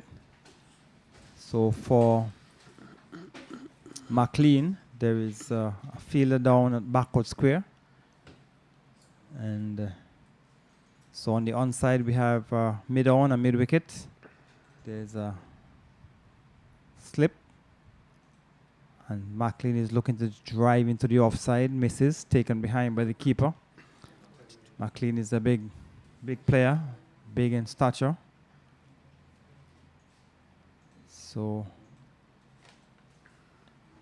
Barbados putting up a good total, 318.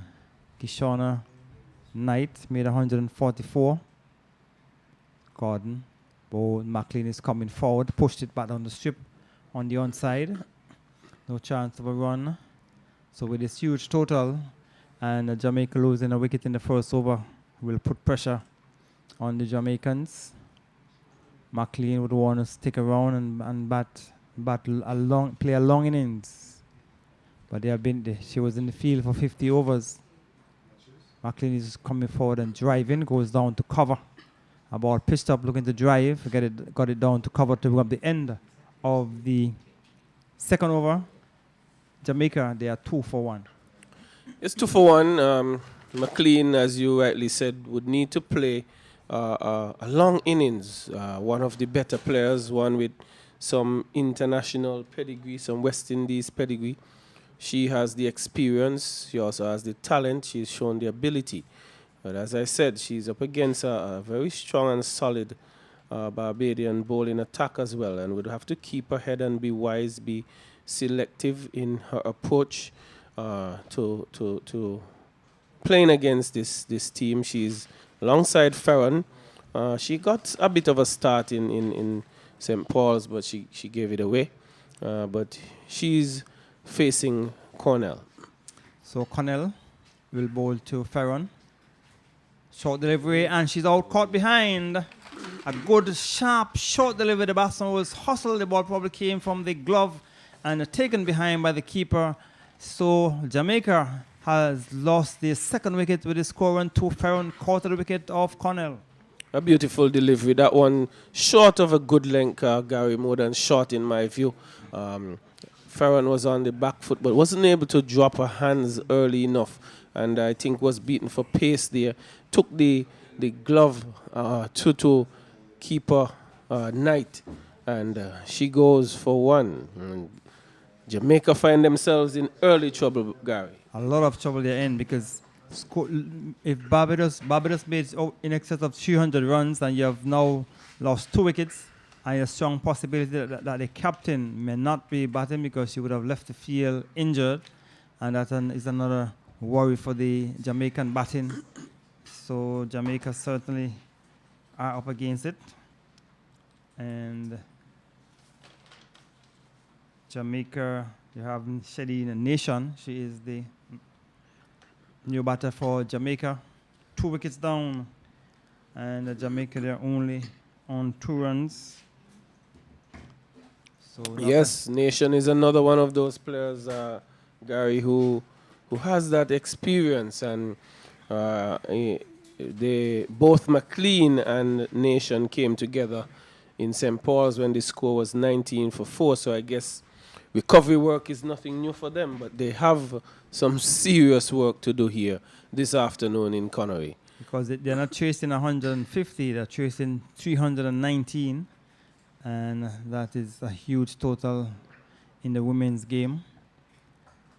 Well, I think it's a huge total in most games, but in the women's game it probably might be even bigger. And then when you're dealing with Cornell, who seems to have her tail on her back and is running in hard and bowling well, you will have to do some batting. So Nation will be facing up to Cornell. Still have 2 slips on the gully. Short delivery. She's on top of it. Pushed it down into the onside. So Cornell seem to be extracting a bit of life out of this dead strip here at Connery. Well, maybe we were thinking it's dead. I guess it comes down to how much effort you're willing to put in. Hit the deck hard, hit the track hard, and let the ball do the rest. You put the ball on the seam and see what happens. But I think she's putting it down. She'll bowl to Nation outside the off stump, into the offside, thinking about the single. But the fielder coming in quickly from mid-off, and there is no chance of a run. Gary, one of the things I observed very early from Cornell is the difference in length. She's pitching the ball up, and when she so desires, she bring the length back and hit the track hard, and that is what she's doing different in contrast to the Jamaicans, who are very short. Well, so Nation is punching it nicely into the onside. They should get at least 2, as Williams had to run all the way from mid-off down to deepish mid-on and the batters crossed for 2 runs. So Nation is off the mark, and it is 4 for 2. Yes, 4 for 2. A good shot by Nation. She got one just about middle and leg, and she worked it well on the onside, bearing in mind there is no mid-on because you have 2 slips, a gully, backward point, a third man, a cover, a mid-off, a fine leg, and a mid-wicket. Nation gets a short delivery, so slapping it into the offside, will go into the boundary for 4. It was short and wide, and she punched onto it, played it through the covers to the right of the cover area and down towards the boundary for 4. So she has gone on to 6, and the total 8 for 2. A good shot by Nation. Again, a shorter delivery, and it appears on this pitch short is not the way to go. Nation is a quality player. I like the way she looks very organized as a batter, and she just used the pace and got it into the gap. No real flurry there. Cornell And Nation getting a good delivery. In behind it, into the offside. Goes too quickly for the single. As Williams from mid-off didn't pick up cleanly. She had to move across to her left. One more to the total to bring up the end of the third over. 9 for 2. Gary, Nation would have to be careful. She's in the wicket with McLean, and McLean is not as fleet-footed as she might be. And I might dare say, had there been a clean pickup, there could have been some problems because McLean was also late in starting, but Nation was committed to taking the one. So, over number 4 is about to start. It is 9 for 2. The Jamaican team in search of 319. So Gordon will continue from the far end. And Nation, who is on 6, will face. So for Gordon bowling from the far end, we just have the slip. There is a point, a cover, extra cover, and the mid-off. Nation is coming forward and punching into the offside, hesitation, but the fielder moving across to our right for mid-wicket didn't pick up cleanly, so they had enough time to cross for a single, so one more to the total. Takes it on to 10. So now the two batters are going to have a little mid-pitch conference because there has been hesitation in the last 2 shots. Yes, the running, the calling might be the issue here. You know, calling early and calling loud and being clear with your calls are important when you're batting in the wicket. You don't want a yes, no, the same person saying the same thing. And there are players who tend to play what we call play on the run, Gary. They play and they take a couple of steps down. That also could create some issues. McLean is punching into the offside. Goes down to third man. An easy single. So with that single, total has gone on to 11. 11 for 2 in over number 3. Nation appear to be quite busy since just come to the middle. One of the things that we would realize with the two opening bowlers is the difference in pace, and the keeper standing up for Gordon, where here she is. Nation looking to slap it square of the wicket. Misses, taken behind by the keeper. So Gordon have a lesser pace than Cornell. So the keeper is standing up to the stump. Only one, and there's the solitary slip, not 2 slips and a gully in this case with Gordon. As Nation is driving through the covers, the fielder got a hand to it, but it goes down close towards the boundary. And a good bit of feeling. The batsman able to come back for 2 runs. Was punched nicely into the offside. Tumbling effort at cover. Got a hand to it, but it went behind her. And the feeling was completed, and they were able to come back for 2. So with those 2 runs, the score has gone on to 12, 13 for 2 in over number 4. As Cornell will continue from the far end. Nation forced it into the offside, down to cover, and there is no chance of a run. Fielder at cover is Aline,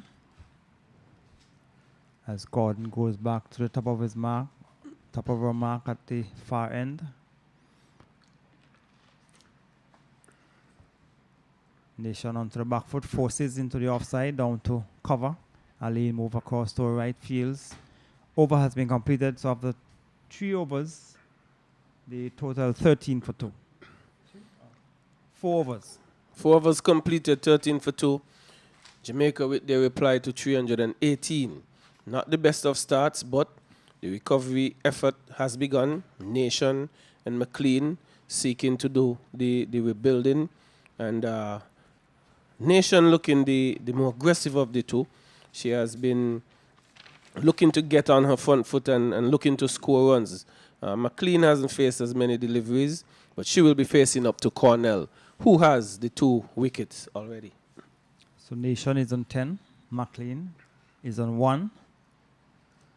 McLean gets a short delivery, guiding into the offside between backward point and cover. Is going down towards the boundary for 4, and beautifully timed shot. She was onto the back foot and just guided it to the right of the fielder at a point and to the left of cover and into the boundary for 4. So with that boundary, the total has gone on to 17 for 2.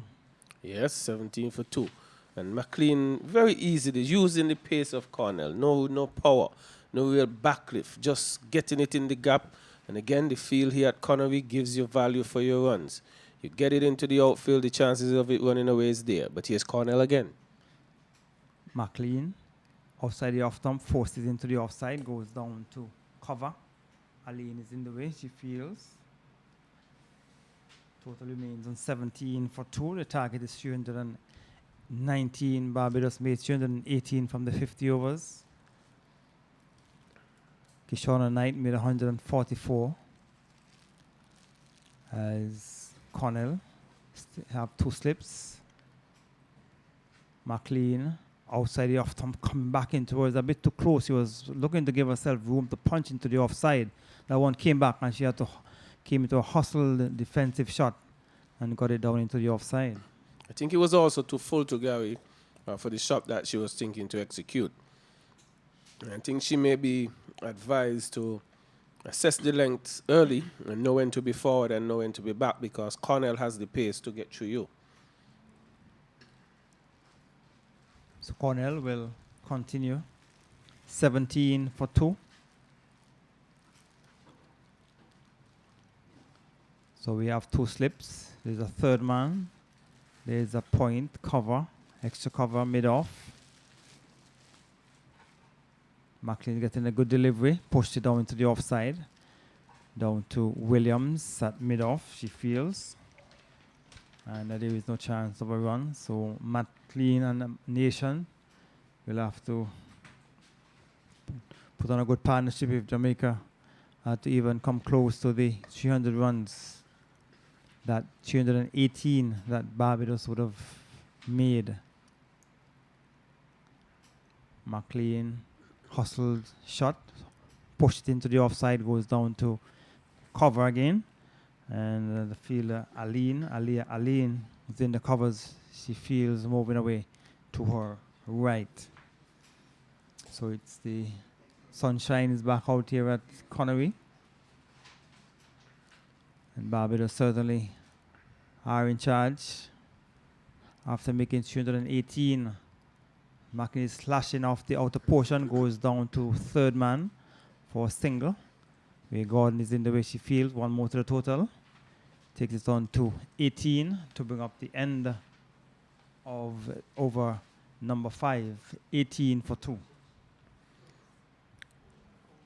Jamaica they are fighting back here with McLean and Nation. Both accomplished players, both fairly aggressive players, but they have been keeping their heads. They have been selective. They have been watchful, but they're still able to turn the strike over. Now, Gary, if there's one thing that they can be mindful of is the run rate. That will continue to climb the moment you're not getting that 6.5 per over. And that will be in the back of their minds. Right, they're presently just scoring just over 3 runs per over, and that's not what is expected or what is required. As Gordon goes to McLean. McLean is pushing down to mid-on. No chance of a run.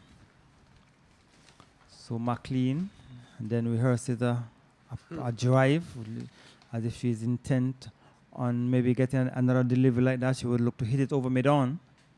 We'll have to wait and see what will happen. McLean get the ball right up to driving down the ground, goes down to mid-on, and there is no chance of a run. So these two will have to bat long. They have the 2 players who probably would have gotten some runs already for the season. McLean has been not out on the 2 innings that she would have batted.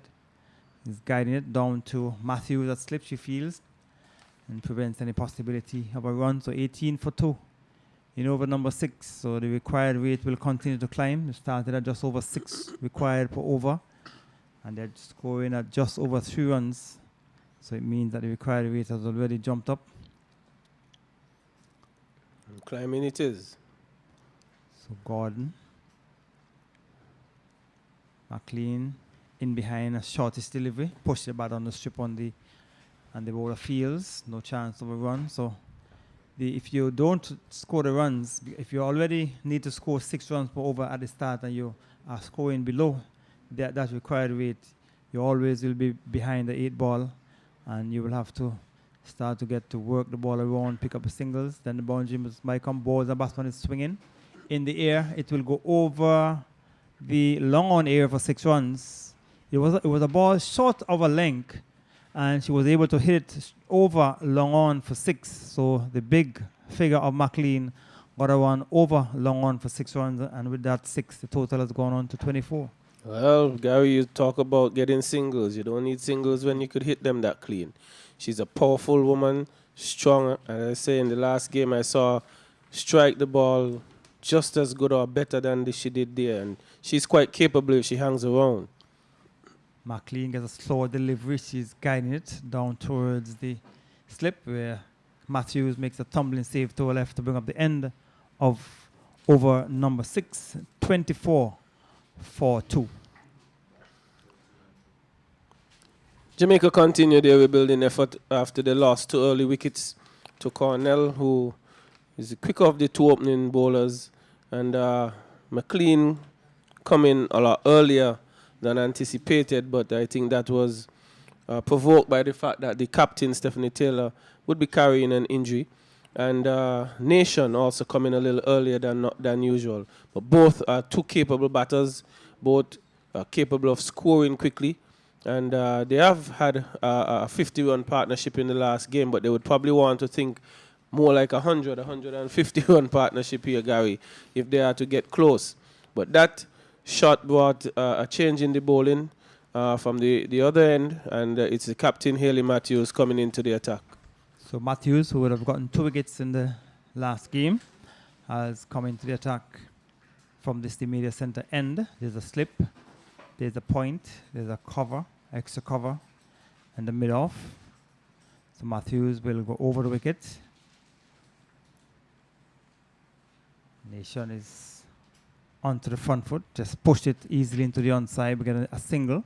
So with that single, Nation has progressed to 11 to Nation. McLean, who is on 12, will come in the strike. It is 25-2 at the start of over number 7 for Captain Matthews. To McLean, flatter, fast delivery on the onside, whipping it over back of the square down towards the boundary for 4. With a badly lined delivery, and McLean just played it through back of the square down towards the boundary for 4, and the total has gone on to 29-2. Too easy for McLean, it's too short. She just helped it down to backward square. Didn't try to overhit it, didn't try to hit it too hard. Again, just hitting the gap and allowing the pace of the field to take the ball over the boundary.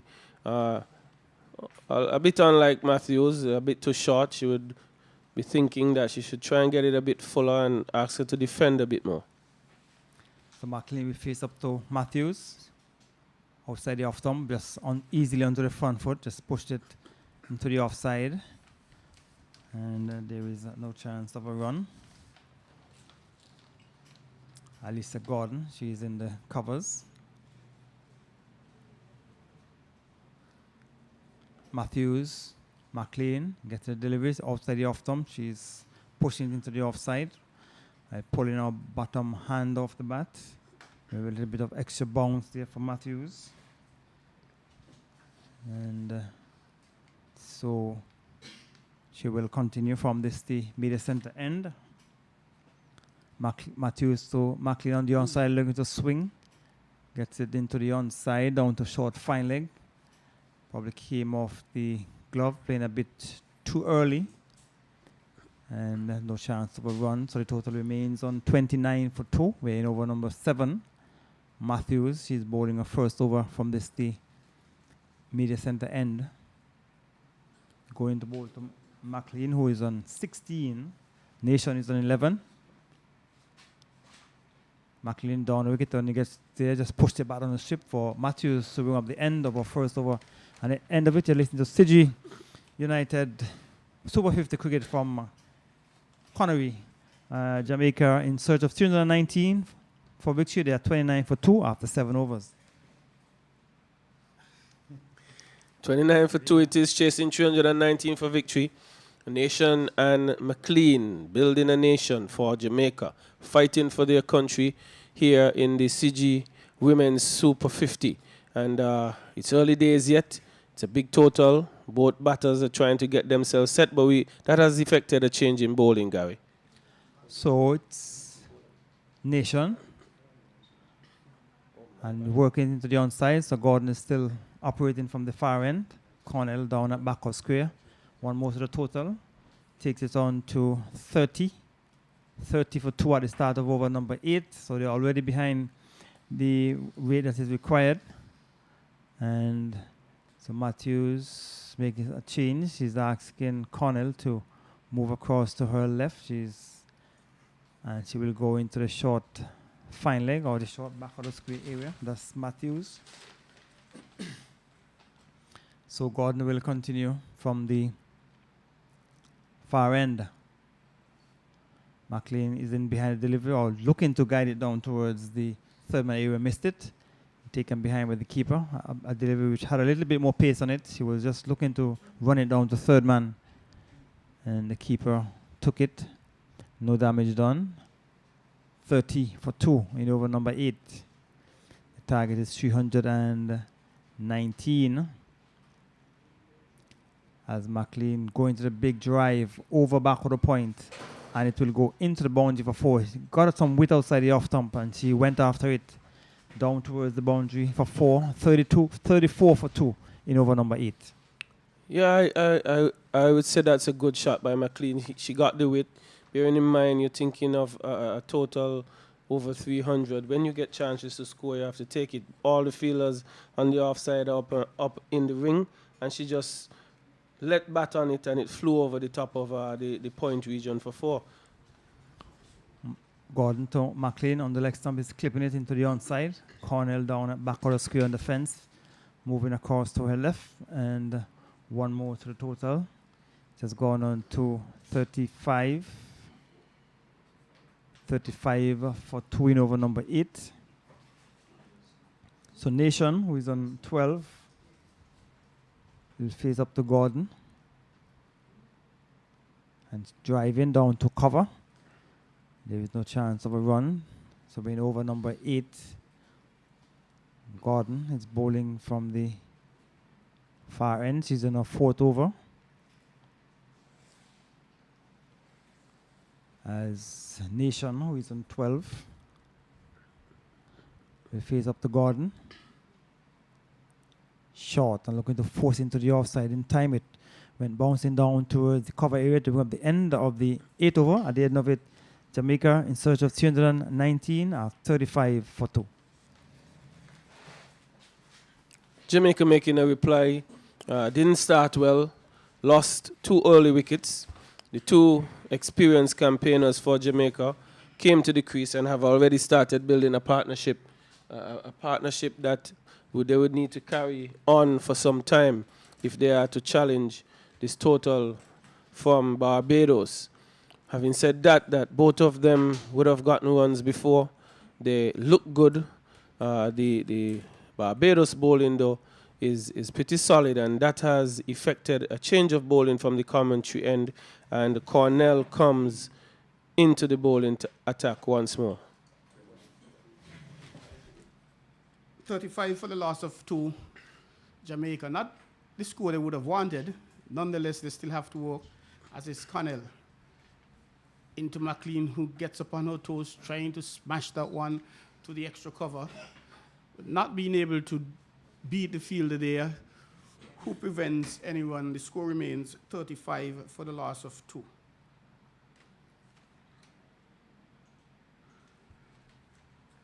Cornell McCall, she seems to be getting the ball coming through a lot quicker than what we would have seen for the Jamaican innings. Well, she's definitely a lot more pacey than the other ladies, yes. Here she is into McLean, who punches squarish through the cover region, picking up a single. Taking the score onto 36 for the loss of 2 wickets, Jamaica. I'm, al- I'm almost thinking that the pace of Cornell sorts of suits both Nation and McLean, who are free scorers. They're not afraid to, if you're over pitched or you're short, they're going to go at you and they're going to go hard. And that pace almost seemingly is working for them. Connell. And here is Nation going outside the off stump, punching it down to the mid off, not being able to pick up a run. They actually caught between a rock and a hard place, so to speak, Jamaica. They need to keep their wickets intact, but they also need to keep up the pace. I think one way to do that is just to keep scoring. If you could rotate the strike, it helps. Boundaries will come.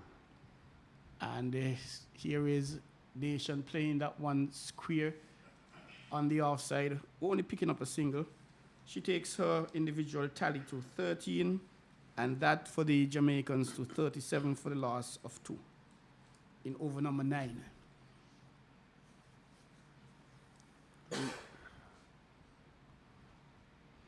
McLean, she's now on strike. She's 22. As she faces Connell, she plays that one back down the track. Very defensively indeed. And in some sort of form, she had some good scores in the first 2 games for Jamaica. She would want to bring that form not only into this game, but build on it. Go for triple figures. Well, I think she's gotten a good start. She's 21 not out. She's middling the ball. And I think she's been there for a while, adrenaline pumping. And there you see it. She's going, woofing over the mid-off region, one bounce into the boundary. A very powerful lady is McLean, and perhaps hearing her speak in McCall and deciding, well, time to keep it going. Yeah, I mean, a ball that was up in the slot for McLean, and I spoke about the pace of Cornell working for her. She just basically let baton it flew over the top of mid-off. Just really easy pickings for McLean. She's powerful, she's strong, and she's not afraid to take her chances. We spoke about keeping up, and that is one way. You get bad balls, you put them away. Then you don't have to think too much about the scoring rate that much, but you just keep batting. And we need to remember that there's only been one change in bowling, so they have yet to see what we would call first change or second change bowlers. And it's gone. She's coming in with her 5th over, is it? And she's now bowling to Nation. Here is Nation stepping back, walking it off of the hips, down to a short fine leg. No harm done. Haley Matthews was quick around there to retrieve and fire it in pretty powerfully, and they had no ideas of taking a run there. That would have been suicidal. They both, Nation, McLean, just needs to keep batting. And here she's going through the mid-wicket. She gets one, is reaching out to the boundary. Will it get there? Fielders after it? No, it wouldn't. Picking up 2 runs, Nation. Taking her personal tally onto 15. And that of the Jamaicans, 43 for the loss of 2. Troy, that was just an example of pure timing, not looking to overhit the ball, not allowing the situation to get beyond you and you're just trying to blast away. Nation came forward, it was there, she just pushed it into the gap and allowed timing to take it away close to the boundary for 2 runs. And here she is driving into the offside, not being able to beat the fielder at that extra cover region. And already needing to score in excess of 6 runs and over. We're now into the 10th over, the score being on 43, which is suggesting they're just above 5. And here's Nation pushing that one back down the track. And this, notwithstanding the 2 wickets, they can't be irrational in their shot selection. No, they just have to bat and bat and bat. In doing so, you wear teams down. Every over you turn in, you see Nation and McLean. You want to know when you're going to get them out. Just keep batting. And here's Nation walking that one into the onside, to the mid-wicket. Thinking about 2, but McLean at all not interested in that. Takes the score on to 44 for the loss of 2. And Nation goes up to 16. I think it's good batting, Troy. They're working the singles. When bad balls come, they're putting them away. And they just need to maintain and sustain that for a little while. And here is that one going wide. Umpire calling and signaling. The score goes on to 45 for the loss of 2 wickets. The Jamaicans not really giving anything away. The Barbadians. And it's gone into McLean. Gets back on the back foot, punches it to the covers, doesn't get a run. Brings up the end of the 10th over. 45 for the loss of 2 Jamaica.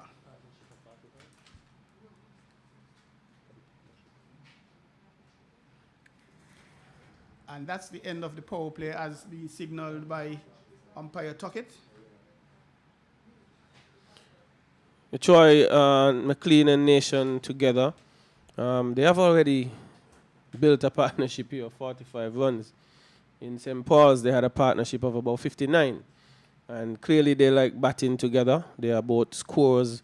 They are shot players. They are not afraid. And they would want to continue scoring and turning the strike over until you get deeper into the bowling attack and see Hayley Matthews coming back to the attack. And maybe she's thinking, I'll have to keep bowling until one of these 2 are out. Not going to take any chances.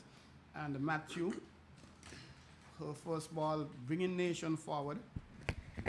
No run. This Matthew second or third over? Second.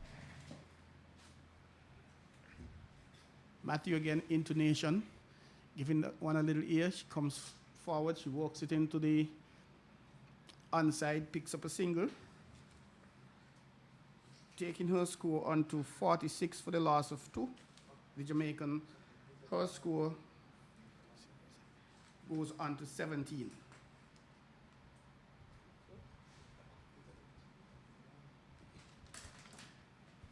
And it's going to be captain of the Barbados team, Hayley Matthews, into McLean. Walking it around the corner. Fielder comes around, doesn't prevent the single. 47 it is for the loss of 2. And McLean goes on to 27. Quite sensible batting indeed, McCall.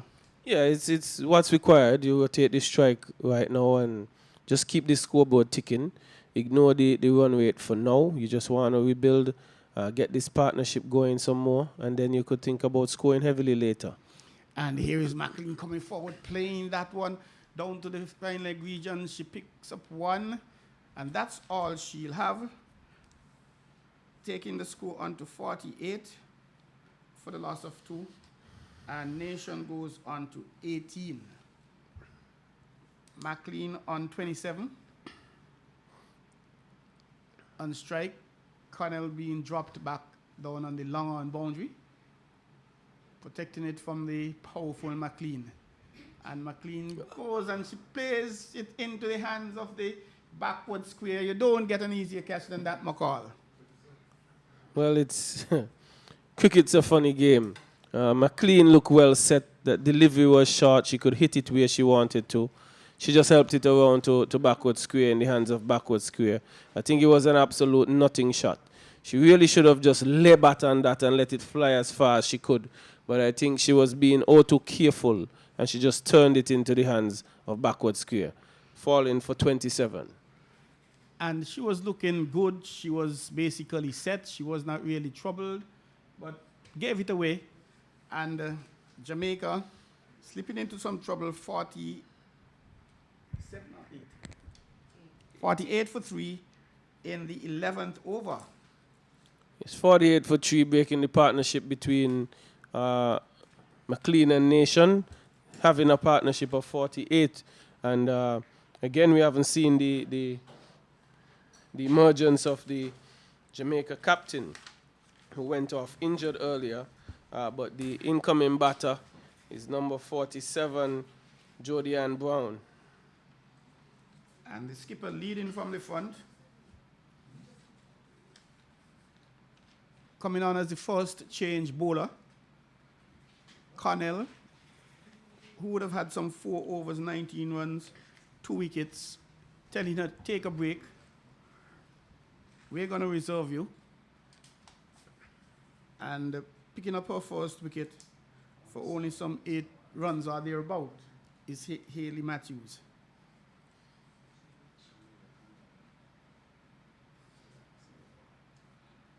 Last ball of the over is it. Here she comes to Brown, who comes forward. Plays it into the offside. It's the end of the over. A successful over for Hayley Matthews and Barbados. 48 for 3. Important partnership to be broken there, Biff, because both McLean and Nation looked well set, batting well, and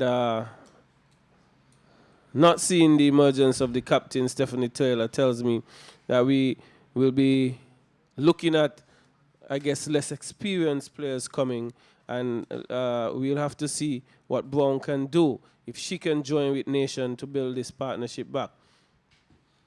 And there seems to be a change in bowling at the far end. Selman, she is now into the attack. And she's going to be bowling. The skipper walking her way. She's walking her way to the slip, to the gullies, actually. She's still set in the field. There's a fielder down on the third man boundary. One on the cover boundary. Extra cover, mid-on, mid-off. Short mid-wicket. Backward square on the boundary and a fine leg on the boundary. And the skipper goes backward point. Selman into Nation. Tickles it around the corner to fine leg. Conwell runs around to right to field. And there's only 1 run that Nation will get. That takes her on to 19. And the Jamaicans score 49 for the loss of 3. Quite a lot of work indeed to be done. Old people say 1-1 full basket. Pick up the singles. The bad balls will come, and we haven't really seen many, if any, in Wakal. No, the Bajan bowling is a lot more disciplined than what Jamaica was. And I did say that they will have to work a little harder for the runs. I think Nation and McLean look set. But here is Selman. Into Brown, searching for that one, getting it off the thick outside edge into the mid-wicket region. And perhaps that will be a little convincing and for Selman, because not looking too comfortable with that shot, Brown. Well, Brown has just gotten to the crease. I think this is her first game, if I'm not mistaken. But she would have to get her head down. Selman is no easy walkover. She's pretty pacey as well and a very accurate bowler as well. Brown taps away at the crease. And that one is full outside the off stump. Coming forward is Brown, perhaps not across enough, going through to the keeper, rehearses the shot. And that looks like 4 runs if had she played that shot to the ball. Well, they say hindsight is 20/20, so she figured, well, this would have worked, but she would need to get them going when they are needed. A heavy, very heavy load on her shoulders at the moment is Brown, and he is Selman bringing it forward, plays it through to the cover. Again, no run. 48 for 3. Brown batting at number 5, yet to get off the mark, which will be her first target. And then she would want to really inch her way to bring Jamaica closer to the score of 319 for victory. It's a big total to chase down. Selman into Brown, comes forward, plays it into the offside. No run. She remains scoreless, while her partner Nation at the other end looks on. She's on 19, 49 for the loss of 3, Jamaica, searching for 319 for victory in all of 50 overs. Some work to do, And Selman, her job is to deny that, and she's running away. Brings Brown forward, plays it square on the onside. They pick up one. Will it cross the boundary? Yes, it does. And the shot not really looking like it would have gotten to the boundary, but It had the legs. Brown used the pace, really not looking to hit the ball too hard. But important thing was to get it in the gap, and it ran all the way. I have been saying all day, you get value for your shots here at Connery. And Brown just getting enough bat on it in behind square, and it ran away for 4. And that brought up also Troy the 50 for Jamaica. well, that's one of the key targets at this moment. They'll need a few more 50s to be in with a chance to win this match, but they'll have to take it step by step. And it's now 53 for the loss of 3 at the end of 12 overs. Yes, and Haley Matthews, the captain, she will be continuing to Nation. Here she is, Nation coming forward defensively, plays it into the onside. No run. 53 for the loss of 3, Jamaica.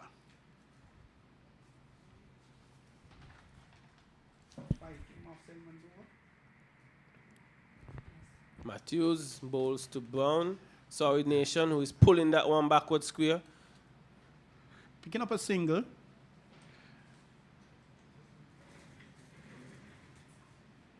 And takes the score on to 54. And Nation, she goes on to 20.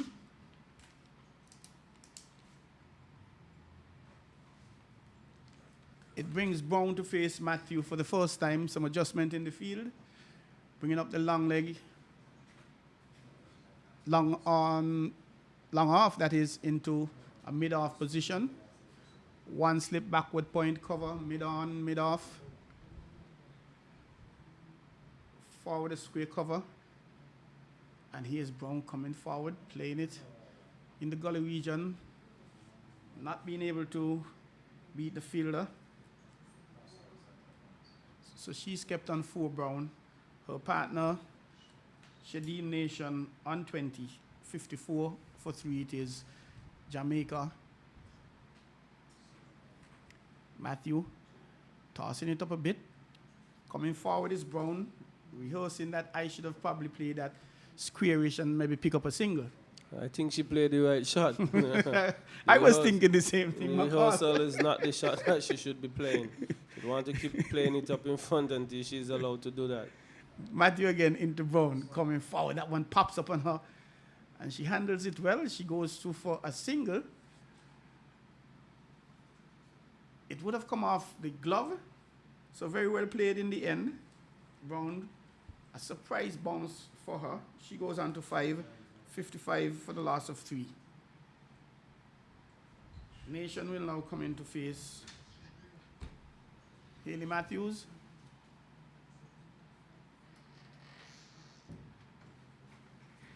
Tossing it up, trying to invite Nation to step out and drive.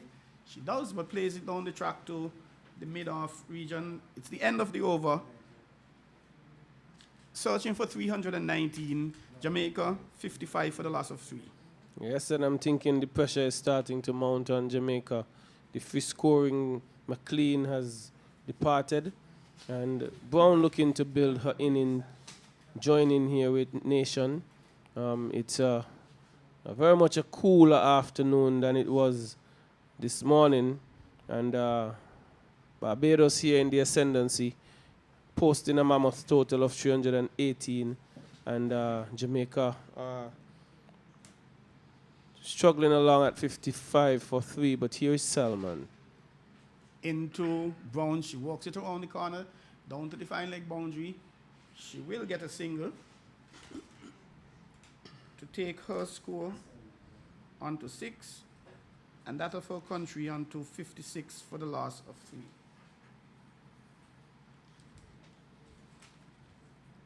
Heavy cloud cover McCall, but not really a threat of rain, it seems.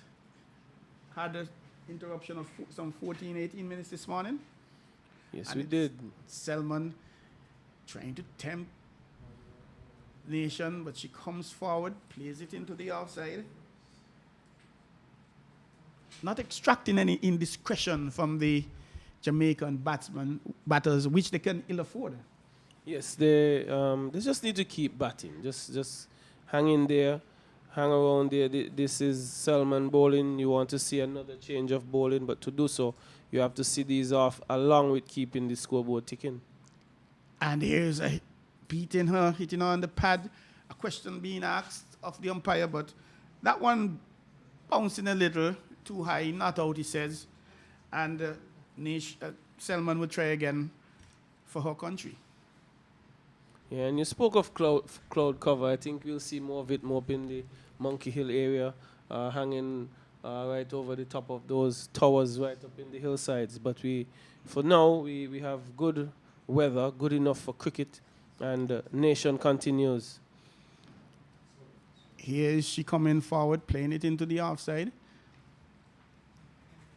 No run. 56 for 3. The Jamaicans needing to score 319 in all of 50 overs to win. A lovely afternoon, a warm afternoon, a little breeze blowing from east to west. As Selman works again for her country. A little shot, just about leg stump. Working it around the corner is Nation, pick up a single. The score goes on to 57. And Nation, she advances to 21. 57 for the loss of 3. Jamaica. It's hard work for the Jamaicans, but they need not get weary. They need to keep working, trying to tick the scoreboard over. Try to put up a challenge here against Barbados, who are doing well. And Salman beats Brown, all ends up with a delivery trotting down just outside the off stump and carrying away through to the wicket keeper. At the end of the 13th over, it is Jamaica 57 for the loss of 3. And quite a bit of work they'll have to do to really get on top. It's early days yet. Cricket is a very lovely game, a very funny game. Anything can happen, and anything really happens in cricket. It's going to be skipper Hayley Matthews. She'll be continuing to Shadeen Nation. There's a point, cover, extra cover mid-on as Nation goes in.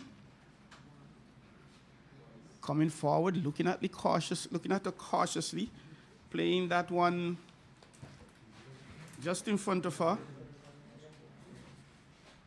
is Nation, as we say welcome again this afternoon to Gary. Good afternoon, listeners. And it's Matthew. Little shot into Nation. She gets down and he pulls it down in the fine leg region. Only getting 1 run, not really applying a lot of power. Being cautious, she goes to 22 and the score 58 for the loss of 3. All right, so Barbados continue to tighten the screws on the Jamaican batting. They have lost some 3 wickets. And Matthews will continue. And here she is to Brown. It's a dead ball. Missing her step. As she goes back. 1 slip. A backward point. Extra cover. Mid-on, mid-off. Mid-wicket. Someone on the mid-wicket boundary forward of square and fine leg. Here's Matthew again. Into Brown, brings her forward. She guides that one down to the slip. Who dives away to her right to field. No harm done. 58 for the loss of 3. Gary did say the Barbadians, they are tightening the screws on the Jamaicans. We haven't seen too many bad balls, if any. But the Jamaicans continue to wiggle the way out. Giving that one a little more air, trying to invite Brown to go aerially. But she wouldn't be enticed by that. Plays it square, and there's no run.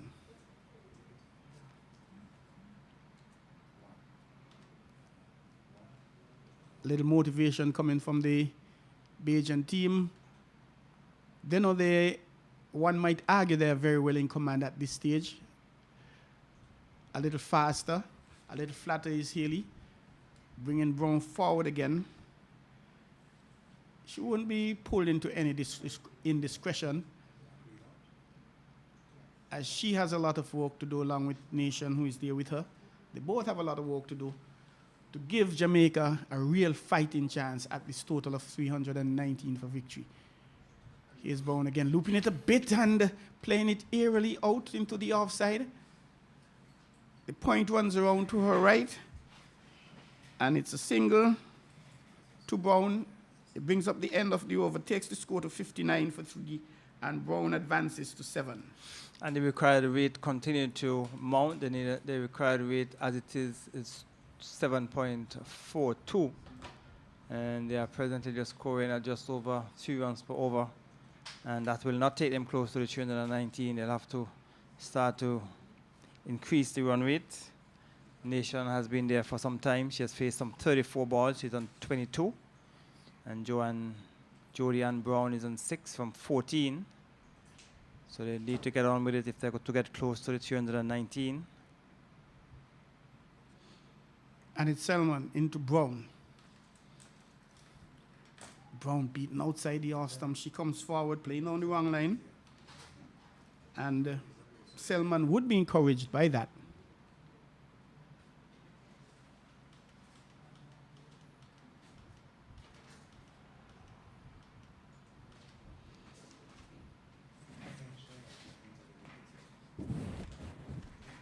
There's a third man, backward point, cover, extra cover, mid-on, mid-off, mid-wicket.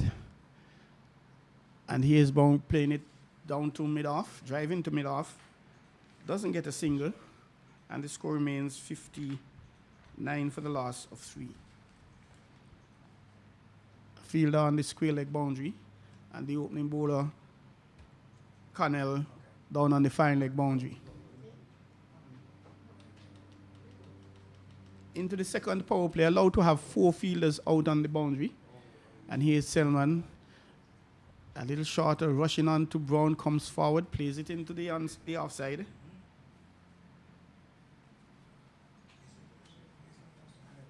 Doesn't trouble the scorer, save for a dot ball.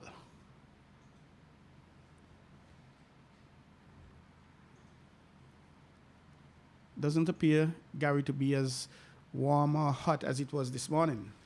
No, the afternoon is a little cooler. There was some cloud cover. Yes, we had some drizzle just before the break of the innings. And here is Selman bouncing that one, and Brown taking up the invitation, pulls it one bounce down to the fine leg. No ball. And it's also a no ball indicated by the umpire. So the score goes on by 2 to 61. So it will be a free hit. So Nation will have the opportunity to free her arms and see if she can score maximum runs from this delivery.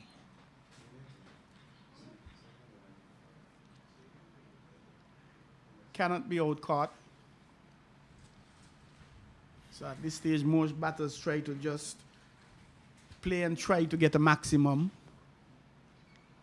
But you'll still have to play sensible cricket. Selman, into Nation, full, just outside the off stump. She kneels, trying to make some space for herself to play that onto the offside. And she misses.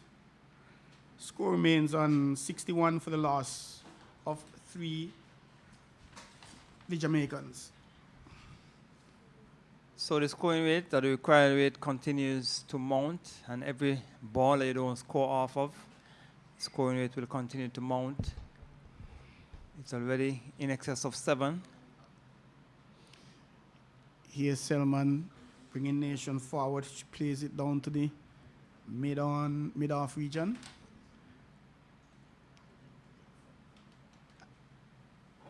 No harm done.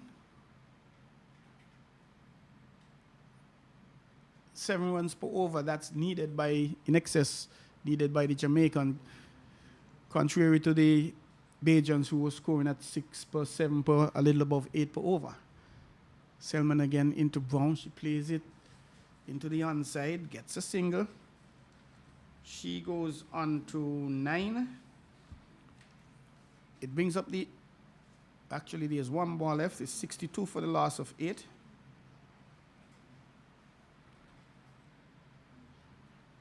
Sorry. It is indeed the Over. end of the over. And a water break as well. So after some 16 overs, the Jamaicans, they are 62 for 3. And the required rate is 7.55. That is the required rate. Started at just requiring just over 6 runs per over when the innings started. So it has increased to 7.55 runs per over. We tell you that Nation is on 23 from 37 balls, and Jodianne Brown is on 8 from 19. And Haley Matthews has bowled 4 overs, 1 for 12. Shakira Stillman 3 overs, none for 10. And the batsmen to be dismissed for Jamaica, you have Rashida Williams. She was caught. Matthews bowled Cornell for duck. Kenisha Ferron, she was caught. Knight bowled Cornell for 1. And McLean, she was caught. Holder bowled Matthews for 27. Nation, she's not out on 23. And Jodianne Brown, she's not out on 8. Jamaica requires 319 for victory. If they are to win, they have to make that further 319. Well, they have to make 319, a further 257 of 204 balls with a required rate of 7.55. So the players are refreshing themselves. It's not as hot as it was earlier today. And the players are refreshing themselves. And Jamaica will be disappointed in a sense, disappointed in the fact that Barbados would have made 318, and it would hurt them even further because the captain Stephanie Taylor went off injured, and it is likely that she may not be batting here today. And that will definitely be a blow for the Jamaicans. And they nonetheless will have to fight on. And the Barbadians, they're dancing away during the water break. Their spirits are up. And why shouldn't they be? Because they would have made 318 for 8. And they have kept the Jamaicans, restricted them to 62 for the loss of 3 wickets after 15 overs. But 257 runs to get in 204 balls, limited overs, that is somewhat gettable.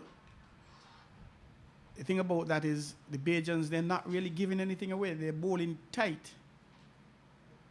They're being very good misers with their runs. Yes, the Barbadian team, the bowlers have been bowling very well. They've been keeping things tight. Unlike the Jamaicans, when they would have been in the field bowling, they were a bit too short and a bit too full, and they were punished by the Jamaican batters.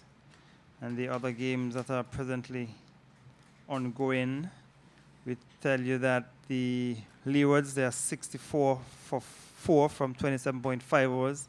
They have to chase 167, 168 to win. Trinidad and Tobago, they are 129 for 8, chasing 151. The interesting game developing there in St. Paul's. But back here at the Connery playing field, we will see the captain, Matthews, will continue the attack here at Connery. She passes umpire Tuckett. She goes into Nation, walks it around the corner, a little uppishly, perhaps not compensating for the bounce. Plays it forward of square, who runs in, feels no harm done. Trinidad and Tobago, they were in that tantamount situation, as it were, versus Jamaica. They did go on to win. As Matthew looping that one, trying to bring Nation forward. She comes forward indeed, but kills it in front. And Matthew perhaps saying, hey, I gave you a lollipop. You should have made good use of it. But that won't work on Nation. Maybe tomorrow. I don't think it'll work today. And here she is with a little faster, a little flatter. Working it off of the hips is Nation. Forward of square comes in and field. No harm done. She remains on 23 Nation. Her partner Brown is on 9. We've had 2 wides and 2 no balls. And here is Nation trying to cut, and she does so, but not really getting any power on the ball, getting it into the backward point, and she doesn't get any run for her effort. Matthews, she has a long run for a spinner. For a moment, I thought she was doing some medium pace. She was a medium pacer. Her run is a bit long. And here she's again looping it to Nation. Wouldn't be enticed. Comes forward, plays it to the cover region. The question is, would the patience of the Jamaicans hold with these?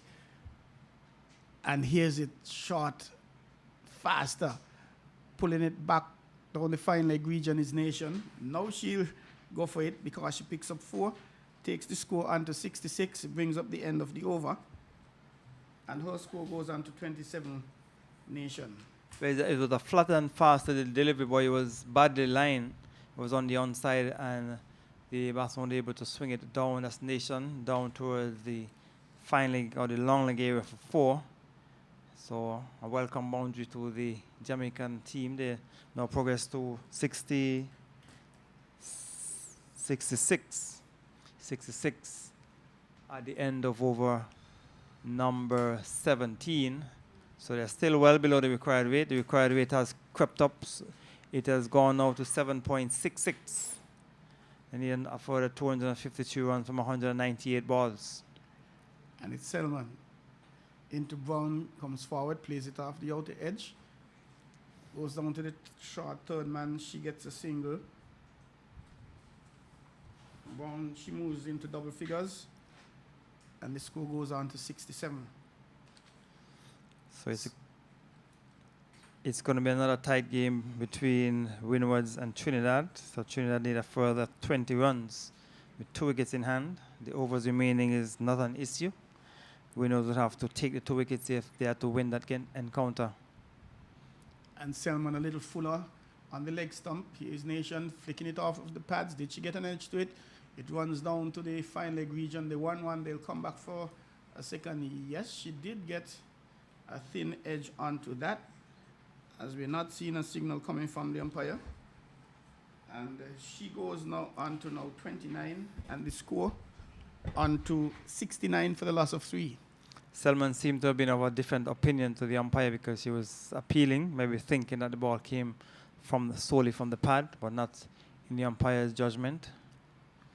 Here she is again, just about center and leg. Selman plays it into Nation plays it into the offside. The onside doesn't get a run, 69 without loss. And Trinidad, they would have had to really work against Jamaica to squeeze that victory out. At one point, they were 22 for 3, 40 odd for 4. And the tail was really swagging. And they would hope that the tail would swag again against Windwards. It's Selman, however, at Connery. Into Nation, coming forward, plays it into the mid-on region. No harm done.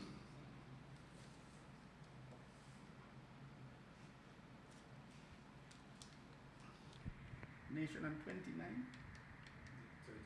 30. Nation.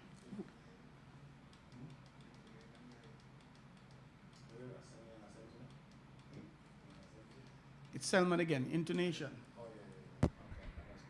29. Who's on 29? And that one a little fuller. She plays it through the covers, only picking up 1. It takes her into 30, onto 30. And the Jamaican score into the 70s. They're now 70 for the loss of 3.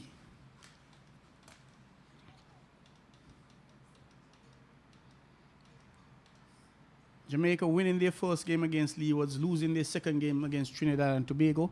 Barbados winning their 2 games. And here's Selman's shot, popping it into the onside. Is Brown not in control of the shot?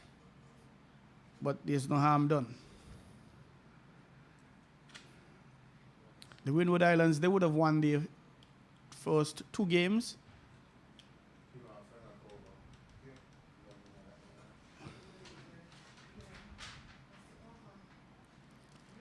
So at the end of this round, so it seems there's some mix-up in terms of the over. The over has been completed.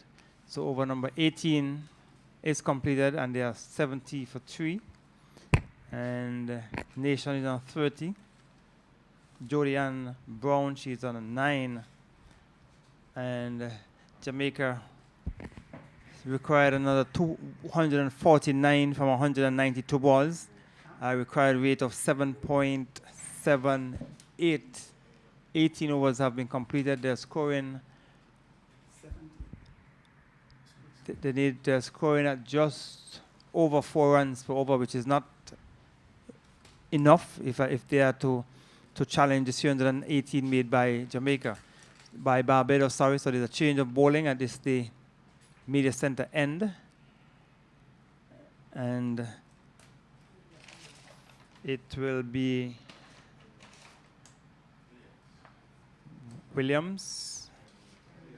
Elliott. Yeah, Kelia Elliott. A ball is played on the onside, and they'll get 2 runs. That takes the score on to 72. And the Nation goes on to 32. 72 for the loss of 3.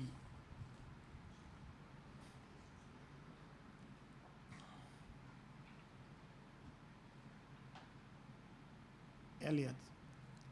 Intonation down the leg side. And she is bowled, is she? Yes, she's bowled behind her back, actually, Gary. The second time we've seen that for the match. Yes, it was a delivery which was flighted up on the center, and on leg stump she went to sweep it. She went for the sweep shot, she missed it, and she was bowled. So another wicket going down. Jamaica losing their 4th wicket with a score on 72. And the batsman has been dismissed, the batter has been dismissed. So Jamaica up against it, 72 for 4 wickets. And the Barbados team will be looking to wrap up things quickly this afternoon here at Connery.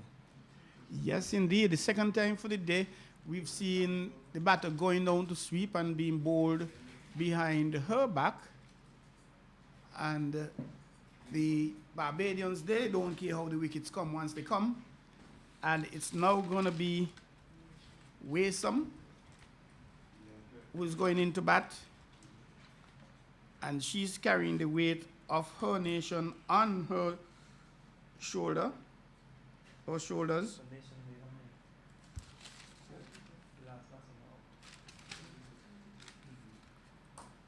Waysome would have had some 10 overs, 65 runs, picked up 3 wickets.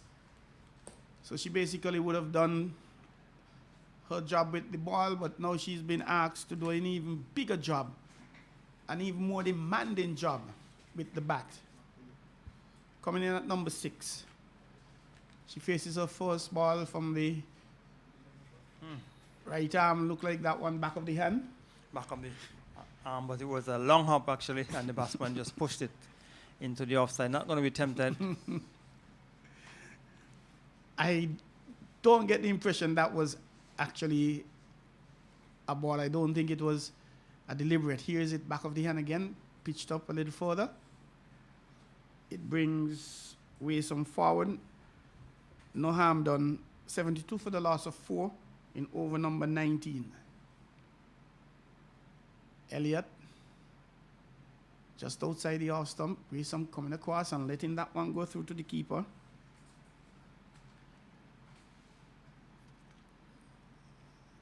Jamaicans in some trouble here. 72 for 4, needing to get to 319. Tossed up a little more. Waysome comes forward, plays it fine. picks up a single, goes down to fine leg. She gets off the mark. It brings up the end of the over. And the score is now 73 for the loss of 4 Jamaica. A successful over there for Elliott, getting the wicket of Nation Bowl for 32. Right arm wrist spinner. It's always difficult for a right arm wrist spinner to pitch or find a good length early, but that first over was good. She was not afraid to flight, and she, on a couple of occasions, might have deceived the batter and was able to pick up that the important wicket of Nation, who was batting well. And so the Bajan players continue to pick up wickets. So they have picked up some 4 wickets, and over number 19 has been completed. 74 it is for 4. So the target is 319. The required weight 7.93. So it's going to be Williams. Aliyah Williams will be bowling from the far end, and she's bowling to Wisam.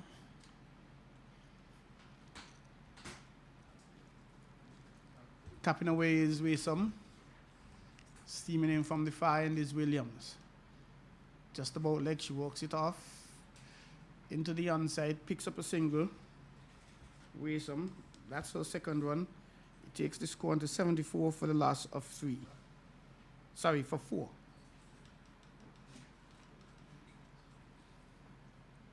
It brings Brown, who is on 10.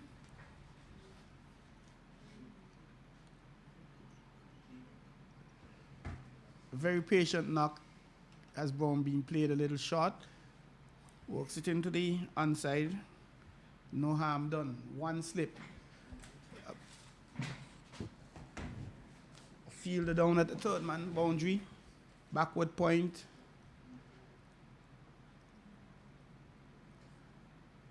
Cover 3/4 to the boundary. Extra cover mid on, mid off, mid wicket, and the fine leg. It's Williams again. Full toss into Brown, and she makes no mistake about this. Pulls it backward of square into the boundary, much to the delight of her teammates.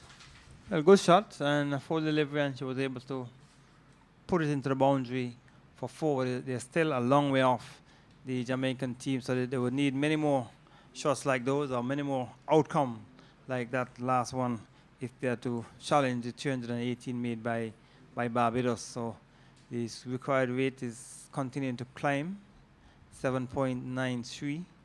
So even with that boundary, the required weight is still climbing. A very precious boundary, and that one driven back. The bowler trying to get a hand out, not being able to. The batters run through for a single, and the score goes on to 79 for the loss of 4. It was a ball which was played back down the strip in the air. The bowler was looking to take the catch, and she slipped in the process, but it was a chance. He just went to the right of the bowler, and they were able to go through for a single. Just about the fifth over being struck, a few balls back, and here's where some plays it forward the square. She gets a single, picks up her third one. The score goes on to 80, and the boundaries have been far and few in between, Gary, compared to when the Bajans were batting. Yeah, tight bowling. The bowling has been tight, has been good, keeping the pressure on the Jamaican batsmen. And it's Williams again into Brown, comes forward. No harm done. It's the end of the over, the end of the 20th over. 80 for the loss of 4, Jamaica. Trinidad and Tobago 138 for 8, so there are some 13 runs away from victory, unless the winners can pick up the 2 remaining wickets. It seems as though Trinidad could very well win that game. Leeward's in search of 168 for victory. They are 91 for 4 in 32.3 overs. So the Leeward's batting slowly. So they could find himself in the spot of bother. Nation looking to swing on the onside and she missed it.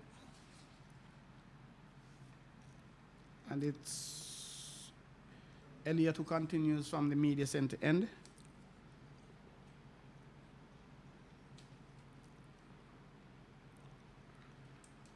A successful over in her first over. She conceded 3 runs. So her tail would be on her back. And that one outside the leg stump. So she gives away a wide. Takes the score on to 81 for the loss of 4. Jamaica.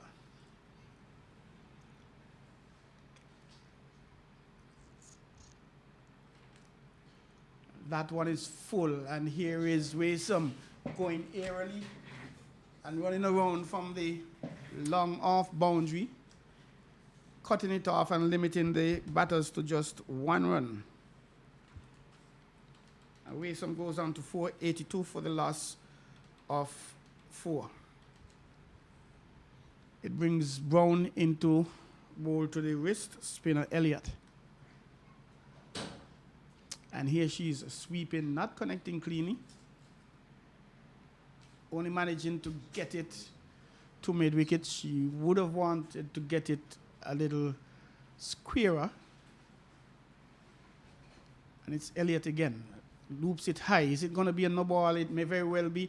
The batters run through for a single. There's a shy at the stump, a direct hit. Gary may have been interesting.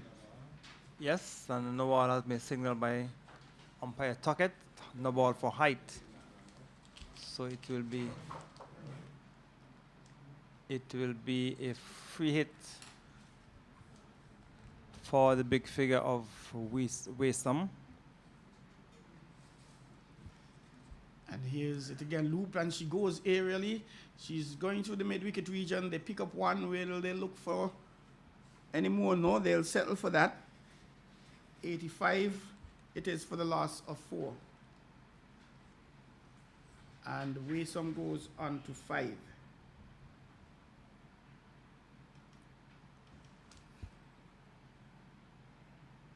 A little flatter, a little faster. And missing that one was Brown. Elliott standing, wondering, ooh, could that have not connected and gone onto the stumps? But that's just in Wonderland. As she turns and gets ready to bowl to Brown. Brown waits on it, and she plays that one square on the offside. She picks up a single. She advances the Jamaican score to 86 at the end of over number 21. All right, so interesting battle between Trinidad and Windward, 146 for 8. So Trinidad and Tobago just some 5 runs away from victory. And so at the end of the 3rd round, the Barbados team will be clear leaders, because if once Windward lose to Trinidad and Tobago, Barbados will make it 3 from 3, unless a miracle, unless there's a miracle here at Connery. Barbados will win. The Barbados will win this encounter here. The Jamaicans certainly not putting any pressure on the Barbados team. Barbados bowling attack a lot tighter than what we saw this morning from the Jamaicans. 17 to Brown.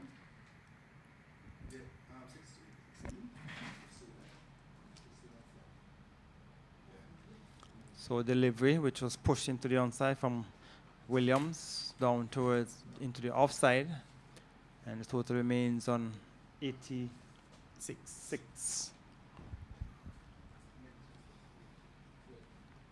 And the Jamaicans being made to toil, and toil they must. Here is Brown coming forward to this full one, plays it in the offside, pushed away by the mid-on. The batters will come through for a 2nd run. It takes the score on to 88. And Brown goes on to 18.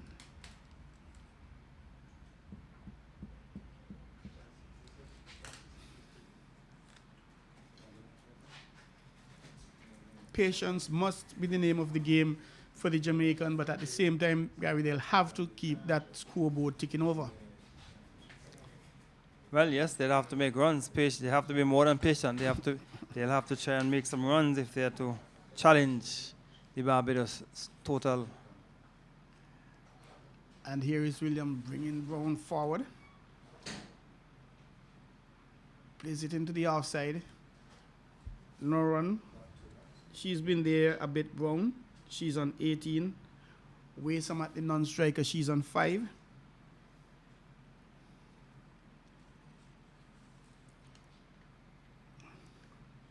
And here she's again outside the off stump, guiding it past the wicketkeeper, perhaps it looks. We'll have to wait and see if there was actually any connection and the batters come through for a second run. Yes, she did guide it.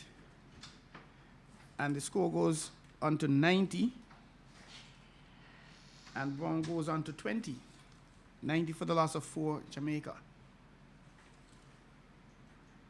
Required rate has gone past 8. It's now 8.1 runs per over required if Jamaica are to get close to the 319 required to win. Win was 147 for 8, and the Leewards 110 for 5 from 39 overs. And here is Brown digging in. That is Williams digging in, short.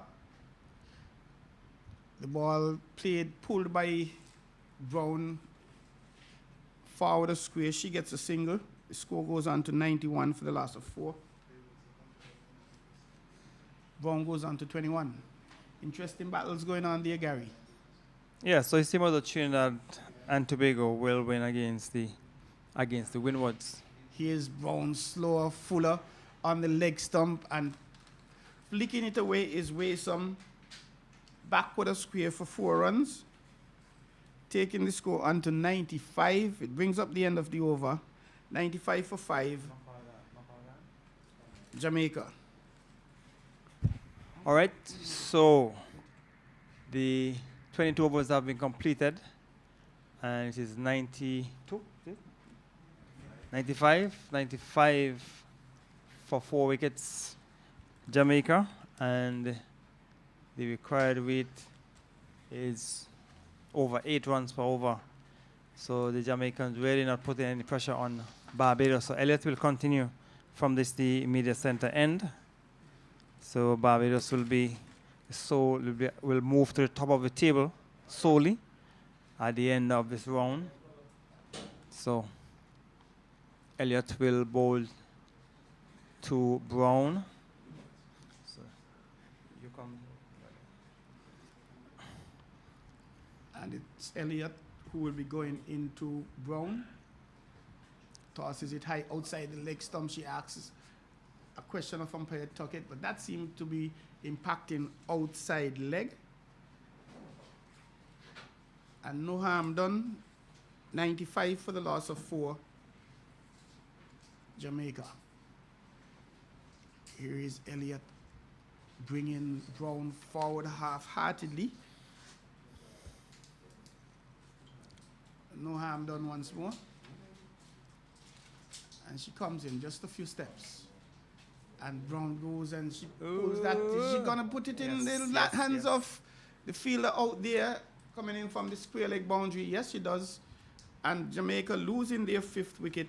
95 for the loss of 5 in over number 23. So another wicket being picked up by the Barbados team. Pressure was on the Jamaican team to get the scoring rate up, and the batsman Brown looking to clear the fielder on the fence, and she was unable to do that. She was out caught. It looked like the fielder on the boundary could look like Cornell.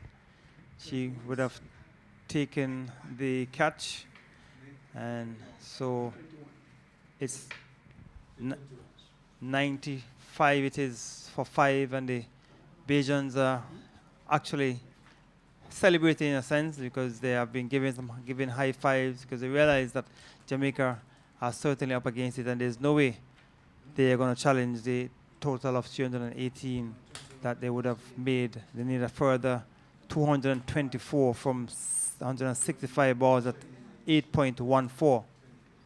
So the Jamaicans are up against it. Barbados, they're in charge here at the Connery playing field. Large and indeed in charge, Gary. And Campbell, who would have done her work as a bowler, she had 10 overs, no made in 37 runs, picked up 2 wickets. She's now being asked to bat it out and take Jamaica to victory, and she right away is getting off the mark. Playing that, coming forward, playing that one squarish on the onside. 96 for the loss of 5. Jamaica in quite a lot of trouble here. Wasom coming forward, trying to beat the slip, not being able to do so. Wasom, she remains on 9. Campbell, the newcomer, is on 1. There are some 7 extras. 4 no balls, 3 wides as Elliott comes, loops that one high. And coming forward was Wasom, and the ball came off, perhaps the pad caught by the slipper. Spectators catch as it were. Gary, no harm done. It's the end of the over. 96 for the loss of 5. Yes, so Barbados continue to be in charge here at Connery, and it's only a matter of time before they will wrap up things here at the Connery playing field. And I now make way for Norval McCall.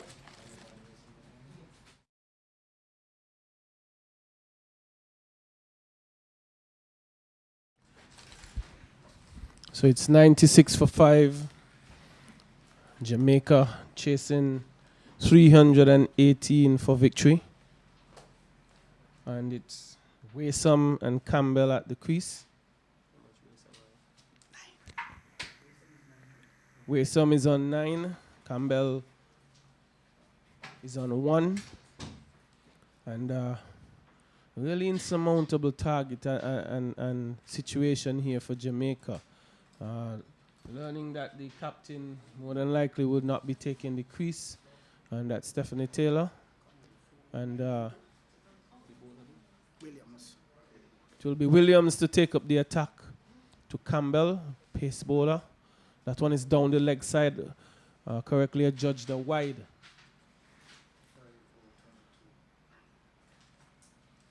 And Barbados, who have been playing really good cricket. They batted extremely well, and they have been backing up that really smartly in the field and with some good bowling. And here's Williams to Campbell, who is driving up to extra cover. No opportunity for a run. It's a Friday afternoon here in St. Kitts, Connery St. Kitts. A few spectators would have been coming in the ground, wrapping up work for the afternoon. And if you're listening to this coverage, you could join us here at Connery to see the end of this match. And it's Williams into ball to Campbell. It's a full toss. He's swinging that down to backward square for 1. It's been called a no ball. And signal a free hit as well. 3rd no ball for the day. Not that they'll want to actually be giving away runs with wides, but compared to the Jamaicans when they were bowling, they've just had 3 no balls so far and 4 wides, the Bajans. I feel a lot more disciplined than Jamaica was. And let's see what becomes of this delivery. That is a free hit to Wasom. Wasom is swinging away to mid-wicket. That one was wide of the off stump, and she missed going through to the wicket keeper. 98 for 5, and that's half the team down for Jamaica. A real uphill battle here, but they will want to fight on and see how close they could get. It's Williams into ball to Wasom, who is pushing it up to extra cover. No opportunity for a run.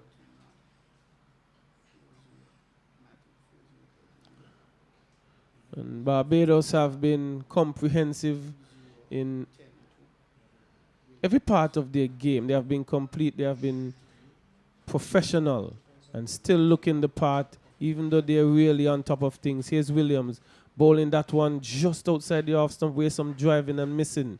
And I continue to reiterate that the Jamaicans in their time in the field, they were a lot too short, consistently short. For the quality of batting that Barbados possesses, they sort of played into the hands of the Bajan batters. And on the other hand, the Bajans are maintaining really good lengths here. And Williams bowling that one to Waysome, who drives up to mid-on and no opportunity for a run.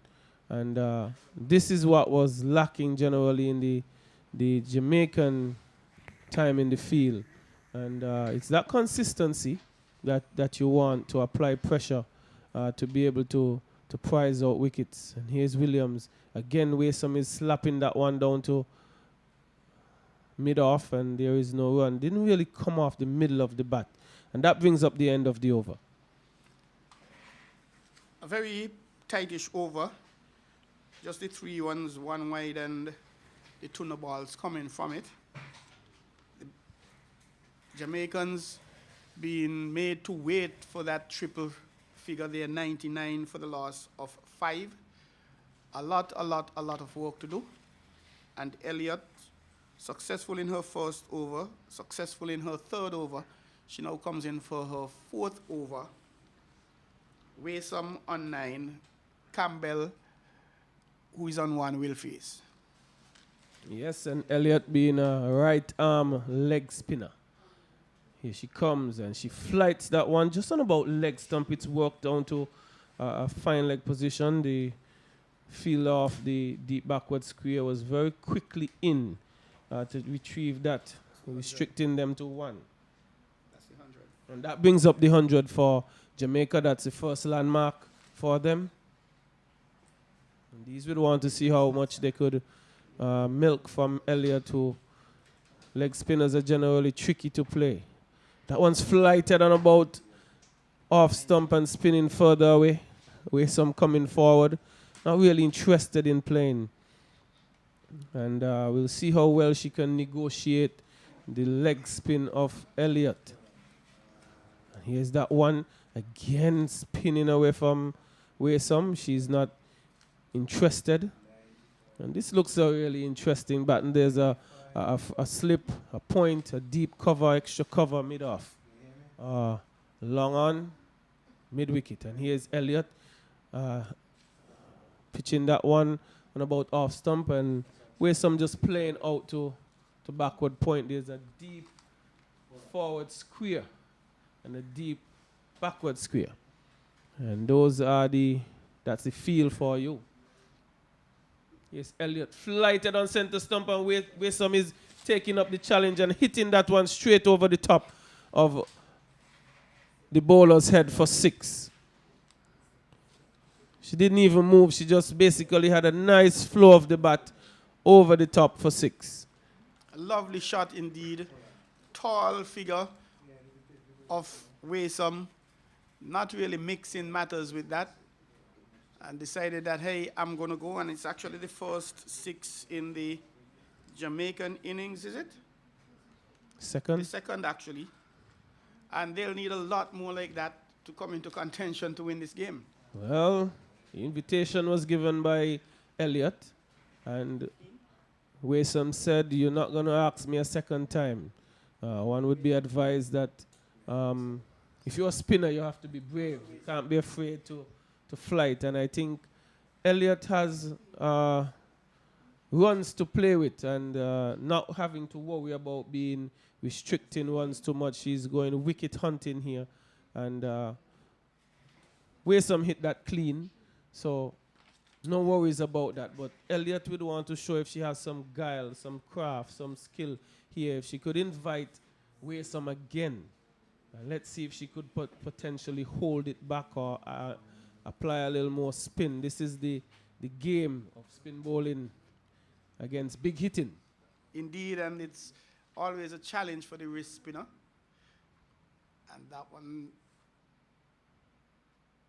Just turning it around or hitting the body down to a short fine leg position. There was no run. And that brings up the end of the over try. It's 106 for 5. Waysome is on 15. Campbell 2. Elliott has just completed her 4th over, giving away 17 runs and collecting 2 wickets in the process. And not bad figures by any standard, really, especially in limited overs. But putting on the pressure, tightening the screws on the Jamaicans, making them work and work for every single thing. Well, there's something called scoreboard pressure, and I know that's on them alone. And here's Williams to Campbell. A full delivery driving back past the ball on the onside. Fielder coming from mid-on. No run. And the Jamaicans, they are made to work, and they will have to work and work hard. But the Bible says, by the sweat of your brow you shall eat bread, and who knows? They may very well be eating bread at the end of the game with a victory. And there is Williams pitching up again to Campbell, pushing back to the bowler, no runs. And I'm just having to continuously say that the lengths from the Bajans have been a lot better. And that is also showing by the wickets column. I mean, and the runs as well. And the runs, not really giving away a lot, being very measly, being very tight. And that one is swung down to mid-wicket, short mid-wicket. There is no run. A powerful return by Matthews. Cut off by the wicket keeper. And it's this kind of aggressive cricket and hard cricket that Barbados are playing, even though they are so much on top. Not giving anything away, taking any chance that's coming their way. Want to be professional to the end. But here's Williams. Bowling to, oh, and she's bowled.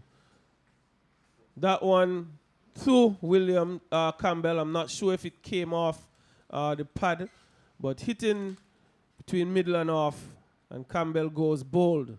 Williams for 2. 3, I might say. And the Jamaica sinking further into trouble. 106 for the loss of 6. Not a pretty picture for the Jamaicans, but this is cricket, lovely cricket. Anything can happen. And Campbell walks back to the pavilion, wondering what it would have been were I to stick around a few more overs, but she won't ever find out, neither will we. And again, it's really just discipline bowling, pitching the ball in between wicket and wicket, pitching it on a good length, a fullish length, more regularly, and it's giving a lot of dividends to Barbados. And they've been a very strong, confident team, been doing well at this tournament and level for some time, and they're just being as professional as they can be. Jamaica will have to fight on, though. I mean, it's 106 for 6. You still have a lot of overs to bat. You may want to try and keep Barbados in the field for as long as you can, if you can. Indeed, a daunting task of getting 213 more runs. And Watts walking, coming to the field, she would have performed fairly decent. 5 over 33, sorry. Watts is hitting that one past extra cover. Will it carry to the boundary for 4? No, it's pulled shortly inside. They turn for 1 and they come back for the second. It was a bit in the ear, that shot to extra cover. And Watts perhaps decided to get things on, McCall. Well, Watts coming in the lower order, and generally players down there don't hang around long. They like to play shots. That's a full one. She's turning it down to fine leg. Probably one she may have considered could have been putting some muscle on it, but opted for the simple turn to fine leg, and she picked up 1. Its total was on to 109 at the end of over number 26. And the Jamaicans still picking up some runs here and there. The score rate halfway through, just a little over half, the over's gone. And if we were to extrapolate, it suggests that they'll make about 100 and close to 220. But we'll have to wait and see as Elliott continues to fight. Elliott, the leg spinner, right arm leg spinner. Bowling this one just about middle stump. Watts was, I would say, a bit lazily forward. We want to be tighter than that. We have gotten some bat onto it. Elliott, I like the control for a leg spinner. Really good control thus far. And that's flighted just about middle and leg. And Watts is coming across and defending. And even for the leg spinner, Troy, the control, I would say, is very impressive. Leg spin is one of those things that give everybody problems most times. Definitely. But when you're on. And if you're not on, you're really not on. Well, Elliott seems to be on at the moment. Watts playing a sort of agricultural shot there. Can't really say what the intent was. But no runs had and no damage done. Lee was 146 for 6 with 3 overs remaining. Needing to get 168 now. Well, Leeward's putting themselves in a position to win. It's the battle of the bottom tablers. And 1-1 was picked up by Watts.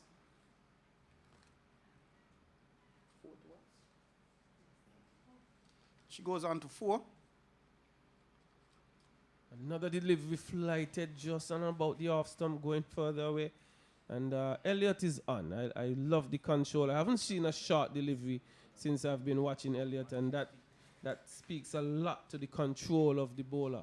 And Elliott is in again. Flighted delivery, inviting Waysome, and Waysome just simply chips it to mid-off, where Cornell makes absolutely no mistake.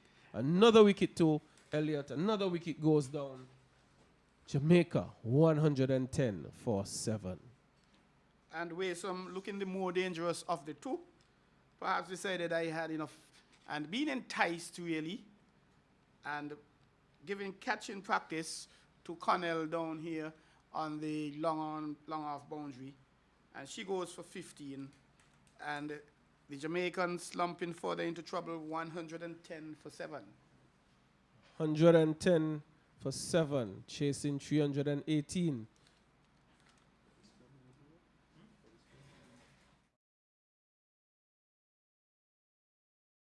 There's a keen contest in Warner Park. At this moment, it's Leeward Islands trying to chase down 168. They are 150 for 6. And somebody's on, Amanda Edwards is on 74. Well, she's making a name for herself right there. But the incoming batter, number 9 for Jamaica, is Kate Wilmer. And she's one of the pace bowlers for Jamaica.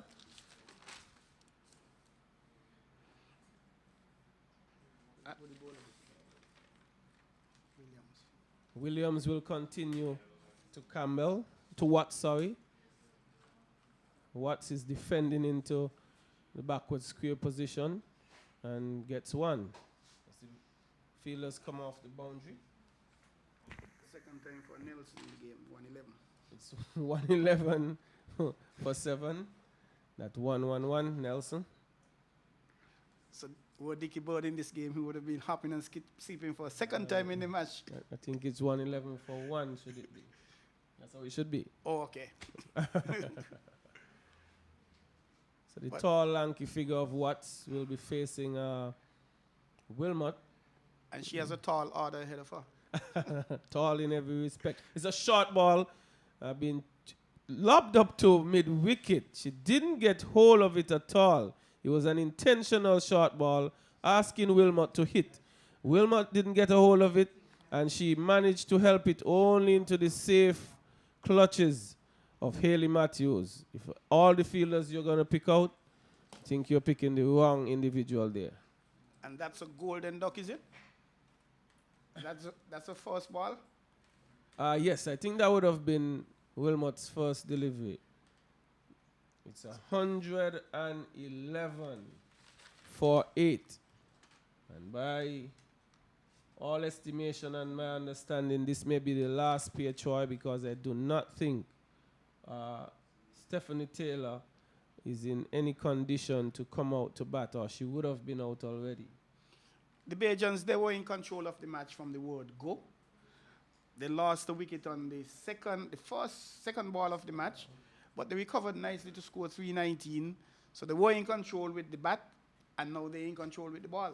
Yes, a very disciplined, professional, complete approach from Barbados thus far. And Williams is still having another wicket that they will have to pick up before they celebrate. And that will be the incoming batter for Jamaica, number 20, in white. And she's defending out to point. There is no run. White, powerfully built. Don't know if she could give it a clout like McLean, but we will wait to see. And Williams picking up her second wicket, a successful over her last over, coming back-to-back overs and getting wickets. Yes. And here is Williams down the leg side, and that's adjudged a wide. And one of the things we might dare say, Troy, that almost all the bowlers for Barbados have been joining in picking up wickets. Means everybody is disciplined, everybody has the ability to nick one out here or there, and not depending on that one particular bowler maybe to make breakthroughs. They continue to be penetrative right through. Here is Williams, slow delivery, White dropping full on the bat, rehearsing maybe what should have been the shot played, but she managed to push it up to mid-on, and no runs. And White really could be advised to just stick around and enjoy herself. It's technically the last pair at the crease. Here is Williams, and that one is pitched up, and White is driving and missing. Rehearsing again. But no harm done, no damage done. It's really powerfully built White. A tall lady, broad shoulders. And I believe if she were to hold on to Williams, she would really be holding on to her. And here is Williams pitching that one up. White just nicely forward, pushing it back up. Maybe taking your advice, Troy. Hang around, enjoy yourself. No rush about it. Let me see. I would have bowled a few overs. Let me make them bowl some to me. I mean, it's one of the things that she can try and do, just to bat a little bit, enjoy the opportunity. And beginning about the end of the over 112 would be the score for 8. Jamaica chasing 318. Elliott, the leg spinner, comes into the attack from the pavilion end. Here's Elliott. Flighted delivery and been hit into the wide long on region, and they come for 1. That was Watts. Taking the score up to 113. And Tantimore is actually in the park, McCall. Lee was 8 runs from 6 balls. How many wickets? 3 wickets in hand.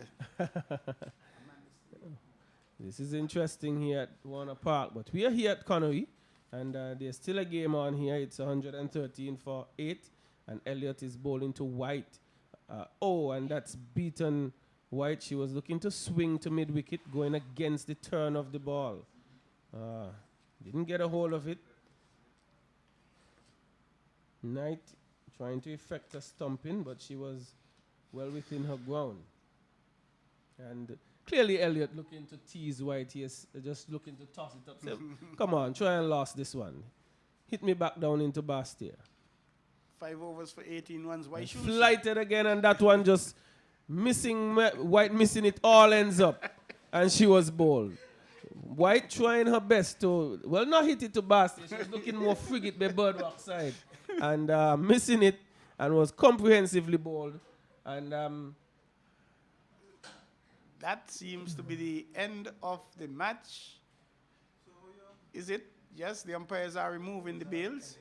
Yes, just as we thought, Stephanie Taylor will not be taking the field. I think she was doing some good work in the field, but I think, knowing that she was carrying something, she was still giving everything, Troy, and to me that's a mark of a soldier for me. She is a tough, hard cricketer. She gave it her all. She got injured nonetheless, but Barbados completing this game, bowling Jamaica out for 113, giving them 318 runs to make. 205. They fell short by some 205 or 206 runs. And congratulations to the undefeated Barbados women's team here at the CG Women's Super 50. Give me the stats. And we're really hoping that the injury with Stephanie Taylor is not too severe, and hope that she'll be able to bounce back. I don't know if it means she's taking a rest for the balance of the tournament, but obviously her health comes first. As we see the Jamaican team coming on now to congratulate the Bajans, who are riding solely at the top. Windward Islands, how that game would have gone? Trinidad won, so Windward Islands would have won. So Trinidad, 2 games, 2 victories, 1 loss. Windward Islands, 2 victories, 1 loss. The Jamaicans, 1 victory, 2 losses. Barbadians, 3 victories. The Windward Islands and Guyana, 2 losses, pending the result of the game, McCall. Yeah, and we'll see. It's left to be seen. You said Tantimore at Warner Park. But there's no doubt here the player who would have dominated this game from the moment she walked to the crease, that would be Kyshona Knight. She scored 144 in quick time. It was classy. It was stroke-filled. It was, in my view, chanceless. And I think if there's a player of the game today, it would be Miss Knight. Not Casey, but Kyshona Knight. She was the one who took hold of the Jamaican bowling and smacked it all over the park in fine style and in fine fashion. We are waiting to give you a quick update of the batting card for Jamaica before we leave.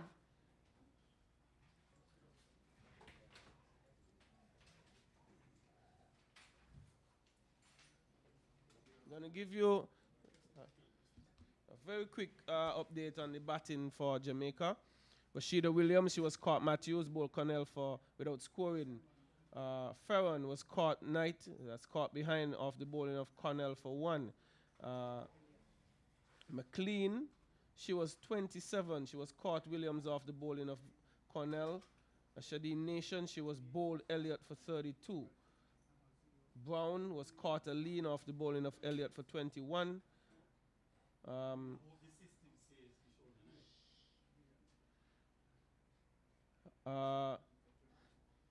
Campbell, she was bowled Williams for 3.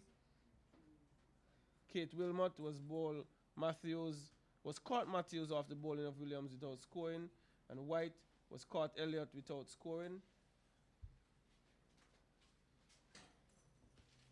Waysome would have been caught Connell off Elliott for 15, which brought the Jamaican tally to 113 all out. And as Stephanie Taylor was unable to bat, that ended the innings for Jamaica. They lost this encounter by some 206 runs.